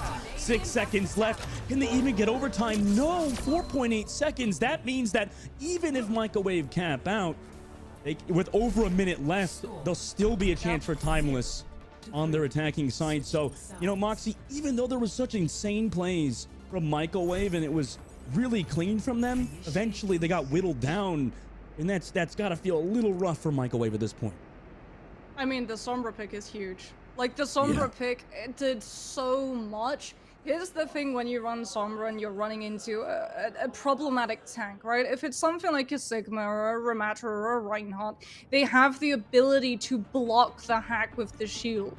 Doomfist doesn't get that, so every single time that Mari or Zoe takes a hard engagement into Timeless Ethereal, she both knows that she's not going to be able to stop the hack. Whoever is the target is going to get hacked out by Bun, lose a lot of that mobility, take so much more damage from the dot coming through as well, and as a result, Timeless Ethereal basically got thrown a safety line, an emergency blanket for the backline to just feel safe enough to be able to walk through. And the second that they banked 4 ultimates off of the back of an EMP, Microwave, a composition that requires so much mobility, so many of those engagements and disengagements rely on you having your abilities and cooldowns online, and Sombra denies all of it. Yeah, I mean, I definitely, personally, I was questioning it, but, you know, after you described it, I think it was clean, you're right, and now, Timeless locking the Tracer on their offensive side, or sorry, defensive side. Maybe to deal with Zoe as well. I mean, Zoe's going to be back on that Genji again. Yeah, there's going to be a lot of mobility coming through from Microwave, so Bun has to go into Tracer duty to be able to patrol those alleys and make sure that Microwave aren't able to slip through. There she is, you can just see her up in that high ground currently. A Sniper with the Sigma shield has the presence of being able to just hold underneath train carriage. Yeah, working so far, stopping Mari from walking in. A little bit of pressure from the flank angles from Microwave. Bun's there to match it, right? Just consistently dealing with him. However, you know, the heal's coming through from Wicca. Wicca's there to support Zoe on the flank, so kind of the split engage from Microwave. Now they kind of want to go for this engage, have Zoe towards the fire truck, go towards Sniper. They decide to go for the tank player of Timeless, but it doesn't work out. Yeah, too many supports helping Sniper Wave at the moment, and Microwave really are kind of stuck in an awkward neutral fight at the moment as Timeless are building up good ults. Yeah, they did manage to burn an Immortality Field, but unfortunately, by waiting for those ultimates to come online, Microwave have not been able to actually take advantage of the opening of that on cooldown. Huge anti-nade landing onto both Sniper and Halo, but Bun finds the kill first. Sniper does fall after Amplification Matrix, but a nano boosted Mari yet again slams her way through the window and ensures that it stays open. Yeah, I mean, I completely misread that fight. It was beautiful work from Microwave. You know, that drawn-out fight worked in their advantage with the nano engage, and Timeless really probably should have made an earlier engagement. Moxie, it looks like they're going to recontest here. Coming through. Yeah, that anti was huge, and it's huge again. Sniper gets hit on the inside, forces them to do it to that point. Mari just ready to dive on the supports, make sure they have to use the lamp for the backline. Gravitic Flux from Sniper. Does it find any value? Bun's able to find Death. And it's a great opening pick. But now the blade from Zoe is here, and it's huge. Both Halo and the Baptiste Timeless Ethereal immediately fall. Nobody else to touch now. Far too many ultimates for Microwave, and Bun's gonna get staggered out too. Oh, that is tragic. Halo was 97% away from Sound Barrier when Zoe pulls out the Dragon Blade. Oh, a couple of seconds of delay and Timeless Ethereal would have been able to sustain through it, given the fact that AGMR did not have the nano to be able to match. It does mean, however, that Timeless Ethereal do have the Sound Barrier to try and hold on and remain on this high ground for as long as possible to deny Depth the opportunity of being able to set an overclock up off of the back of it, as Wisp is going to get aggressive and try and push Microwave back. Yeah, whenever Wisp drops this overclock, you have to be worried, but they're able to just take some body shots on the side of Microwave. However, they still lose Zoe. I don't know if Zoe misread the situation, but they trying to go back in, resulting in their demise. And now Microwave have to play back. They've got the nano overclock engaged at the very least, but they have to stabilize here. Mari incredibly close to the meteor strike. They have to make sure, however, that Bun isn't able to pick up both of the supports coming through on the pulse bomb. With that tracer, there's the pulse bomb directly onto Zoe, who's able to double jump away. Now we can see the nano boost. Halo gonna swap it out with that sound barrier to try and sustain it all the way through it. And here's the thing, Def did not have sound control of the high ground. Timeless Ethereal kite around the Sojin ultimate. Does mean, however, that they've allowed Microwave through the choke. Now Meteor Strike from Mari. Help give them a bit more space. Anti also over the top side, but are they able to find the kill through the Immortality field? It doesn't look like it. The ability's far too strong. The Timeless able to stay over the top side.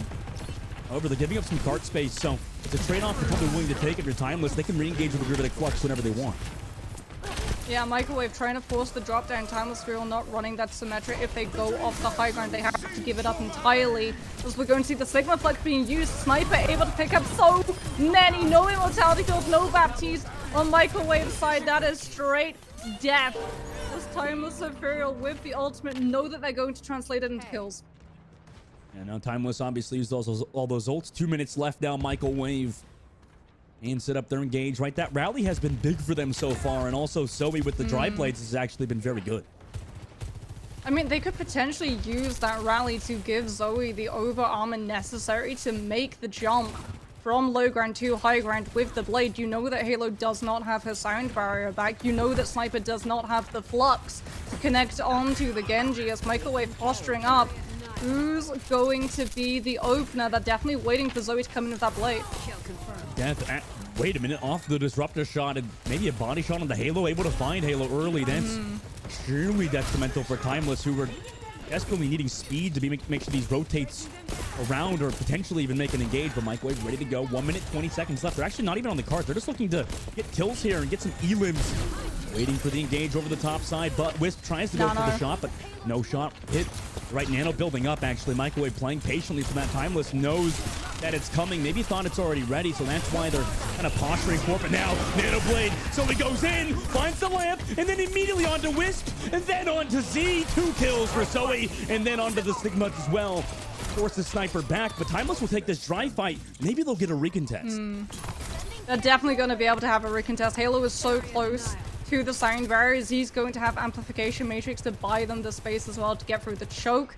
The question is, can someone touch Sniper? Still on the Sigma, will be able to walk forward and find the contest. AGM falls too soon.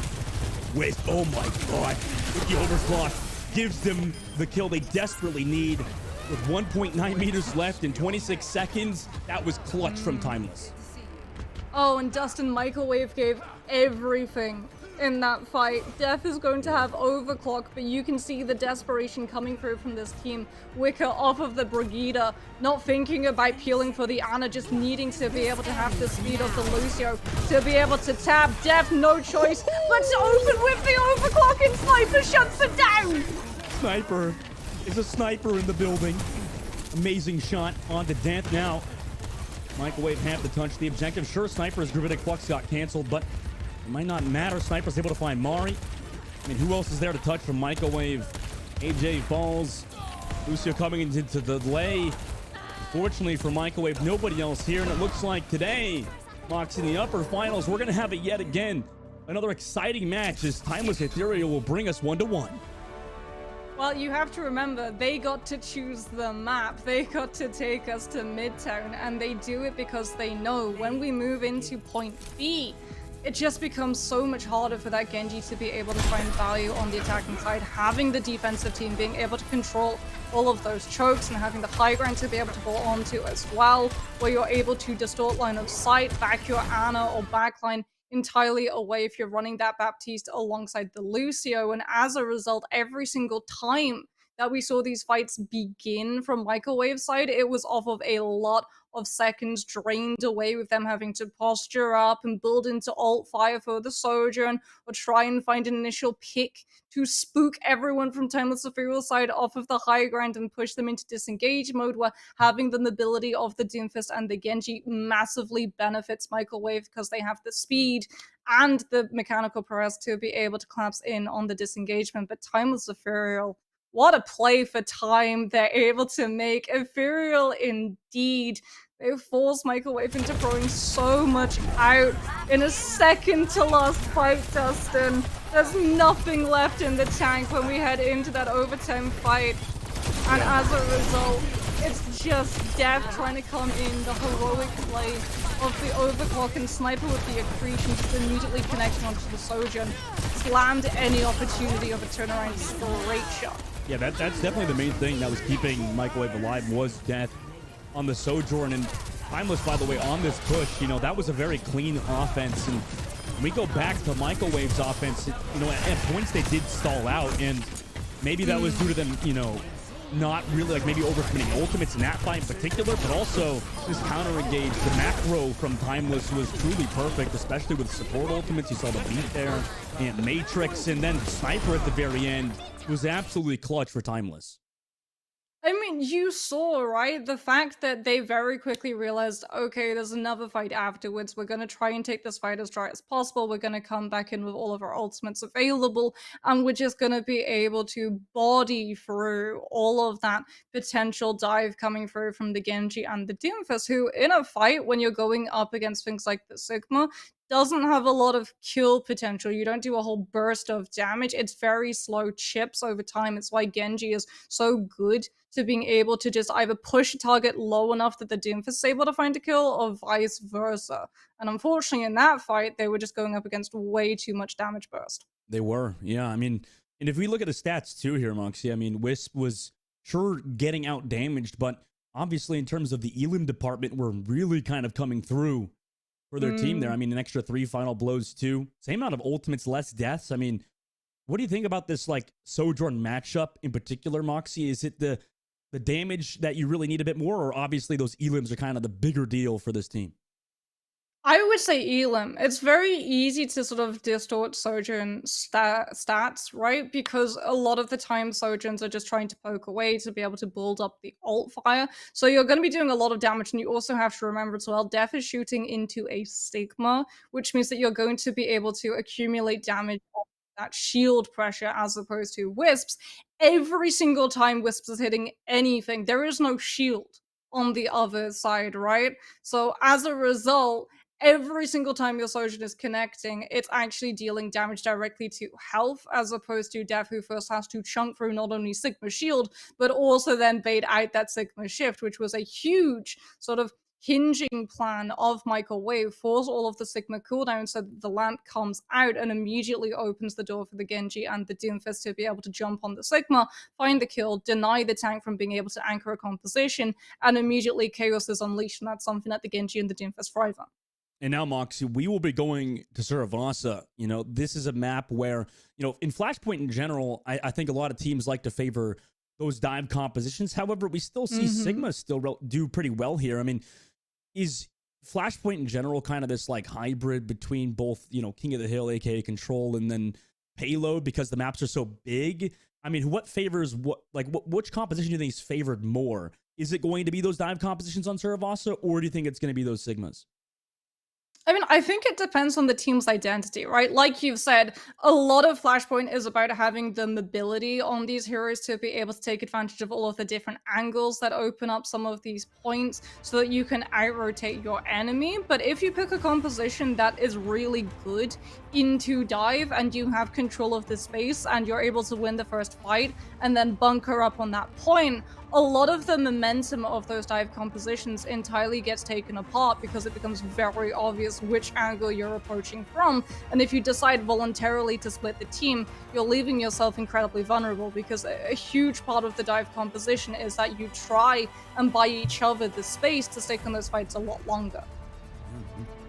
Curious to see which one actually comes through. I like how you mentioned that the team identity really matters a lot here as well. And Suravasa, I think that you know, both of these teams have been playing pretty consistent throughout the tournament, and you know, especially for a team like Timeless to come back on Midtown, you're right, that was a big map pick for them. But you know, really to deal with things like death popping off Sojourn, right, that overall macro play, this team looks kind of revitalized, especially after map 1, where if you lose 2-0, Moxie, I mean, you know, that could definitely kind of impact the mentals a little bit moving forward, right? Yeah, what Timeless Ethereal are also doing, by the way, is making sure that they're not predictable in how they're going to counter this composition. If you think about it, they've gone up against this Genji composition multiple times, but they've never taken the same approach. And this is what I was talking about when we were breaking down the rosters before, how their flexibility is one of their biggest strengths. Because if you're trying to run this composition, if you think, okay, Timeless Ethereal have struggled with this in the past, we're going to run it into them. You also want to know how this team is going to react. But sometimes they've gone for the Echo, other times they've gone from the Sombra. Both times they found value. And as a result, in the matches after this, no matter what happens, it's not going to be an easy adjustment for a lot of these other teams to go, okay, they struggled against this, so we'll just run it. Yeah, that's really unique, I think, like specifically to the Radiant tournament. Like, it feels like, you know, compared to other tournaments, we definitely don't see those like counter picks kind of coming through, right? Like, I know I always talk about this with people, like about the, you know, the intricacies of Overwatch and, you know, the brain power required when it comes to just like counter picking. I feel like at like the very tippity top, like a lot of the, you know, Overwatch pro, like a lot of the top tier 1 talent, like it feels like they don't even make those swaps, right? It feels like they're not even using their brain. It's like, we're just gonna play this composition, and if it doesn't work, it doesn't work, and we change it next tournament. But we're just gonna lock to this. But it feels like today, like with these two teams, Moxie, you're right, they're making those swaps. There really is a lot of cerebral gameplay going on outside of just the mechanical gameplay, but more so just like the macro of it. And I think that is very unique in particular to the Radiant Heroes Major. I mean, I'm just really happy that we're seeing a lot of these teams lock towards something like the Doomfist. Even though in the past a lot of people have said Doomfist isn't in that great a position for a tank, he's incredibly selfish. We've seen that running that Doomfist where you do get that pressure, you have to make that decision at 50-50. Do you use all of your cooldowns to be able to punch back and bail your team out, thus giving way too much space up to the other side, or do you just have to cut your losses, accept that your backline is going to get sacrificed and you still need to be able to play aggressive and keep retaining that aggression so that even though your backline is gone, you're still retaining the space that you've already created for your DPS to work off of. Well, we're waiting into Suravasa here as we get some nice shots. Moxie, you know, this map has such a beautiful skybox. It's a shame that you don't see it half It's the very pretty. It's a shame you don't see it half the time because you're looking at all the other buildings in the game, right? It's just like they made such a big, beautiful map, and then I'm just trying to kill this Genji on the point. Like, I can't even see it. Like, look at this one. Like, the walls are too big. How am I gonna see the skybox here? I can't see all the work that developers Well, I did. like the fact that these walls are so tall because I love playing Alari on Suravasa. I will admit, I'm one of those horrible No. support players that the Please. second that we win a fight, I'm like, okay, swap to Alari, put my pylon as high and as unreachable as possible, and let everyone just immediately get bodied if they try and walk forward and into a choke, because I don't think we're going to see anyone lock something like an Orisa to be able to use Fortify to push through those chokes and take that cooldown off of the table. I'm just glad Alari's not like in the meta at the moment because of the fact that you know, usually people in chat are like, oh my god, you know, support by the way. Support by the way. Whenever a Baptiste gets a kill, Alari gets the kill, somebody in chat types support by the way. Like, it's like this is just like people are just ridiculous with their comments about like support players that can get kills. It's like, oh, you surprise. Baptiste, whose entire kit is based around, you know, dealing DPS and healing, can get kills, guys. I mean, amazing. You know, great. You got killed by support, and then you just blame the support for being good. Anyways, that's just a personal gripe. Regardless, Michael Wave sticking with that Doomfist, and on the side of Timeless Ethereal, I think we saw this coming, Moxie. They're going to be sticking with that Sojourn alongside the Sigma. Yeah, it's really going to benefit whoever wins this first fight. Michael Wave with that higher mobility composition, Timeless Ethereal, if they win this fight and can just bunker up on that point, they're going to find it a lot easier to deal with that dive, but a gorgeous anti-nade immediately capitalized upon. So he gets a huge dash onto Halo. Yeah, that's been consistent for Michael Wave, is AJMR hitting those antis. Now with that man advantage here, we're just going to be able to push on in. Timeless Ethereal, who have to play it slow, right? However, Michael Wave prioritizing the objective first before they go on that engage, and now looking towards Timeless, but Timeless backed up, and look at that, another 3-person anti-grenade from AJMR. Amazing work from that Ana to build towards that ultimate. However, it doesn't result in a kill, so because of that, we're waiting for that cooldown to come back. Zoe playing so aggressive. This has also been inconsistent for Michael Wave, and that results in them getting picked. Oh no, that's terrible for this team, who needs their Genji player alive, and now AJMR back in the corner, have to play their lives. Michael Wave, maybe they were on different pages there, Moxie. Zoe potentially want to go for that engage, but nobody else was ready. Well, look at what that aggression has done, however. AGMR is so close to the nano boost. I think Zoe wanted to play aggressive as a result to try and build up the blade a little bit faster to be able to keep pace with the Ana. Unfortunately, she sticks around in the disruptor shot.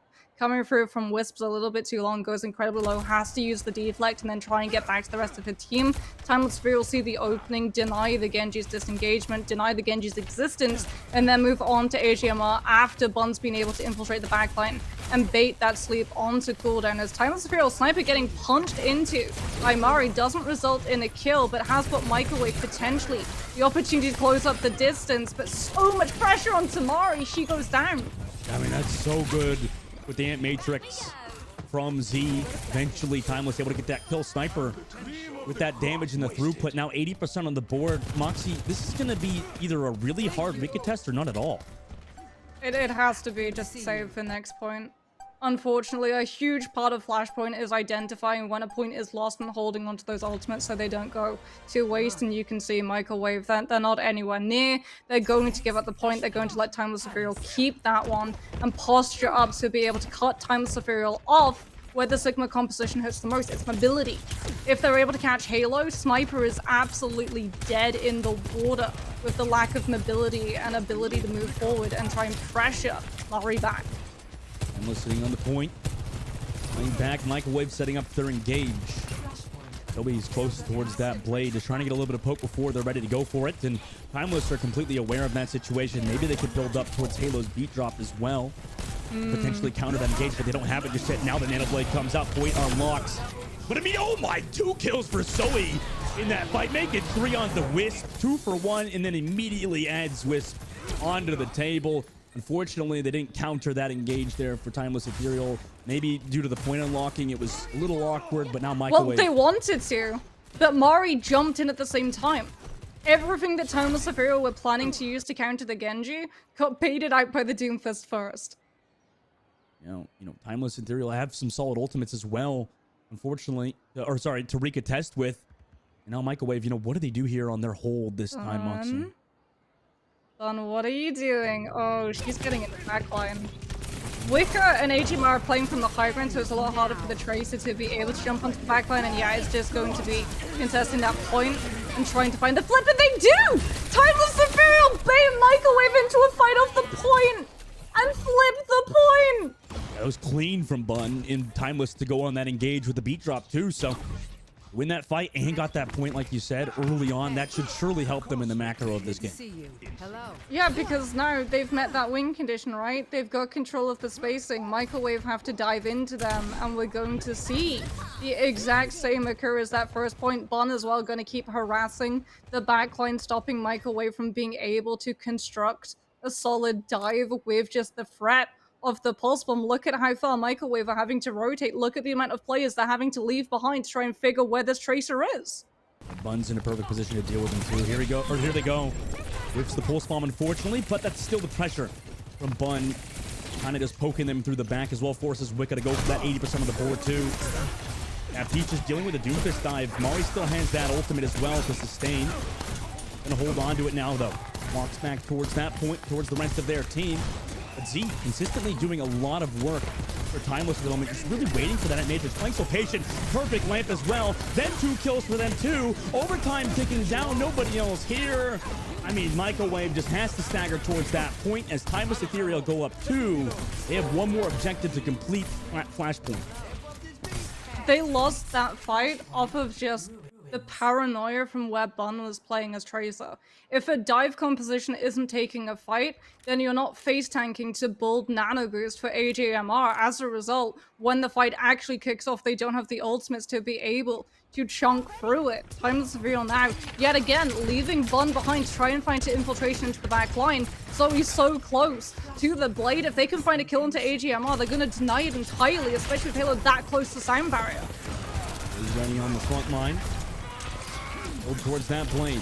This gets booped away from Mari too, so almost pressured off the angle they want to find at. Wisp already used that cooldown to leave, so he kind of wants to go for it, but then regroups towards the rest of the team. Well, Timeless already is here on the objective, so they get the flip. Nano Blade comes out now onto Sniper. Is the beat in there in time? No, it's not. Unfortunately, Halo could not save Sniper, nor could an Immortality Field, though. Wisp does trade back Death, so that's something. Mari's here to disrupt Death with the Overclock. As well, Wisp goes, but it's left too. Immediately landing now with Mari to find a bit more. Bun's able to find the pulse bomb off of a very good re-engage now for Timeless. However, Mari's still here towards the point, trying to contest the objective. Halo's able to find them. He will go down to Mari. Halo able to trade that back though, and Bun's able to find 1-2. I mean, this is so far brutal for Microwave as Timeless getting now up to 60%. Yeah, because they had control of that point the entire way through. That's why we saw the sound barrier come through from Halo, even though she'd lost Sniper already. And yet again, Bun is there to stop Microwave from being able to rotate. There is one last fight, and Timeless will know they're going to be able to win it as long as they can keep Microwave off that point. Coming to touch 90% of the board here. Sniper, yeah, already going for that back line. Just going for the solo flux. Oh, actually double in that ultimate. AJMR goes down. Sniper just has to disrupt. Mari now can't even use, or Death can't even use the overclock for next fight. That's already 2 kills just off the back of perfect Sigma gameplay. I mean, Timeless Ethereal now. It looks like there's nothing Microwave can do to stop them from winning this map and going up 1 in the series to potentially bring us to 2-1, and they do so. One more map now for Timeless to win. And that was awesome for them on Survasa. Yeah, clean mechanicals, but such smart macro play coming through from them. They identify really quickly that even though all of those off angles and amount of approaches that are open to Microwave should benefit that dive with the surprise element, it plays perfectly into Bun's fear factor. We start playing Overwatch, Dustin. The second that we move on to second point, we start playing a horror game. But, yeah, we do. I mean, what do you do versus that, right? That's why tank players are so freaking strong, is that they could just sit in your face as well with, you know, obviously Sniper. That was opposite in that last fight, by the way, not living up to the name there. More like just like melee creep hero from a MOBA or something, like just disgustingly just shutting down anything Microwave could do. It's tough for AJMR too, because I feel like they're playing fine and are trying to do as much work as possible, but there's a weird disconnect right now for them. It feels like, Moxie, between Zoe and AJMR, right? It seems like AJMR is pressured by the tank player, and there's not much that Zoe could do on the front line, right? Trying to play as aggressive as they can. I don't know, is that the desync there that's setting up Microwave kind of for a bit of a disaster, or is it a matter of Timeless Ethereal kind of just throwing a wrench into their plans right now? I mean, it's a huge thing of Timeless Ethereal just stopping Microwave from having the comfort factor into running Dive, as we've talked about, right? Even when Dive was first initially a composition in Overwatch, the entire strategy, if you think back to when we had 2 CP and we were coming into places like Anubis, if you were attacking, you would run the Winston, you would have the Ana, you would send your Winston onto the high ground initially on the platform that the defenders had. The Ana would be able to heal up the Winston, who would face tank build the nano boost, and only when you had the nano boost would you actually commit to the fight. And it's something that Timeless Ethereal know incredibly well, again, because of how flexible this composition are. They've played Dive, they know how it sets up, they know its win conditions. So what they're doing is essentially seeing that potential disconnect between the Genji having to play a lot more aggressive to keep up with all of the ult charge that the Ana is picking up from the poke coming through the Sigma composition on the other side.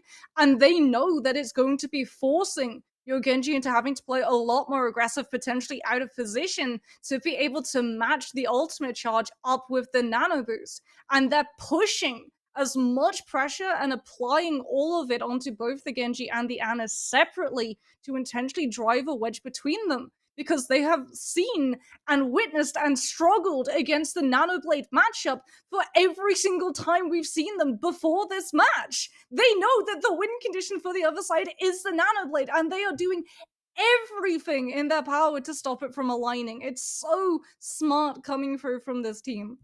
Well, we'll have to see if they can keep it up, obviously, at that map point. But before we see that next map, before we see if Timeless can make that 3-1 victory, we're going to go to a short break. So when we come back, we'll see you guys for map number 4.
Welcome back, everybody, to the Radiant Heroes Major 3 Upper Bracket Finals. At the moment, we have Microwave versus Timeless Ethereal, and Microwave's backs are against the wall after Suravasa.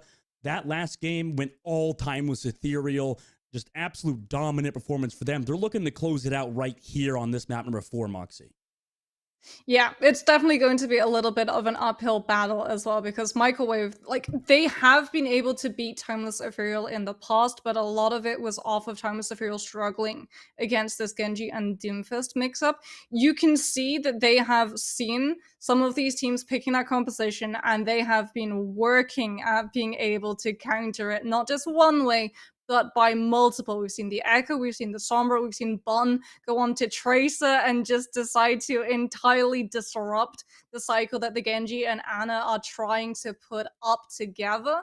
This next map is going to be Colosseo. It's really interesting to see what exactly Timeless Ethereal are going to opt into, because surely they know that potentially they're going up against that Doomfist Genji once again. Yeah, and you know, if you're them, I mean, you got to feel solid about it too, right? It feels like Timeless are kind of countering the composition. I don't know if it's due to Zoe potentially not getting the value that she wants out of the Genji. Like, what do you think the reasoning is behind this Doomfist comp not working as well? Because, you know, obviously it's tough, right? Like, Zoe's got to be that carry Genji, but also your backline needs to play aggressive. And then if they're getting shut out by Sniper, like, what do you do, you know? Well, it was working for them. If you remember, they'd won the first fight on Suravasa. The problem is they're just not really able to oust any of the kills afterwards because Timeless Ethereal, they see, okay, we've lost the first fight, we don't have the Lucio, we're going to back off gracefully. We know that we can't afford to try and keep applying this pressure because the Sigma without that Lucio is going to be way too easy for the dive to be able to jump on. And as a result, they play the long con. It feels a lot of the time like Microwave, when they see those instances, they sort of have a lot of understanding on when to go, right? We saw the anti-need come through from AGMR. It was hitting multiple people. The reaction and coordination from Microwave as a team was instantaneous, which is exactly what you want it to be. Ari would punch in, Zoe would go for the dash. Either of them would be able to pick up some of those kills onto Timeless Ethereal's side. But the problem was, after that initial kill, there was never really any follow-up, and a huge part of that was Timeless Ethereal just coming through and disrupting any coordination afterwards. Now that we head on to push, if Timeless Ethereal are able to continue disrupting this coordination cycle between Microwave, it's going to be really hard for this team to recover. Yeah, I like that. That was great analysis. I think Timeless Ethereal, right, was kind of playing like maybe like this like defensive boxer, like purposely playing the range. It was so smart from them. And now Timeless Ethereal going to have Bun back on that Tracer, a consistent factor for them. However, you know, difference for Microwave here, Moxie, they're having Mari run the Winston. Yeah, Mari on the Winston going to have a little bit more protection, right? When she dives in, it puts a little bit less pressure onto AGMR to always hold line of sight onto the tank. Halo going incredibly low, the target of that dive. They're trying to bait Z into using that immortality field a little bit too early, but as a result, Microwave able to get a lot of distance already picked up as Def trying to build up the ult fire on the Soldier, racing against Wisps, try and find that first hit. Yeah, they're lagging behind in heals at the moment, right? I mean, Wicca and AJMR are going to have to really carry this team back into it, and they're doing so far. Also, utility use from Sniper, so maybe AJMR can go for an anti-grenade onto them and find the kill. Nano Winston, though. And Nano Winston. That's why Mari is going in aggressively. Yet again, like I said, it's the Temple of Anuva strategy. Is that accretion from Sniper almost did AJMR directly then? And Mari going forward, is always able to find the kill as well. Onto Wisp. I mean, that was perfect for Microwave. They played patient, able to find the re-engage, and through that, they're able to win this fight. I mean, they played aggressive originally, but came back and were able to fend off Timeless. Well, because they played aggressive, AGMR got to rocket up to that nano charge. Mari knows that she can go that aggressive because she has the bubble to be able to fall back on. If Timeless Ethereal try and chase after the Winston, knowing that the cooldown is going to be off, they run directly into Dev's line of sight, and you do not run directly into middle of Colosseo because that Sojourn is set up and looking to snipe.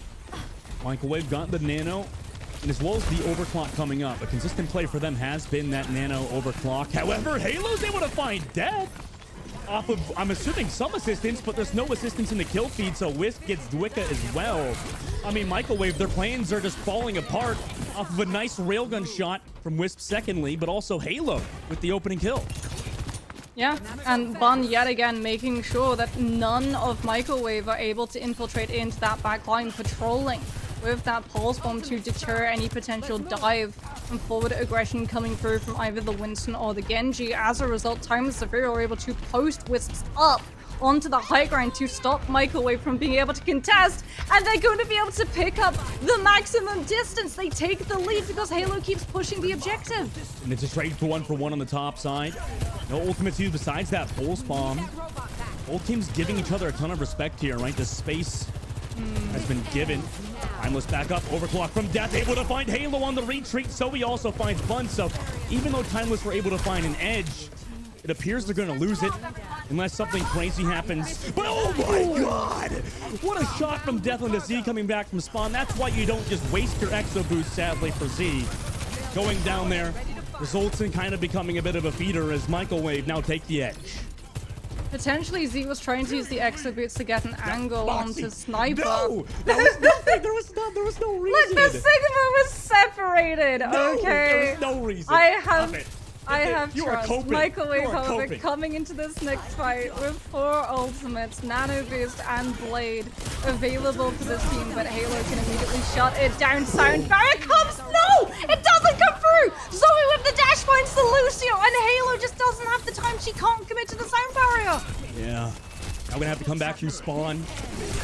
It's a great opening kill. Now Wisp trying to come back. Equalizer with the overclock. Able to find Wicca, who is rallying in that fight. Sniper also finds AJ. And through the Ant Matrix, surely they have the damage. And they do. So they reclaim that robot. Even though they're down in meters, they're going to have a neutral fight again against Michael Wing. They've got sound barrier as well. Silver lining. That Genji blade, all of its focus was directed onto Halo to stop the sound barrier. As a result, Timeless Ethereal had the time to be able to scatter, keep an eye on Bond. She's looking for that infiltration, yet again playing an off angle to keep the pressure on the back line. Bun is pressured out though. And Microwave, that's a lot of resources committed just to go deal with Bun. So could give them an edge here as we're nearing that 5 minutes halfway through the map. Angle Bun again over the top. Wicca just immediately goes to deal with it, uses all cooldowns against this Tracer. Seems like they're just leaving Wick on an island versus this Tracer. Beat drop engaged as well from Halo. Timeless want to go aggressive with it.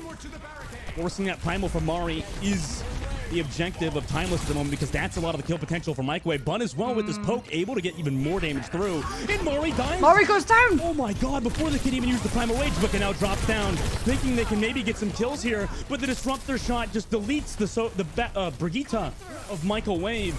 And now, Timeless Ethereal push the robot in. They now have the edge. They are also up 3 people in this fight. Zoe dashes in. Why would you do that? Feeds in this fight again. Microwave. Yeah. Oh my gosh, that's Stagger. awful. It's Stagger. They're trickling into these fights one by one. Timeless Ethereal going to continue it as long as possible because they're getting so much free distance and time removed off of the back of it. Wisps with the power slide able to cut Microwave off before they're able to disengage. Mari now jumping in, has that Primal still available. Death getting the nano boost with the overclock, goes into the backline aggressively, finds 1, finds 2.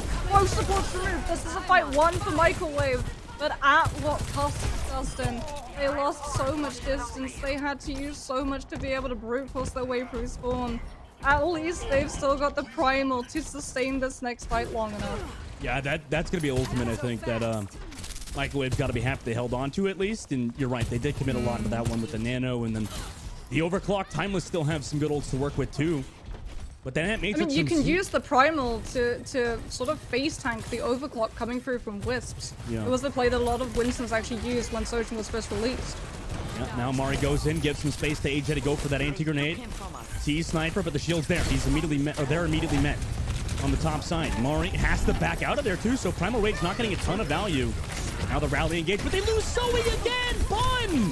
What a critical kill from them, and the rally's not able to find the damage from Wicca's side. The robot's still trying to get forward. I mean, they know they're in a really rough fight at the moment, so they're just trying to get as much space with the robot as possible. But Bun is there to stop it, right? I mean, the macro from Timeless is too clean. The Sojourn falls. Death falls in that fight. Bun behind that kill, and also Wisp with the overclock able to get Wicca, so they actually don't even have to use too much to clean up Microwave either. Yeah, they pinned the Microwave's position. Amplification Matrix on one angle, Wisps with the overclock attached on the other. And Microwave, there are 2 doors available to them, but unfortunately both lead to death.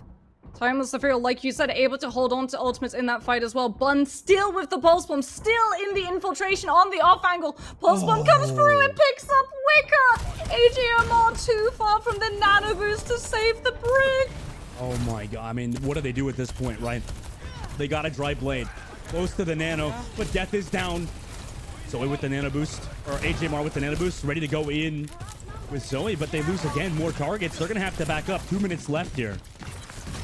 So much distance the Timeless Ethereal are picking up. They're still holding on to the Flux. They're going to be able to use it to connect onto the Genji, so that Halo now gets enough time to be able to utilize a sound barrier. Mari goes off of the Winston onto the Doomfist to be able to get back into these fights a little bit faster, and potentially for some of these players of Timeless Ethereal off of the high ground. We see the Blade, we see the Nano. What does it find? So he gets nothing.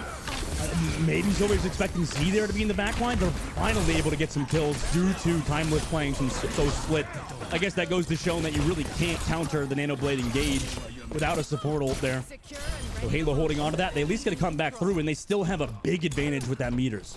Those meters. Timeless Ethereal hold on to the ults. They know that they have the advantage in terms of distance. They know that they've pressured Microwave enough into utilizing the ultimate combo that Timeless Ethereal have historically in this tournament run struggled against, and now they're going to have Sigma, Flux, Pulse Bomb, and Soundbar for sustain and aggression.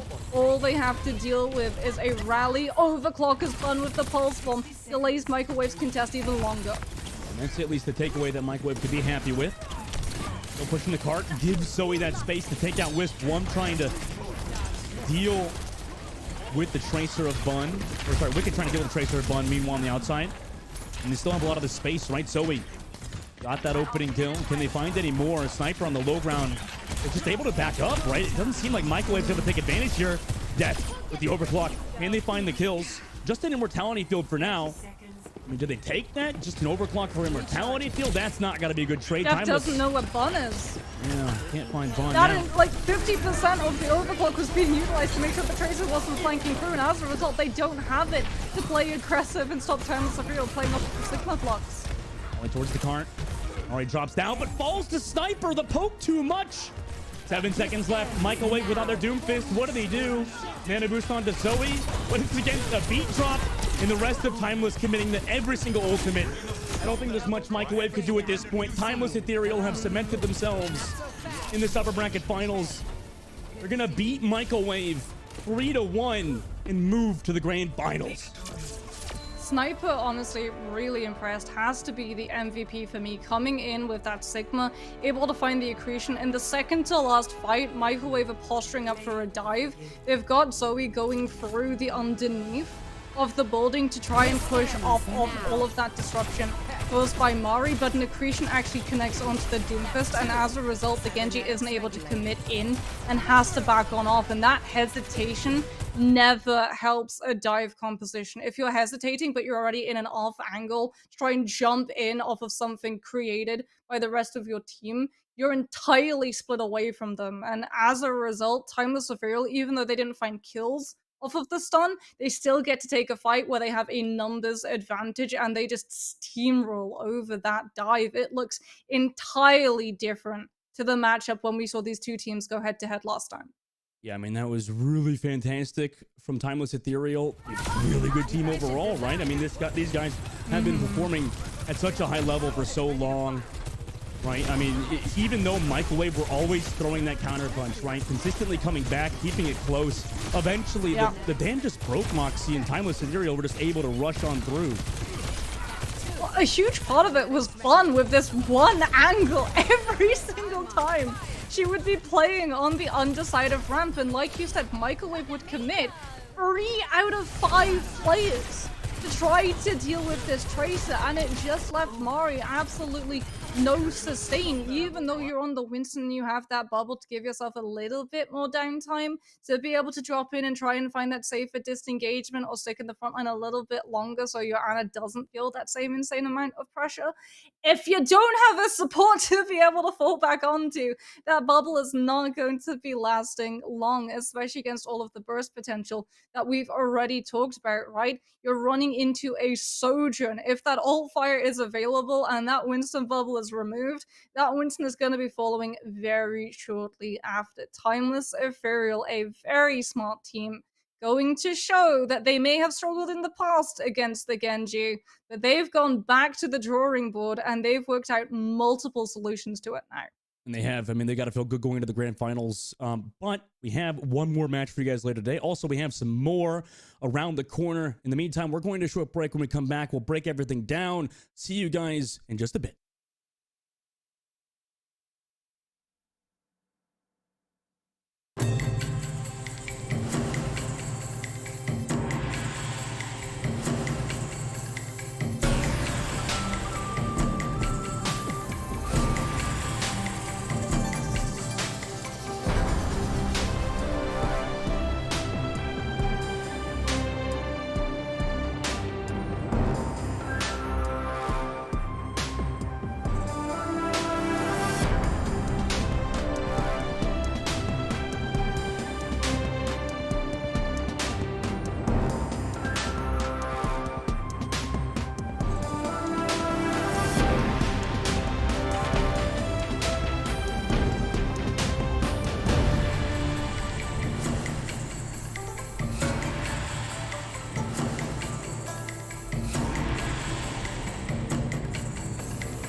Welcome back, everybody. That was an interesting matchup there for Timeless Ethereal versus the likes of Michael Wave. I think it was interesting because there were expectations here, right? Michael Wave, last time these two teams faced off, their Dogman, was able to take them 2-0 within the Swiss stage, but it seems like Timeless Ethereal have definitely done their homework. Oh, yeah. I mean, it was a little worrisome, I think, map number one after we watched it. However, coming back through, they just kind of found their groove after Midtown. And it was just so consistent from there on out. I don't think there was much Microwave could have done with that composition. And that's got to feel pretty hard, especially since now they're going to have to make that lower bracket run. It's a difficult one to make. I think the lower bracket's going to be pretty interesting. I know that Vancouver Titans Blue actually finally made their way through and broke that 5th, 6th place curse. So exciting for them. But focusing back on this matchup here, what was the key piece? I know Sniper went absolutely mad on the Sigma, their Moxie, within this previous series, but previously we saw difficulties last time these teams faced off, where Timeless Ethereal couldn't really break down that dive composition coming out from Michael Wave. This time, a different story. Yeah, they were really smart. They actually had multiple solutions to the same problem, and as a result, Microwave never really got to fully feel comfortable in predicting how they would be counted. If you become too predictable in Overwatch, it becomes a huge detriment because a lot of the time the teams have such a good understanding of where you're going to be playing, what your win condition is. They can immediately, as soon as a match begins, take just moves to be able to counter it entirely. But this time the shoe was on the other foot. Microwave were the ones being incredibly predictable. You knew that you were running up against the Genji. You knew that you were running up against the Doomfist. They didn't have any of the information that Timeless Ethereal had, and as a result, you saw Bond every single time we went to that overhead map view. She was moving into position. She was harassing. She was making sure that Microwave were just losing more and more time and having to commit more and more resources just into dealing with just fighting the ghost of a Tracer's presence. A lot of the time she wouldn't actually be there. Yeah. You even saw the entirety of the overclock just being held in position with definitely like, the Tracer here? Is the Tracer there? Where's the Tracer? And as a result, all of the momentum that the dive composition was looking to be able to put forward and take into advantage, because dive is a very momentum-based composition where you're able to find one kill and roll it into a second and a third until you're able to just steamroll over a lot of those bunker-style plays. None of that ever got off the starting blocks. It's important to run those tracer distraction tactics for sure to be able to pick apart that back line and keep that chip on your shoulders. But we've also got the Chipotle match MVP. Speaking of chips, if you guys are thinking about nachos, let's see who it's gonna be here for the side of oh my goodness, Timeless.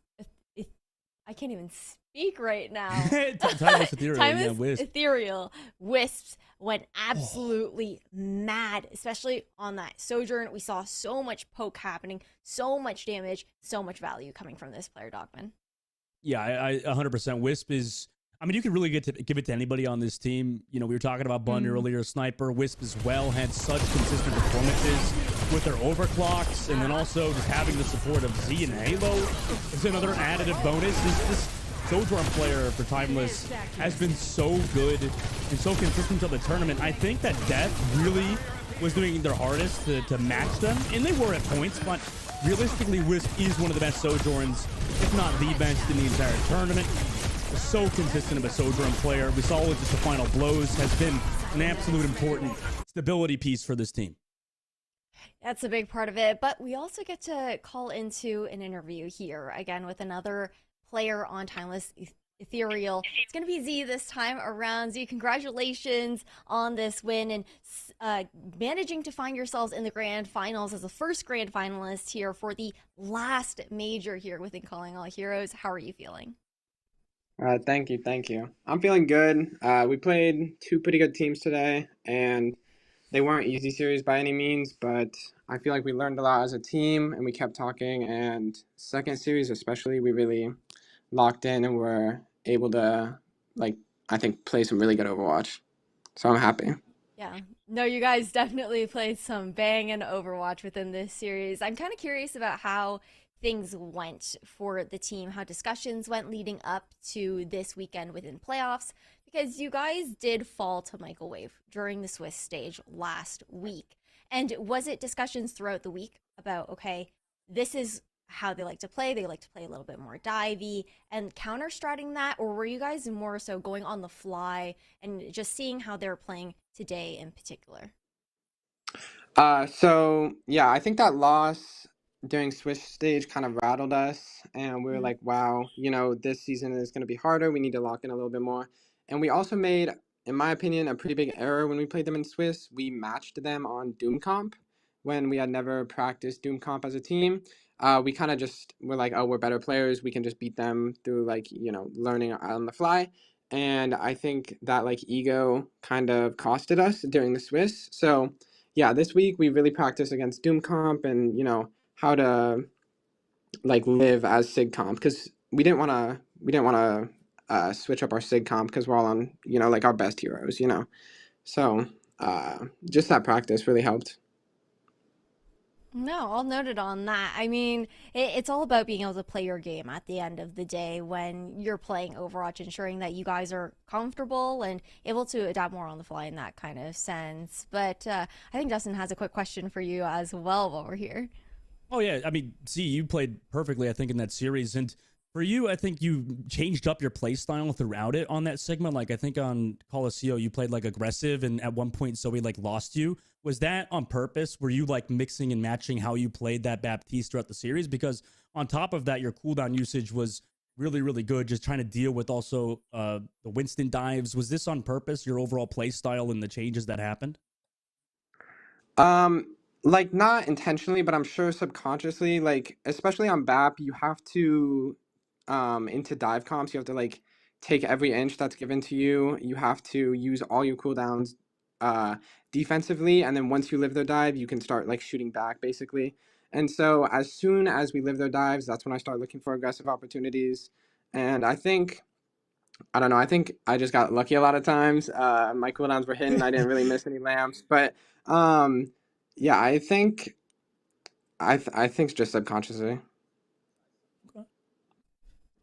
Well, speaking then about using a lot of like defensive cooldowns, what is your communication with Sniper like? Because obviously that dive composition, if they see the Sigma, they're going to want to run through both of your cooldowns as quickly as possible. But a lot of the time, we would see Sniper getting that pressure and potentially even going down, but the team would still be able to win the fight overall.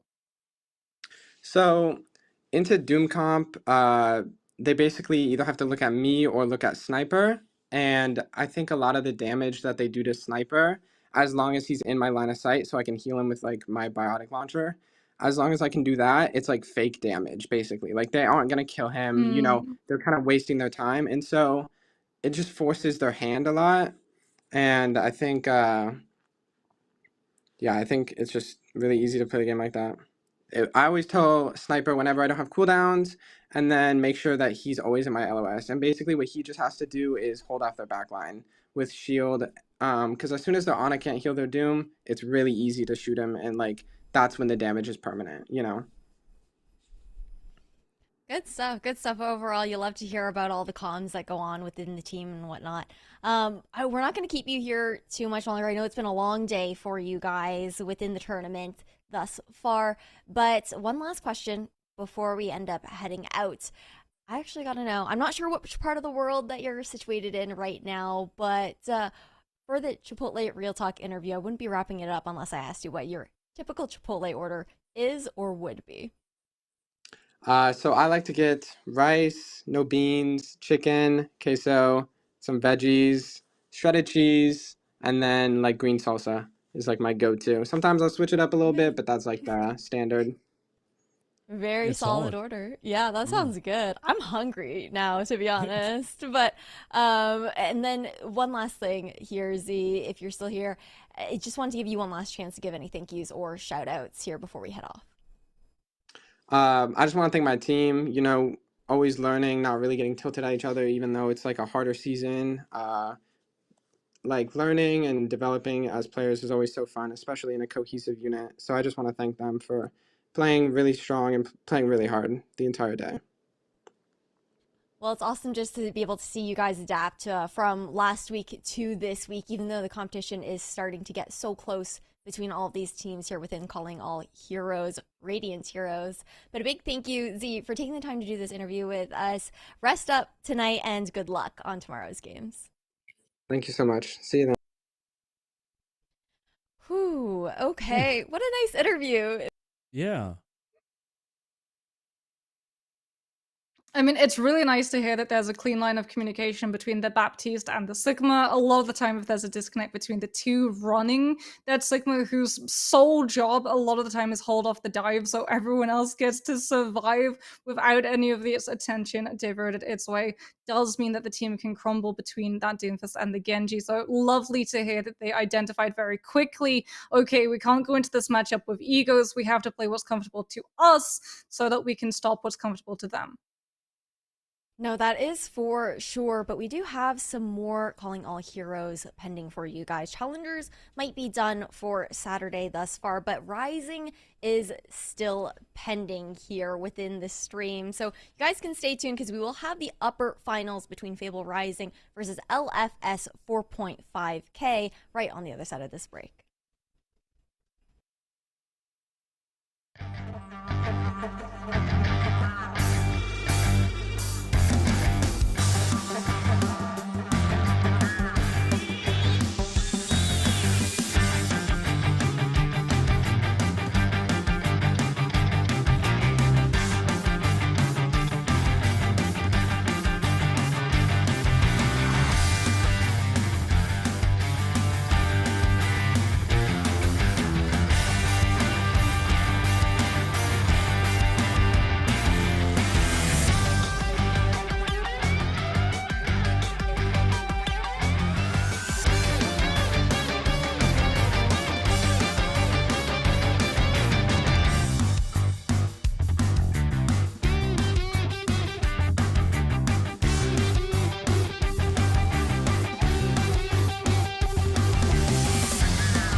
Welcome back, everybody, to Calling All Heroes Radiant Heroes Major 3. We've wrapped up with Challengers upper bracket for today, but heading into the Rising bracket, we're going to take a look to see how that's panned out as it's been going on concurrently as today has. And for this final that we're going to be seeing here on stream, Fable Rising versus LFS 4.5K.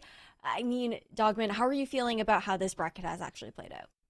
I mean, it seems like it's been pretty close throughout the entire time, right? And that's what you like to see out of this, Rising Heroes tournament. It's so much fun watching, these players that don't usually get the opportunity to play at a high level, compete in these tournaments for a prize pool. We could talk about that all day, but I do think this matchup between Fable Rising and LFS is going to be very good, and it's always such a unique perspective on the game that we don't get otherwise. It really is. And I love the fact that it's just the amount of teams doubled since the last time that Rising had come to fruition. Yeah, last time it was like 4 teams had signed up, I think, and this time around it was 9 teams that actually signed up for Rising. So it's big things. Like, it doesn't seem like a lot maybe, but realistically, it's that opportunity to, again, get those reps in and then hopefully eventually grind up to the point where you're able to play within the main challenger circuit there, Moxie. Yeah, I mean, having that upwards path is really good for a lot of these players. It gives them that sort of confidence as well as sense of security. Lovely to see as well, not just the amount of teams that has increased, we're also getting to see a lot of these teams having academy teams coming through from our major teams in the Challenger Series. So already you can start to see that sort of path to pro establishing itself here in Calling All Heroes, which is great because it means that you're already connected to those teams. Being able to make the jump from the Rising Series into the official Challenger Series is going to be a lot easier for a lot of these players. Absolutely massive to have those pipelines. But to introduce the first roster here within Fable Rising, I mean, this squad has looked pretty consistent throughout the event thus far, Dogman. Yeah, they have been. And they're going to have to keep that up if they want to win today, obviously, right? I mean, by the way, look, the managers of Fable is Wicca, one of the players that we literally just watched. That's really fun too, because I mean, I was running a team at one point, not well. Hopefully, Wicca's actually doing a lot of work helping out Fable Rising. So this team has, like you said, been consistent, and I'm just looking forward to watching them and casting them for the first time because they're really, a potentially unique team compared to everything we've watched so far today, especially since it's all been Challenger Series. No, for sure. Not gonna lie, I am rooting for Fable Rising a bit more here this time around. Casey on the DPS, one of my friends from the esports scene in general. She does like observing for multiple games within the scene, and it's really cool to see her actually now get this opportunity to compete. But we've also got to flip it over to the other team, who they're going to be facing off against. LFS 4.5K. Tell us a little bit about this squad, Moxie. Yeah, I'm honestly really hoping that we're going to see some insane niche matchups coming through from all of these players. Something that we do have to talk about is the fact that this is going to be played on live. Yeah. As a result, that Doomfist that Sandwichmaker is currently teasing, she could very well be locking onto it. Although I feel like since it is going to be live, we need to sort of ever so slightly edit the symbol of roll that Doomfist has, and just give it a little bit of a half shield and a little bit of a half support cross because he now heals in the ultimate, and that is absolutely terrifying to think about for how long you can be up there. 75 heals per second is insane. No, yeah. I just can't believe how much they buffed tanks in the recent patch. I mean, this is going to be, as you said, Moxie, this is the tank giga buff. I hate it. Yeah. As a support player, what the heck, man? Like, what are we doing out here buffing tanks this much? It's just my slight rant. We've had our patches, okay? We've had Kiriko, we've had Ilari. Let the tanks have that. I'm not disagreeing supports aren't OP, but we don't need to buff tanks, man. Like, Jesus. I don't know. Hey, they're the difference makers for they all buffed, of these teams, you know? Right? Tracer got a nifty little buff too, so... Yeah, I mean, that character's always like, a patch or two between being broken and underpowered, right? Yeah, you're not wrong. You're definitely not wrong. But we got to move on to the maps here. You guys have all the time to talk about these heroes within the game itself. But heading over to Control, it's going to be Busan coming up next here. Moxie, how are you feeling about the map pick?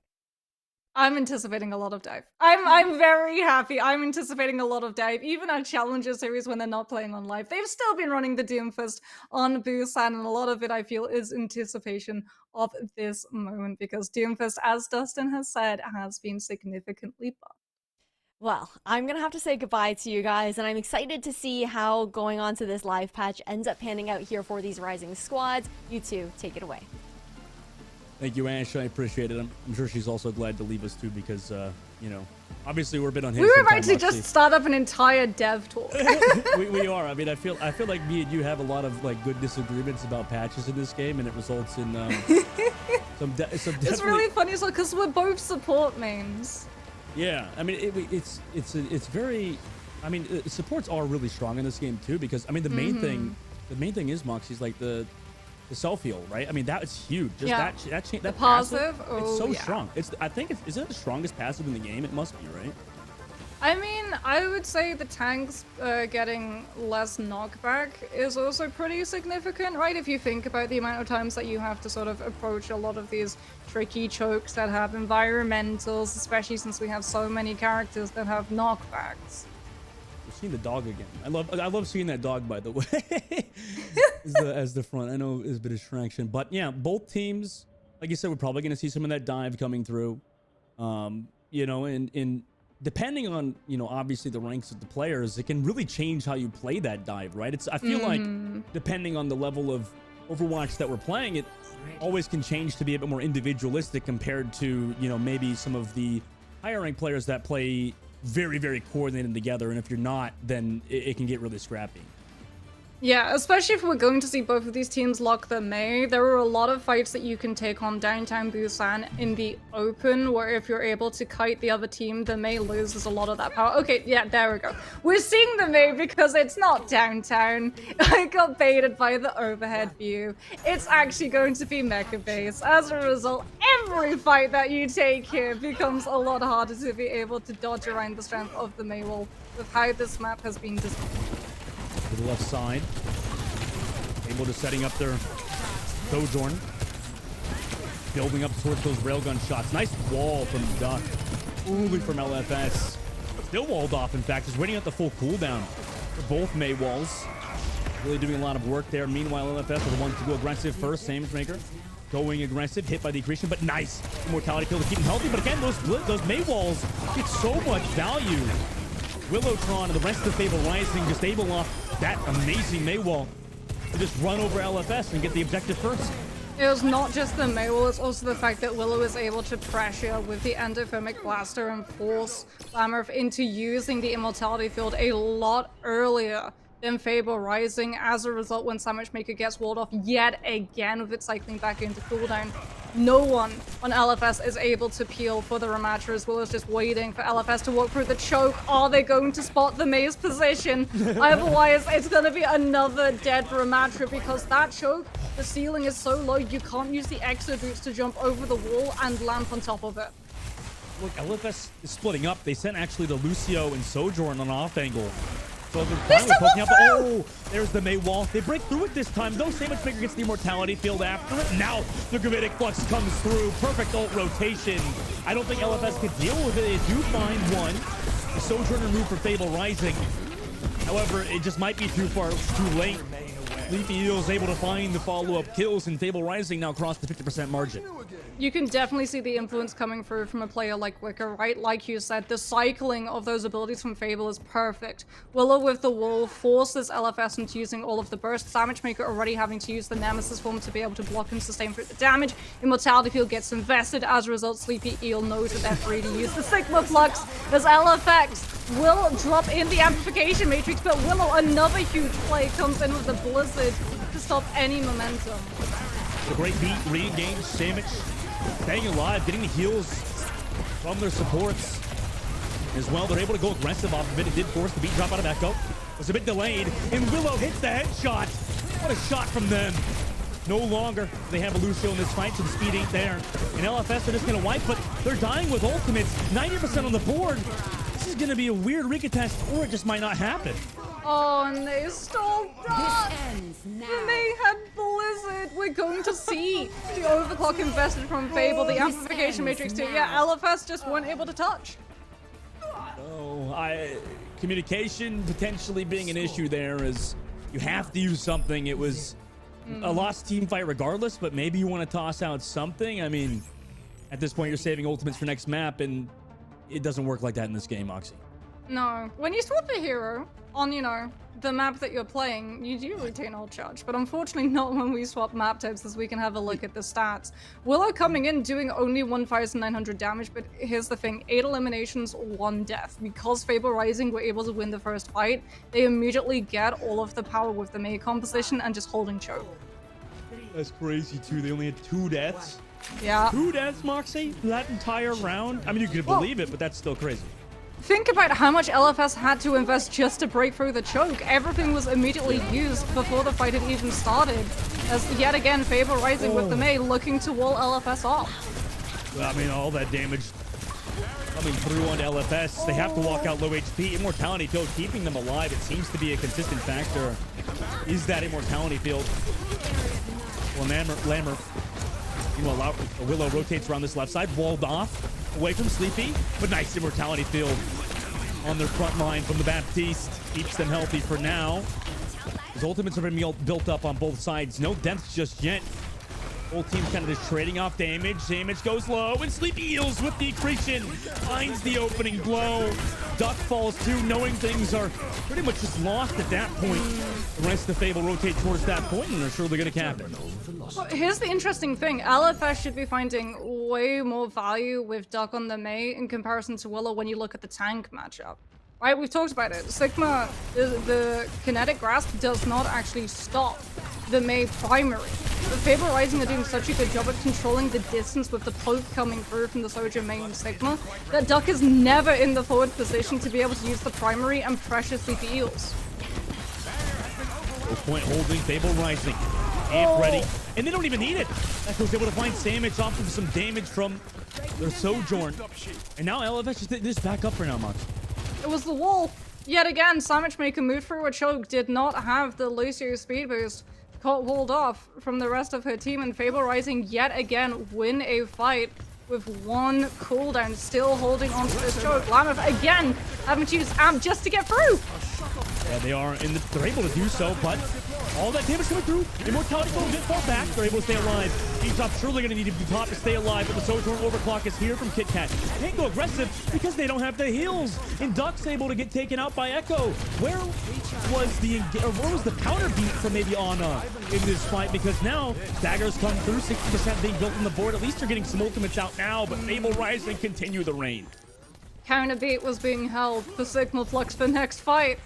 It's a lose-lose situation. You're taking so much damage, you're immediately forced to use the Immortality Field. You don't get any value off of your Amplification Matrix. Fable Rising still with control of all of the spacing. Duck can't even try to build up to a Blizzard because Willow's already got one built to counter it. Lamech blocked that as well with the Lieutenant Burst already popped, so they need this beat drop, and it comes out. But after Duck is gone, Lamech able to pop the Immortality Field, but they're frozen, and so is the rest of their team! 2 members of LFS both died to just the passive from the Blizzard. And 94% on the board, 95%. The beat drop not even required. Nobody's going to be able to touch for LFS. Fable Rising will go up 1 map in this first of 3. Yeah, you can tell that Fable Rising have been listening to Wicker, listening to a lot of the coaching and experience coming through from some of these players already on that challenges level, because they have that cycling and space awareness absolutely down pat. Sleepy Eels on the Sigma, they're able to come in using the Sigma Flux after the rest of the team have already bullied your opponent into investing that lamp. Really good stuff coming through from them, controlling all of the chokes. Great accretions as well to be able to land and connect onto all of the players coming through from LFS. So every single time one of them maybe closes up the distance, maybe didn't get walled off, survived that initial rotation on approach, instantly accretion straight to the face. You're sent back a meter right into a Mei wall, and you have no cooldowns to be able to keep yourself standing. And that was so clean from them. And maybe for the side of LFS, if you're the coaching there, Moxie, I mean, by the way, yeah, we just get a look at Sleepy Eels, who are just having such a dominant performance on the Sigma. Such a strong hero, like you said, and then also just, really good hands for them. But, maybe if you're talking to LFS, Moxie, for the coaching, you would think, okay, maybe just try to use your ultimates, right? I know a lot of these fights, aren't really winnable, but, I mean, you gotta think to just use those ultimates, right? Yeah, I think unfortunately for LFS, right, the comms are coming through and you're trying to figure out we've already dropped 1 or 2 players. We know that they're going to have things like the Sigma Flux and the Blizzard for next fight. So even if you invested the sound bar, you're potentially still going to be picked off. And then you're going to lose the next fight as a result of lacking the sound barrier because the other team get to be incredibly aggressive with things like the Flux and the Blizzard, knowing barrier is not there to stop it. Unfortunately, I think that sort of hesitation where the team was sort of split down the middle on whether to invest and whether not to immediately got punished. Fable were very good at identifying where players were out of position or whether there was maybe a moment of indecision. And as a result, they were able to use that sort of hesitation to turn LFS's team entirely against them. And unfortunately, even when they immediately dropped those abilities in, right, Lamp came out super fast from LFS's side because they identified our tank is incredibly weak. They've been walled off. They've been separated. We don't have anything to be able to peel for them. We have to throw Lamp in. But the second it was gone, it was immediately removed from play because everyone from Fable saw it come out and just zero focused it down. Yeah, I mean, it's so clean from them. Now, Moxie, the next map we're going to, which I'm excited because I haven't watched this map in pro play in such a long time. We're going to King's Row for the second game. I mean, that's a great pick just to see for a personal fan of Overwatch, to see the map again. You know, maybe against this Sigma, do you think King's Row is a solid map pick to potentially go against them? Or is that Sigma still going to get a lot of work done? I mean, we've seen Sigma find value on King's Row in current meta. Doomfist also can work really nicely. There's a lot of high ground areas that you can roll out onto, whether you're attacking or defending. You can slip in and out of fights incredibly quickly and be incredibly hard to be able to catch and pin down with all of the twists and winding alleyways. Reinhardt, if you want to grab something like a Symmetra teleporter, still finds a lot of value as well, playing with that Rhine Rush style where you sort of work around the Symmetric cooldowns so that you don't burn through that Rhine shield before the fight even begins. Mei is my biggest concern for this map. However, with LFS deciding to take us here, they struggled against the Mei wall, whether or not they lost players because of the wall separation, or whether or not they were forced into burning cooldowns a lot earlier than they desired. Off of Mei wall being able to separate, it really did feel like Fable Rising had how to play that Mei perfectly down. Yeah, I mean, in like you said on King's Row, I think that's just gonna that might potentially, you know, hurt LFS on this map too. So, you know, well, that's why I would love to see something like a Doom, because then you have the mobility to be able to play around it. Even if you get walled off by the Mei, you're still going to be able. What is this? Willow promised CV she will do a sick 360 for her, and she has zero confidence she can do it. Oh no! Why are they gonna throw in that extra bit? I appreciate she's humble. She could do it. I believe. I believe in the 360 nail. Moxie, I think a big thing with the Doomfist is, you know, in Diamond in these ranks as well, like, I don't think Doomfist is a hard character. I think it's underestimated. Like, Doomfist is probably one of the hardest characters to play. A lot of hours, yeah, committed to be able to like work with those rollouts. Yeah, exactly. It is very much like Wrecking Balls. Najila is going to be running the first Alari that we've gotten to see today. There you go, Dustin. get ready just to support in chat, as that is going to be a lot of burst damage coming through from this backline, as well as survivability. I really wonder why we haven't seen a lot of the Lori in the recent meta, just because of the Sigma being so strong with the speed and stuff, right? It's not really you need the Lucio for rotations. Yeah. Well, they're in a defensible position at the moment, so maybe they could just poke down LFS. Sigma's also great at that. Really been a great flex character in general, able to play. Oh my god! Ignore everything I've just said. Willow hits the headshot on a Kit Kat. No 360, sadly, but still opening pick. And with that LFS, right, everything's truly just going to crumble unless they can find another kill here. That Mei wall was definitely something, but I guess it forced out the immortality field, scared them for now. LFS, it pushed them back into the building. Yeah. That's the thing. Fable with the Sigma, they know without that Lucio, they have to just pick a spot and anchor on it. So they've given up high ground control, knowing that their Sojin can power slide up there in case LFS try and pressure, and as a result, they've anchored point. The wall from Willow. Then that space. Mei, oh my gosh, Duck just goes down immediately. Immortality field not to save them in time. Sleepy Eels, meanwhile, gets there from Queen Bee. And you'll take that training into the week of your Fable Rising because there's no man on the side. End of the McBlaster. There's that damage you always talk about, Moxie. The rents LFS just crumbles to it with 1:20 off the clock. Yeah, may as well be wielding a flamethrower. Endothermic Blaster does so much damage. That's one fight, and Willow is 88% to Blizzard. That's insane. I mean, at least LFS are taking enough poke damage that Honor is pretty close to Sound Barrier, but unfortunately, a couple more headshots coming through on that secondary. Willow is going to be sitting incredibly pretty. Faber Rising is going to be sitting incredibly comfortably on that point. The LFS at least have the high ground to pop a amplification matrix. Flamera pop it, they do. 33 HP as well, but no regenerative burst to heal up. Everybody low on LFS now. KitKat trying to find the shot on the back line, but just can't. Too many heals there from Fable. Now Overclock popped on the side. Beat drop to counter it. Amazing for LFS. And now there's the Gravitic Flux into the sky. Everybody goes. Sandwich falls, but May doesn't fall just yet. However, the Blizzard here is on the other side. And Fable Rising able to stack these ultimates on top of each other. Nothing really LFS can do, and they only have 1:30 left now. That's very much a game plan that Fable Rising have had. They stacked both the Blizzard and the Flux to bait out the cooldowns earlier on this land, and as a result, LFS are going to lose their supports late on. 1:23 left, not a single point of percentage picked up for LFS on their attack. They're going to have Annihilation, they're going to have the Overclock, but Najeel is going to have Captive Sun to be able to instantly slow all of that momentum down. See how early decided to pop that. I like the decision making for LFS, going through the low ground instead of all the way on the flank, but that results in Lambert getting so low.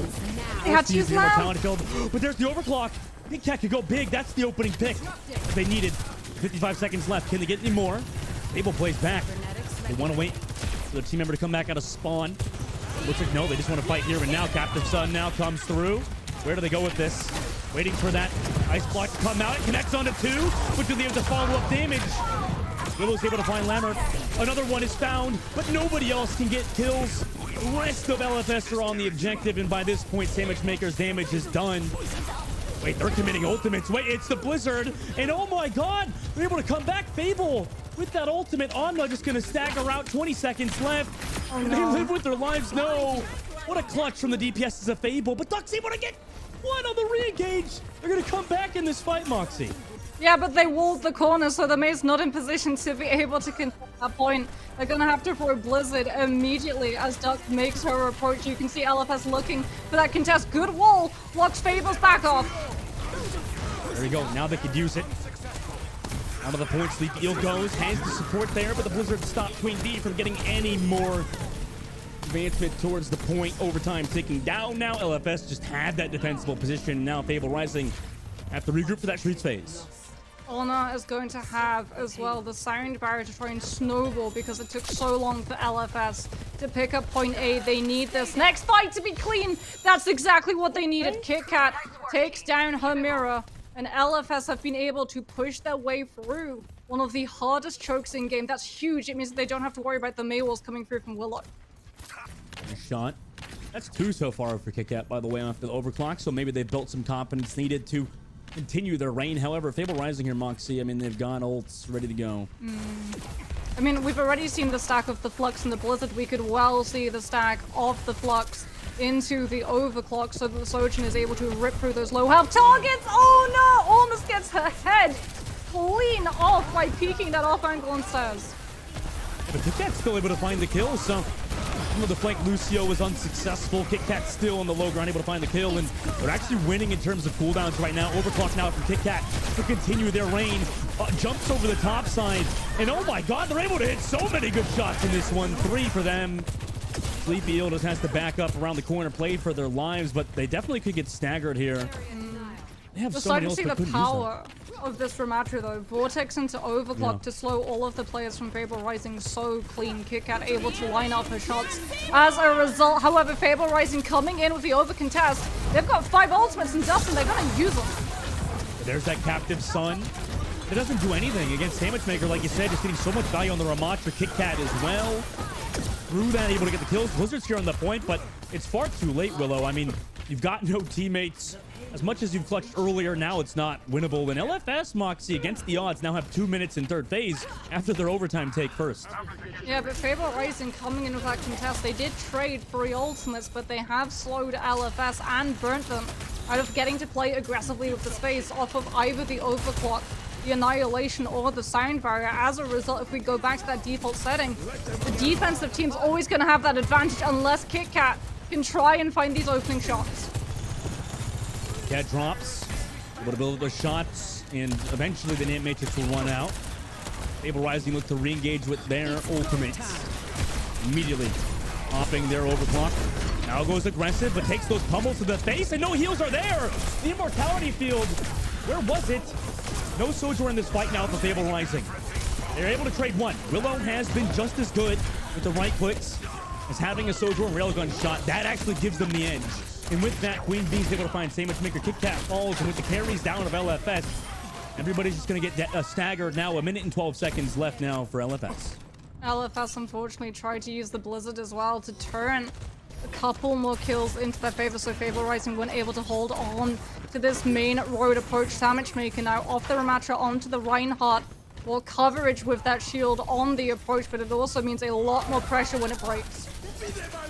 Finger walks in. There's the Net Matrix. Like you said, that shield goes down so fast. Blizzard to follow it up, but it was after everybody's moved up. Oh, they got the rain! Finger caught out though. They were a bit too close, and then Willow hits the shot. Oh my god, that was nearly a 360, but it wasn't a Blizzard necessarily. However, that's still 2 for Fable Rising. Huge coming through from Willow, and now she gets to move up, play aggressive. Sandwich Maker at least knows that you've been able to walk forward and very quickly burn out the amplification matrix, so Fable won't have it for overtime, which is the most crucial point for LFS to be able to keep their presence on cart. Sandwich Maker walks in, just trying to get a lot of that swing damage. The deals understanding that backs up. KitKat again in the clutch, able to find those railgun shots. Wants a little bit more. As overclock, like you said. They go aggressive with it. Got the Immortality Field. Duck has the follow-up off the body shots. It doesn't matter if they're body or head shots. They're able to get the kills regardless. 3K for KitKat in this fight. In overtime, they do it again.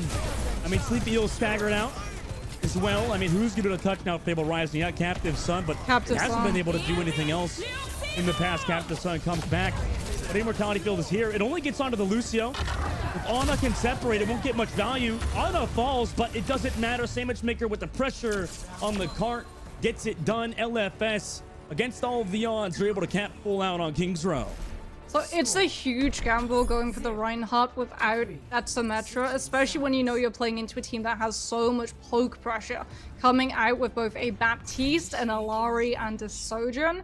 But the Alari is actually a huge reason why Sandwich Maker decides that she's going to make the swap, and that's because Captive Sun gets entirely blocked by a Reinhardt shield. It does catch onto the Lucio, yes, but it does actually stop the connection onto anyone else on the team. And when we do see that confidence for LFS to be able to walk forward, knowing that they have the blanket of the Reinhardt shield, which has so much more help than the Ramatras, they have the confidence to put KitKat into angles to try and take on her mirror. And if you notice too, Moxie, I mean, Sandwich Maker was getting a ton of value out of just Rhine swings in general, and then also in the Ramatra, like you said, pumping out that damage. And you also saw the supports were really taxed as well, right? I mean, Ana and Lamarif both had a crazy amount of healing compared to Fable Rising supports. So, you know, that could be a difference maker as holding in this. And Moxie, look, they have the same composition that they ran on their offense. Well, you have a Mink. You want to try and take advantage of it, right? If someone gets walled off, Fable Rising, if they don't run that Baptiste, they don't have Immortality Field to throw onto whoever gets pinned on out. Fable Rising, however, going to be currently just teasing that Widowmaker, definitely not locking in with it fully, just wanting to see with the damage base whether or not they can pick someone off out of position before swapping to the composition they're actually going to roll with. And now, early wall from LFS. Damage Maker trying to play around the statue. Wants to try to maintain that space. Wall is there, but can easily walk around it. Understanding that, Sandwich Maker tries to hold close to it, really just trying to buy a lot of time for KitKat. That's been their main carry. Shield gets thrown in there for Sleepy Eels. Don't have that now towards the point for the team to rotate. Just continually using it. Now deciding to jungle it. Sandwich Maker also has pretty much an evenly healthy shield. Immortality there for Sandwich Maker. Get some pressure off, but it doesn't matter because they're just locked down from Fable Rising. The pressure far too much from the Sigma and Fable Rising supports. Nobody else from LFS is going to be able to touch the point. They're all going to get staggered out now. Tech use of the Sigma shield to stop the Rhine getting healed from Lammer every single time. Sleepy Eels just throws it out, disconnects the Rhine from that Baptiste. As a result, Lammer is pressured into using the lamp, and the second that cooldown is removed, Fable Rising get to properly commit into that fight, and LFS have no choice but to back on off. With this Rhine now in Street Space, it's going to be even harder to try and approach into this fight since you don't originally have control of choke. Disruption shot at that choke point. Saber walks around it this time, but that shield pressure is just a lot. May wall, but the cart just runs through it, cancels that mortality field inside of LFS, so they sustain through a lot of the damage that LFS is putting, or Fable Rising is putting down. But oh my god, what a shot from the Sojourn of Fable Rising. And then with the Captive Sun, they're able to find the Murph as well. Stagger comes through. Duck will able to find Queen Bee on the Stagger. However, Fable Rising will keep this payload pushing forward unless Bayana just being annoying eventually will fall. Kit Kat going to be coming into this next fight with the overclock, but Sandwich Maker, unfortunately, is not able to build the shatter. This Reinhardt has been so heavily pressured by all of that poke potential coming through from Fable Rising, and as a result, it's playing into the amount of space that Duck and Kit Kat have to be able to set these walls up. Duck not able to find any of these cheeky little angles that we see Willow taking. I would have liked to see Willow hide there potentially, but it doesn't matter because they're just dead to the blizzard. Sandwich falls immediately. Fantastic. Blizzard from them. Kit Kat tries to equalize it, goes over the top with the overclock. That could be huge, but they need to find the kills, and they're not able to. Willow hits those shots. Oh my gosh, what an icicle. And with that, Fable Rising able to just keep pushing forward. LFS is going to give up the objective in 5 minutes and 20 seconds now for Fable Rising on the third. What a blizzard coming through from Willow. They know that this Reinhardt, everyone from Fable Rising, they understand. This Reinhardt is the anchor for the composition. Without the Reinhardt, everyone from Fable Rising gets to play incredibly aggressive. They don't have to worry about being pinned and immediately killed. They don't have to worry about burning Lamp out early because of the poke pressure, always forcing LFS into using theirs first. Sandwich Maker without the shatter, not able to move past the amp and shut Fable Rising down. Yeah, the beach up unfortunately just gonna go absolutely nowhere. This railgun shot towards the very end could give LFS a re-engage. They have Shattered a second and Matrix to sustain towards the point. Maywall for now slows down that, but there's that blizzard from Duck to the catch. Anybody out to catch the Sleepy Eels, and the immortality field isn't there, so it's all for Sandwich Maker. And back to the spawn, Fable Rising goes, but Moxie, that's a massive time bank for them to work with. 4 minutes and 20 seconds, like you said, that is a lot of time. Fable Rising can just continue applying this pressure, forcing LFS into throwing an ultimate into every single fight to try and hold on to this high ground for as long as possible. Sandwich Maker trying to play around that corner, not getting spotted out. Are you going to be able to land that shadow you're looking for? No, the Sickness Caesar. That is a very interesting angle to hold Shatter at, to hide at potentially, but doesn't obviously get it offset. Mission could go for the flank Shatter though. Leave that inside angle. Waiting for it, just decides to play it straight up. Immortality field used to sustain them. Goes for the Shatter, and it's massive! That's basically a Kaiser Shatter. 4K. The rest of Fable Rising just have to jump off the map, and that could start the comeback for LFS. Huge shatter, and like you've said, that could very well start the comeback for LFS. Big Cat is going to have overclock for the next fight. If it doesn't find kills, Honor is going to have the sound barrier to use. The Sleepy Eels tries to turn that fight into their favor with the Sigma Flux. LFS now putting themselves into a position for the Reinhardt to be able to find the value too. Good wall. Separate Sleepy Eels away from that team. The Fire Strike forcing out the shift early. Now they try to walk in. Captive Sun here to maybe follow up on this Gravitic Flux, but they don't use it just yet. Beat drop force now towards the back, trying to deal with the Soldier on the top. Kick hits the shot, comes back through. They lose both their teammates though. And then there's the Captive Sun. Beautiful follow-up. Duck will trade back Sleepy Eels at the very least, so potential recontest is here, but what a Captive Sun re-engage for Fable Rising. Yeah, Llama's so close to his amplification matrix, but a huge wall coming through from Willow forces LFS into going wide. The Lucian just able to tap in time. Kit Kat with the kill onto the Soldier and might have turned the fight into LFS's favor. Yeah, that's what I'm worried about. I mean, these spawns are so close that really a lot of these teams have a hard time closing out. You know, LFS now have stabilized, but they have a Wrecking Ball. Don't know if that's really what they want.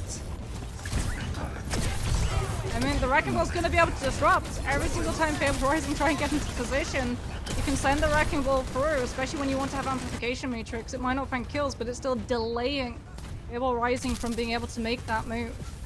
I mean, this could be weighing on Fable Rising, like you said. Ant Matrix now for Queen Bee engaged. Overclock here as well.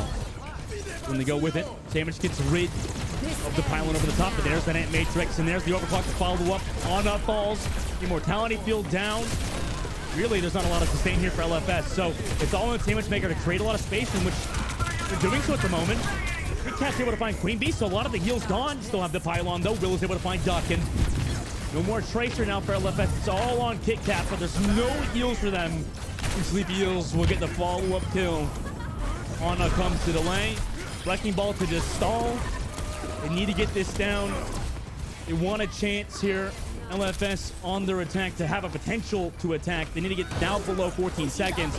There's nobody else here. Blizzard as well. Lucio comes into touch. Captive Sun, and yes, they do it with a minute and set. Wait, no! Oh my god, the Wrecking Ball's here. 5, 4, 3. Can anybody else touch? The mines are out. 1 second. Oh! No way! They do it with a second on top of a minute. LFS, they don't get a chance now because of it. Oh no. 1 minute and 1 second. Oh. Are you kidding me? Are you kidding me? Yeah. I've not seen it that close ever, I don't think. Yeah, that's crazy. That's actually crazy.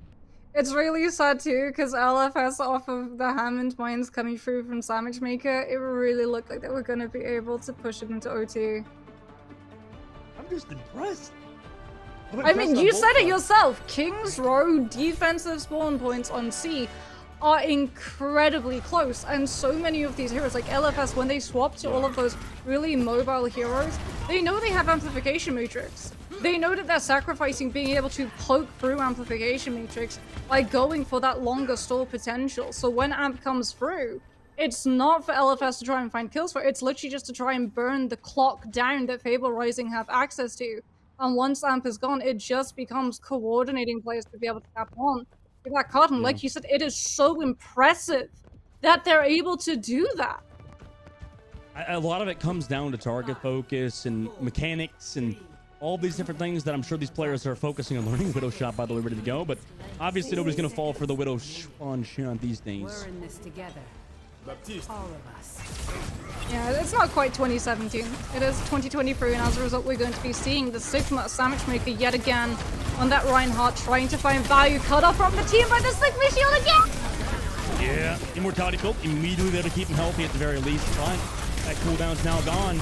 They're going for more, though. I like this from LFS. The aggression is perfectly timed. So they ever so slightly change up the positioning. Sandwich Maker moves forward to bait Sleepy Eels into taking the 1v1 with the tank, and also to force Willow into using that wall, but Duck sticks close to the Rhine's flank, sees her tank getting pressured, pops out, and using the primary rips through the Sigma's health bar. They want to walk in, bait around, but the immediate counter may wall from Duck. That's nice for now, but Duck's stunned. Immortality field forced on both sides, actually. Eventually they'll be taken down. Fable Rising able to get the opening pick, and Duck falls too, and in overtime, Fable Rising are doing it off of some fantastic Sojourn play. 3K in that fight. Nobody else now for LFS can touch, and Fable Rising will go up 2 in this first to 3. Yeah, Fable Rising, even though that first push fell a little bit apart, really good stuff from LFS to identify why they lost point A so quickly, why that Reinhardt is going to be such a bigger gamble to run in comparison to the Sigma. But in that last fight, Fable Rising with the composition just have so much sustainability and so much aggression. Right? They know they're playing into a Reinhardt, they can run the Alari, they know that the pylon is potentially going to be sticking up in that fight for as long as possible, since you can put it out of reach of the Reinhammer if you're running into something like a Ramatra or a Sigma with the range that they have.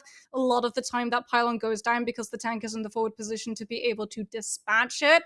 However, having Baptiste, Alari, Sojourn, Mei, and all of the additional pressure with the Sigma heaped on top just means, unfortunately, that if LFS aren't able to build the ultimates in that 1 minute, which already is going to be such a huge ask, they just don't have the sustain nor damage burst potential to find any other kills when Fable Rising take the fight.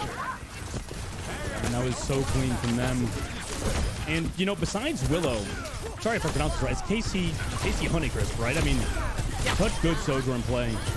to counter Kit Kat, who was also playing well, right? I think at points Kit Kat was the star of the show, but consistently in the clutch, Kit Kat was coming through. However, at the very end, the very last fight, the one that mattered, especially since LFS built up the ult in the previous one. I mean, really just clean work out of Fable Rising, and the consistency has been there. Yeah. Najila as well, really impressing on the Alari. Pylons were put into really good and inconvenient spots for LFS to deal with. Here we can see that insane stall coming through from LFS, identifying from Fable. Okay, they're not going to be playing for pick potential. We just have to be able to build up ultimates and stop them from being able to contest. And they do a very good job, just as we see LFS able to cycle through the time bank. Oh my goodness. Willow, 12,508 damage, 44 eliminations. What an insane performance coming through from her. She may not have done a 360, but I think she made up for it in terms of damage and kills that she finds. That's insane. That is a whole 4 more blizzards built up off of the damage that she's able to dispatch. Yeah, I mean, she 360 lapped Duck in the race. So, I mean, yeah, that was literally like you said, 7,000 more damage. That's crazy. Or not 7,000, was it 6,000? Basically 6,500. But yeah, I mean, really insane work from Willow, like you said. And this May player has been so good. She's really been a standout player for this team. And, a lot of these players, Moxie, are trying to, go, improve through the ranks, win the tournament. Mm-hmm. And I know learning has been a big, the biggest thing that a lot of players have talked about. Even in the Challenger Series, they'll talk about how they're really trying to improve and learn and, work on some things. For this team, if they could build around Willow, right? If they can consistently do what they just did in this series and maybe have a little bit better follow-up damage, right? The only reason that they didn't fully cap out on King's Row with a lot of time is because, they were getting a little maybe panicked, right? Towards the very end. If they can reel that in, maybe calm the energy down a little bit, focus on targets and really just hone in on those kills, they're in a great spot. This team looks great.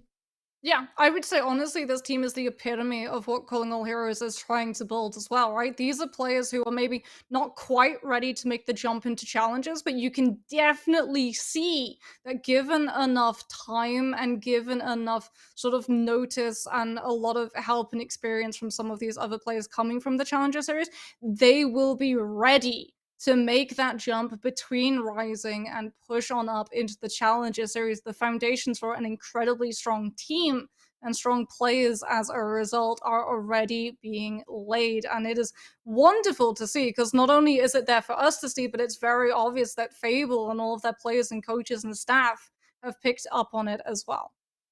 They have. And speaking about picking up, they're going to pick up a map. Saravasa is going to be the next one.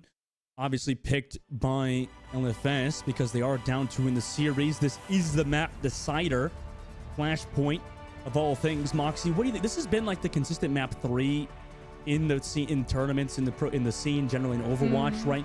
What do you think about? I mean, because it was recently like in these first 3s, a lot of the time it was like push, right? Like now it's moving map back over to Flashpoint instead. I mean, do you like that decision maybe instead of just to have Flashpoint for that number 3? It's kind of interesting, right? Yeah, I feel like the 2 map types are sort of polar opposites, right? Flashpoint is so many fights in one map, and a lot of the time it's sort of identifying, okay, when is best to save ultimates, when is best to cut our losses and give up one of those points that heading into the next fight we're going to be at an advantage. And in that vein, it does share a huge similarity with Push. But the difference is Flashpoint is one off of multiple fights. A lot of the time, Push is one off of like 2. Original fight to see who wins that first push and gets the initial distance. And then the fight afterwards, a lot of the time is for the other team to decide where to keep that objective for as long as possible so they have the more favorable ground to start those fights off of. So I can definitely see players being a lot happier that Flashpoint is where they actually go on the 3rd map, because like I've said, when you have an entire map being won off of 2 fights, the first of which you're not going to have any ultimates because it's literally the first fight of the map, that puts so much more pressure on players like your DPS to find those opening picks first, and if it doesn't go well, that puts even more pressure on them to being able to turn the entire thing around. Great point. I mean, all of that is going to be on both AC, Honeycrisp, and also Willow. Meanwhile, Kit Kat and Duck obviously trying to equalize it. Obviously, Kit Kat was doing a lot of work on King's Row, but for Duck, You know, this is really a prove it or lose it kind of situation, while Sleepy Eels is going to start on the Junker Queen for Fable Rising. I mean, if you get walled off, they're going to be able to have access to things like that. Shout, you can see Duck already coming under a lot of pressure as Willow finding the wall, trying to isolate Sandwich. Nice. Nice block from Willow to stay alive for now. Sandwich walks towards that point.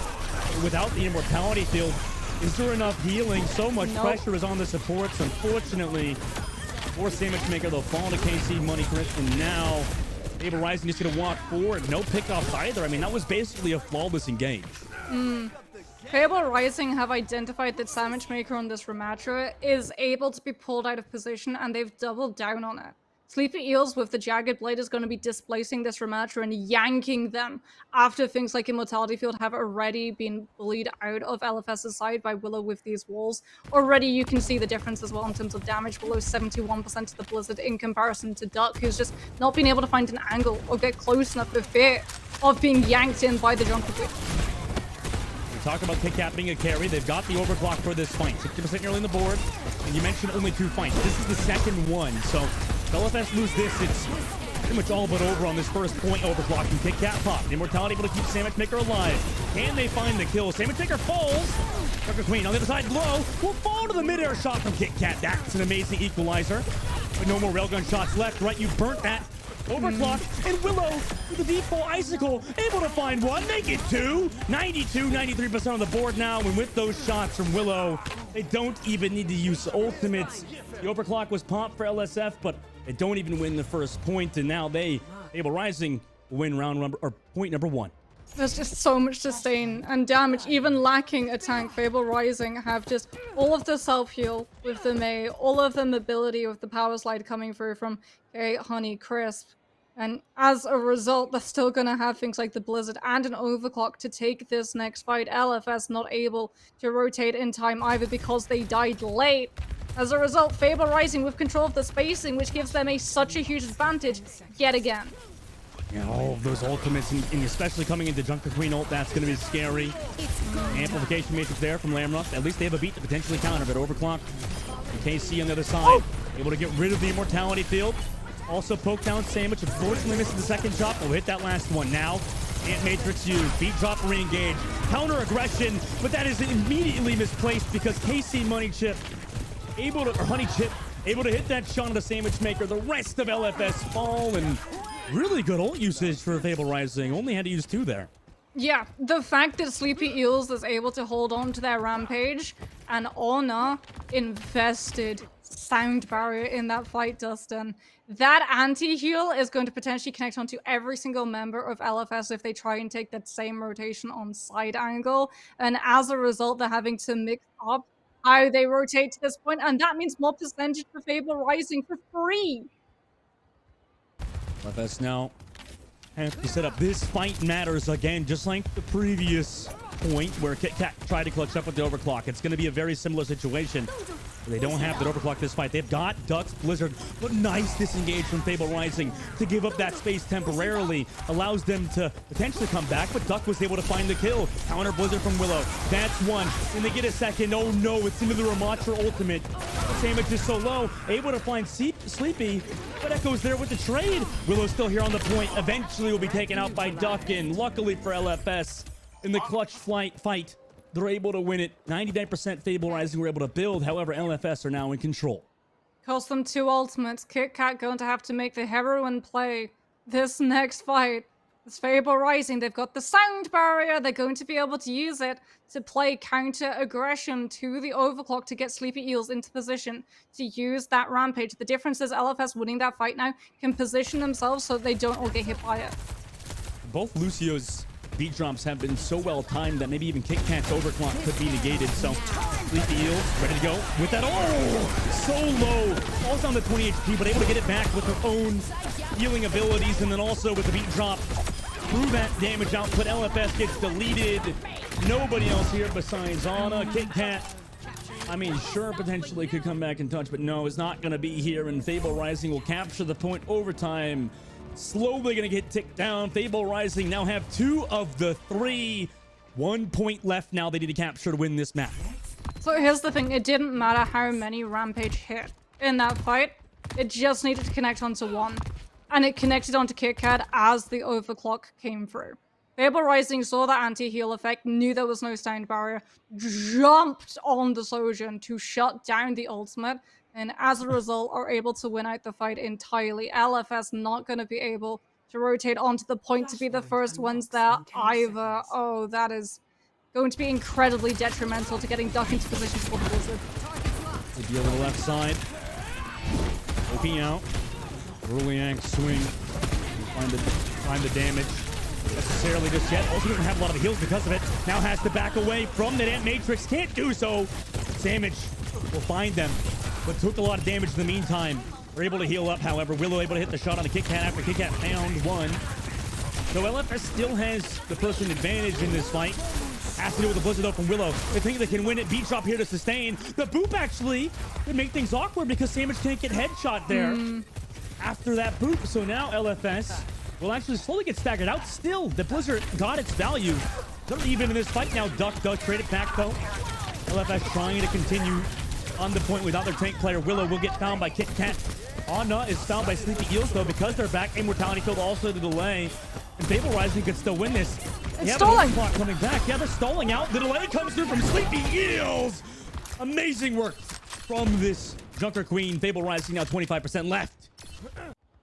Oh, not only do you stall to almost 80% in one fight, you win it. As a result, you now have control of Choke. LFS Duck might have to just use Blizzard to be able to brute force your way back in time to actually come in with that overtime. I mean, what can Sandwich Maker do? He can't even live there. Is he able to get two off of that overclock? Eventually, the Rampage is here, and really nobody else can touch for LFS. The Blizzard's here from Duck. Yeeted. Nothing can be done at this point for LFS. It's pretty much over. And Fable Rising. What a game from them. An absolute amazing series. 3-0 LFS and move forward into the grand finals.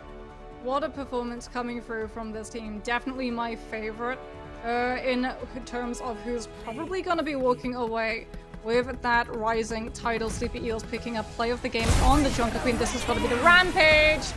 There it is, straight into the back line. And immediately you can see Willow knows, okay, Sojourn's anti-healed. Cool. Pushes onto that space, denies the overclock. That was the one thing that LFS had to be able to turn the fight in their favor. If they'd opened up and used the overclock, you might not have been able to find kills, but you would have been able to stall for percentage and also maybe find a pick off to just push Fable Rising away from being able to find that approach and put themselves back onto the point, because that is your concern, right? If the Junker Queen is able to close up the distance, you need to deal with her in the poke phase. You need to burn things like the shout out as soon as possible so the rest of the team don't have it to get to play incredibly aggressively and push all of that space that your Sojourn and May are trying to control and swipe it out from under your feet. And unfortunately, that just continues to happen from the very beginning of this map. Yeah. You know what? I definitely was very surprised to even see Sojourn in the first place, Moxa, but it got a lot of the value done, right? I mean, there was, like you said, not much that LFS could do against it, but also the overall team play, I would say, is a big reason that Fable Rising succeeded, right? Obviously, you had the May player of Willow just honestly being an absolute star for this team. Yeah. Hitting a ton of damage. I don't think we usually see Mays with that high of damage stats either. Well, because Willow wasn't... Well, sometimes she was playing May traditionally. But a lot of the time, because she knows that she's going to have so much space to be able to play with, she sort of ran May, on this map especially, like a pseudo Tracer. She would throw herself off of the high ground, jump into the back line, and pressure the Baptiste into burning Immortality Field. And as a result, even if like you have the comms, you have the space, and your tank player is in that forward position looking to try and find a pick or duel the other tank out of having control of their own space, that's going to dent the confidence of your tank player and make them not want to stick around in the fight as long as possible. They're going to immediately be looking to try and find an exit and disengagement. And as a result, every single time it felt like LFS were just divided by that May, that cat amongst the pigeons coming in and pushing everyone out of position. Yeah, and for LFS, that means they're going to drop down. Meanwhile, Fable moving forward. We're going to have to talk to one of the members of their team in a little bit of an interview after a short break, guys. So don't go away. We'll be back with Ash after the break.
What a wild matchup there. An insane win for the likes of Fable Rising that we just saw here within the upper finals. They solidified themselves and cemented that grand final spot for tomorrow. But we've got to talk about the Chipotle match MVP heading into this one.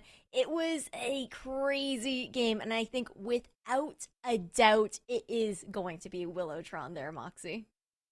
I mean, yeah, you hit the nail right on the head. Is there any doubt? I don't think anyone can argue. This is insane. Willow died twice on Suravasa Wow. and came in with 20 eliminations. That's numbers that we don't normally see, even for a hero that has so much sustainability on that main. It really goes to show, even though she was playing uber aggressive and full on diving headfirst into the backline a lot of the time, she was still getting so much space created by the rest of her team that she survived the encounter.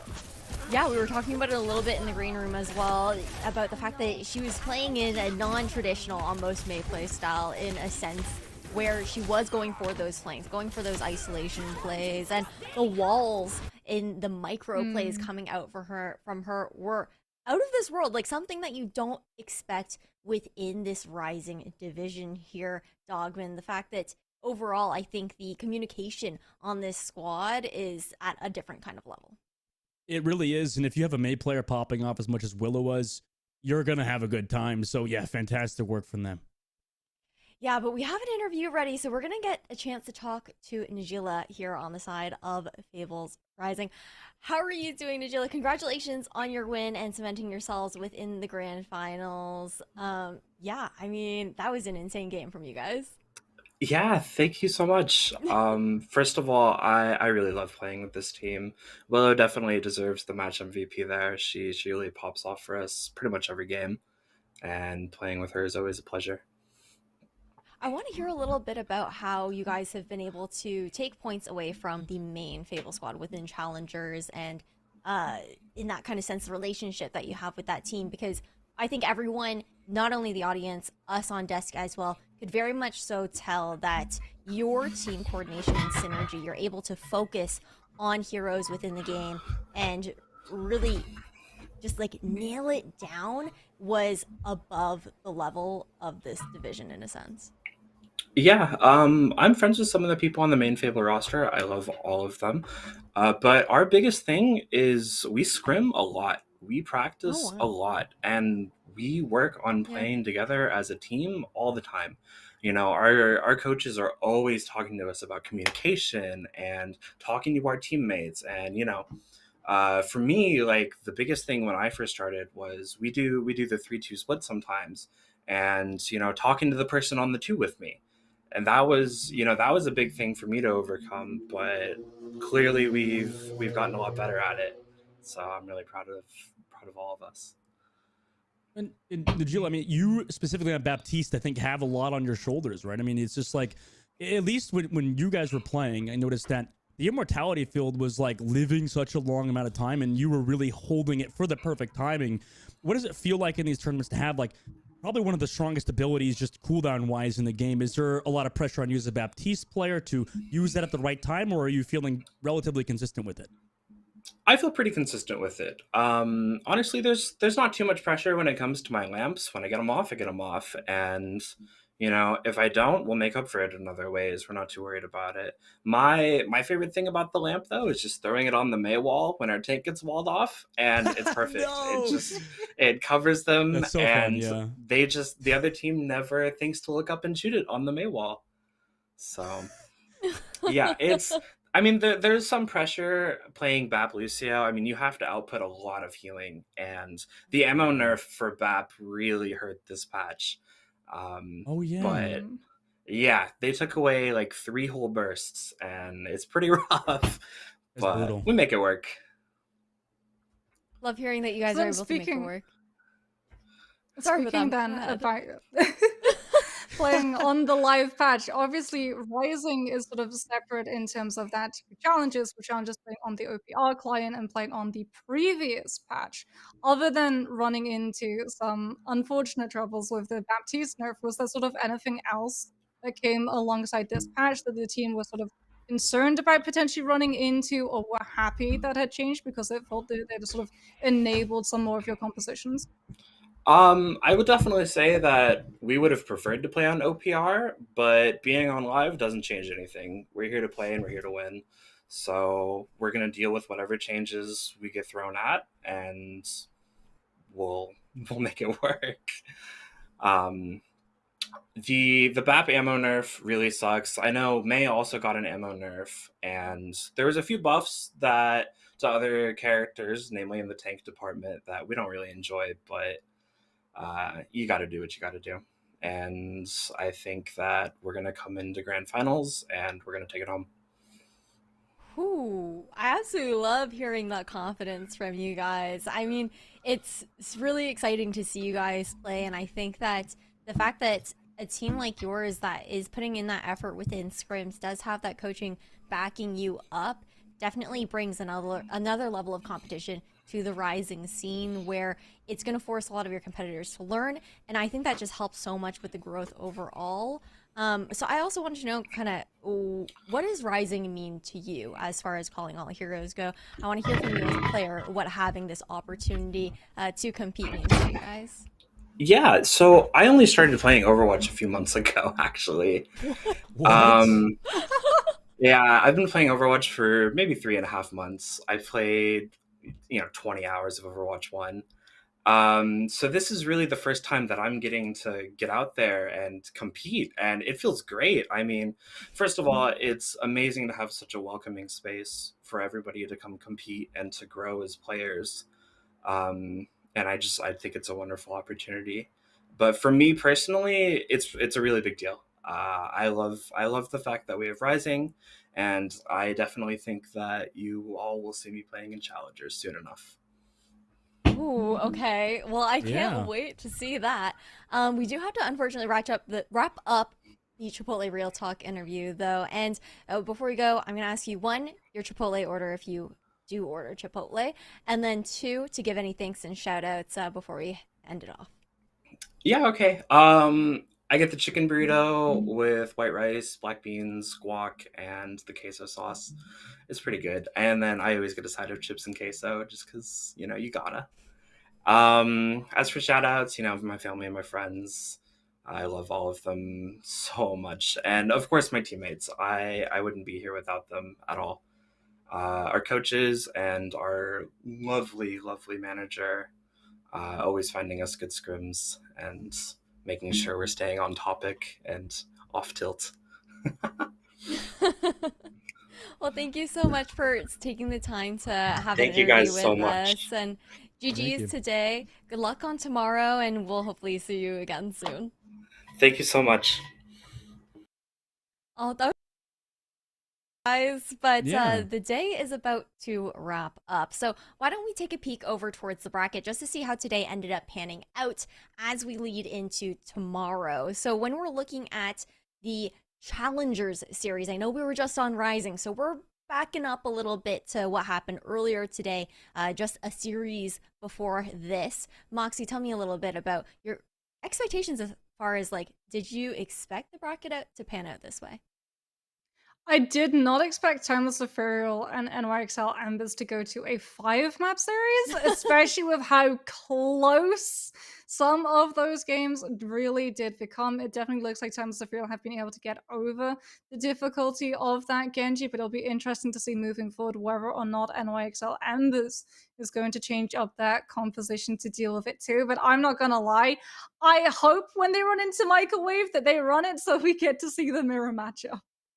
What about your thoughts there, Dogman? Were you expecting this? Because I know, again, that Best of Five was really a big surprise between NYXL and Timeless.